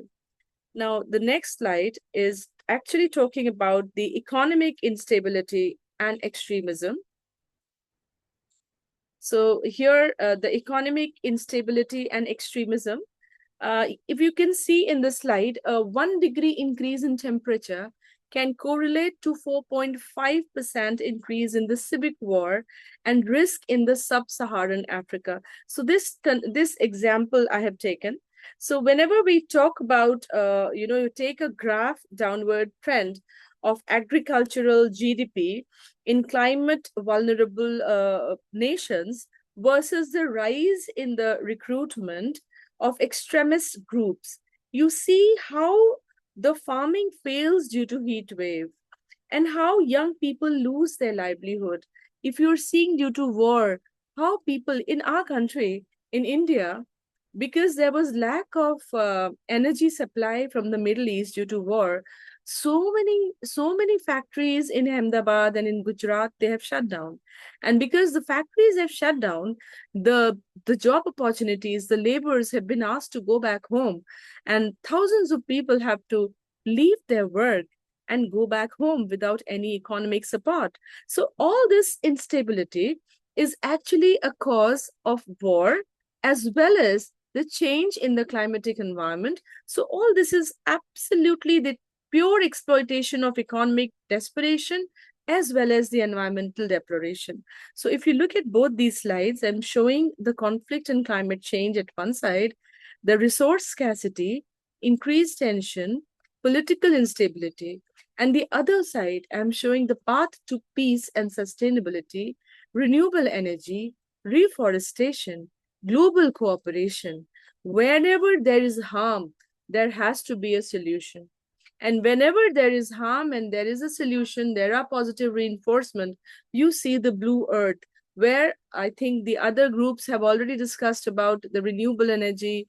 I had doctors, the initial program in which the doctor was talking about the renewable and the water, getting hydropowers and the energy from the air and energy from the wind and the solar energy. So this is how we are trying to heal the damage which is happening. So this is a very, very important slide, which actually talks of the extremist groups often exploit the economic desperation, offering food and purpose to those who have lost everything. But the economic peace is the foundation of political peace. Now, my next slide is global warming versus global peace. Now, this is actually, I'm trying to show the Arctic and the geopolitical, the balance, how the Arctic Sea is thinning. And at the rate, because I'm a biologist, I always try to talk about environment and animals and biodiversity and the real life implications. So the Arctic Sea is thinning. And at the rate of 12.2 per the decade, the opening new contested trade route. So whenever it is not just about the resource scarcity, it's about the resource access. So when the Arctic melts, it creates a new geopolitical scramble and for the North. So the nations now are positioning their military and their assets in the area which were once inaccessible. So now you see the people going for research and finding out things in the Arctic, because now the frost has gone down and the sea level is going to go up. So the coastal areas are going to get down in the water and we'll be more accessible to the Arctic and the poles, which we were not going to. So new places to live and the old places where we were living will go away because of the increase in the water and the sea level. So new frontiers for potential superpower frictions will be there. Now the path towards climatic peace. Now this is a very, very important information which I want to share. Peace, harmony, cooperation, disarmament, and social justice. Now, climatic peace, what do you mean by climatic peace? Whenever we are talking about, global investments in climatic adaptation, there is a need to reach around $300 billion annually by 2030 to maintain the stability. of global investments. So I am talking big in this presentation of mine because the effect of war and the effect of the urbanization and the deforestation and the climate change, which is causing the global warming, and the fossil fuel, which is burning and just increasing the carbon dioxide and the carbon footprint being disoriented. What is the solution? First, we should go for peace, harmony, and disarmament. Nuclear weapons should be disarmed. There should be no nuclear weapons. No country should have it. Why should there be so much of unrest, the loss of peace? This loss of peace is causing the climatic diplomacy.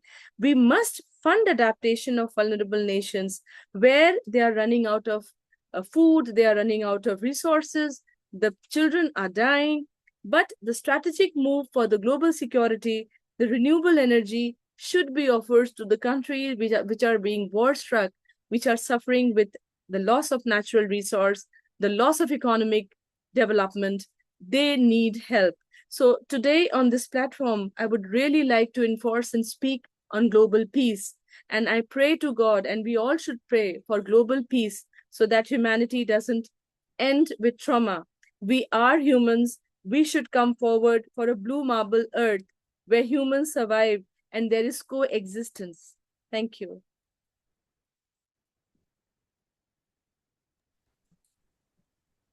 Thank you so much, Dr. Hina. It was truly a pleasure to listen to your valuable insights and reflections on climate and peace. So now it's time for a very special speaker who's going to represent the youth. She is a voice who's going to help us understand how the future is going to look like. So let me introduce you to our next speaker, for the final speaker for today's session, Samara Haq. She's a bright and inspiring 10th grader from Chittagong Grammar School, Bangladesh. Dear audience, please give me a big round of applause to welcome Samara Haq. Over to you, Samara.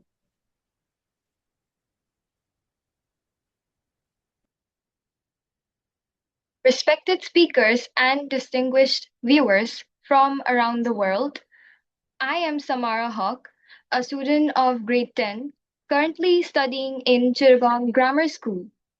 I feel truly honored to have this opportunity to speak on a topic that is not only important but essential for our shared future: global peace and sustainability.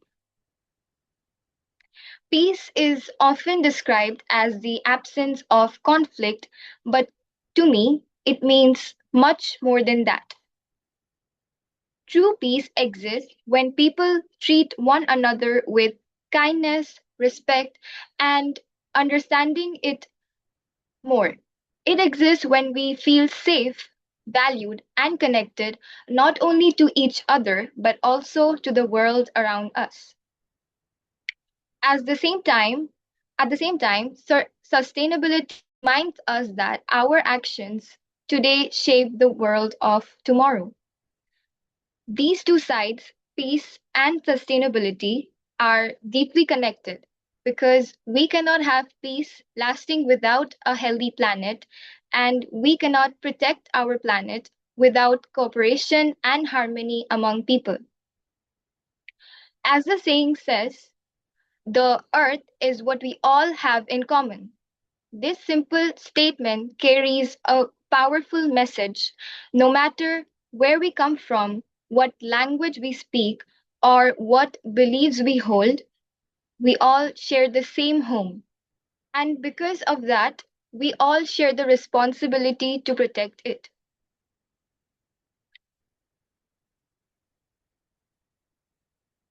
Our school has also introduced recycling bins across the campus, which encourages us to separate waste and think more carefully about what we throw away.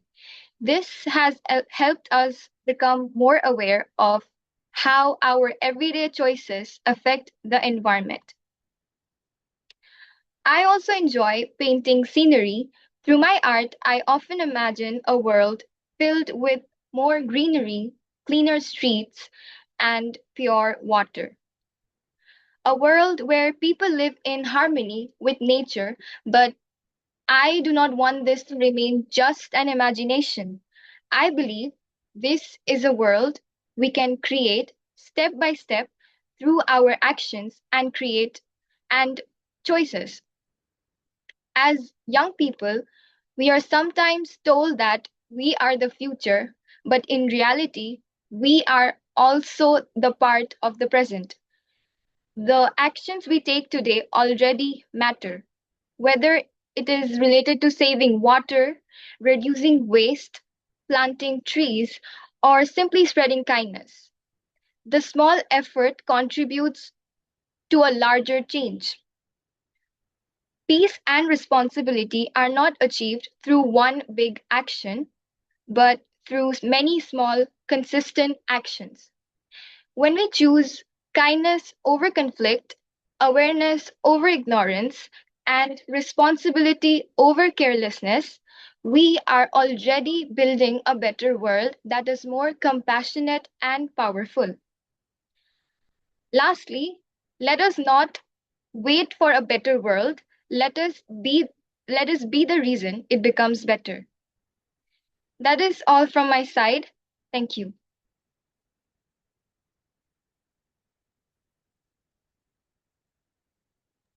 Well done, Samara. Thank you for sharing your great reflection on what you think about the future.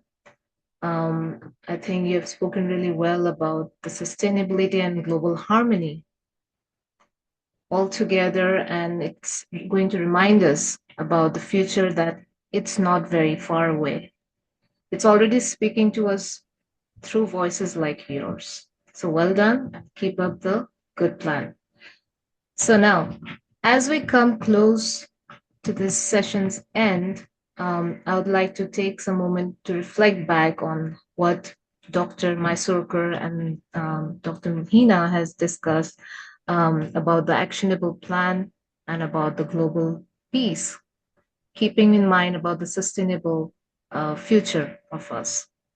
From today's session, what I feel is that Dr. Sushant in Mysurkar has told us about some of the powerful understanding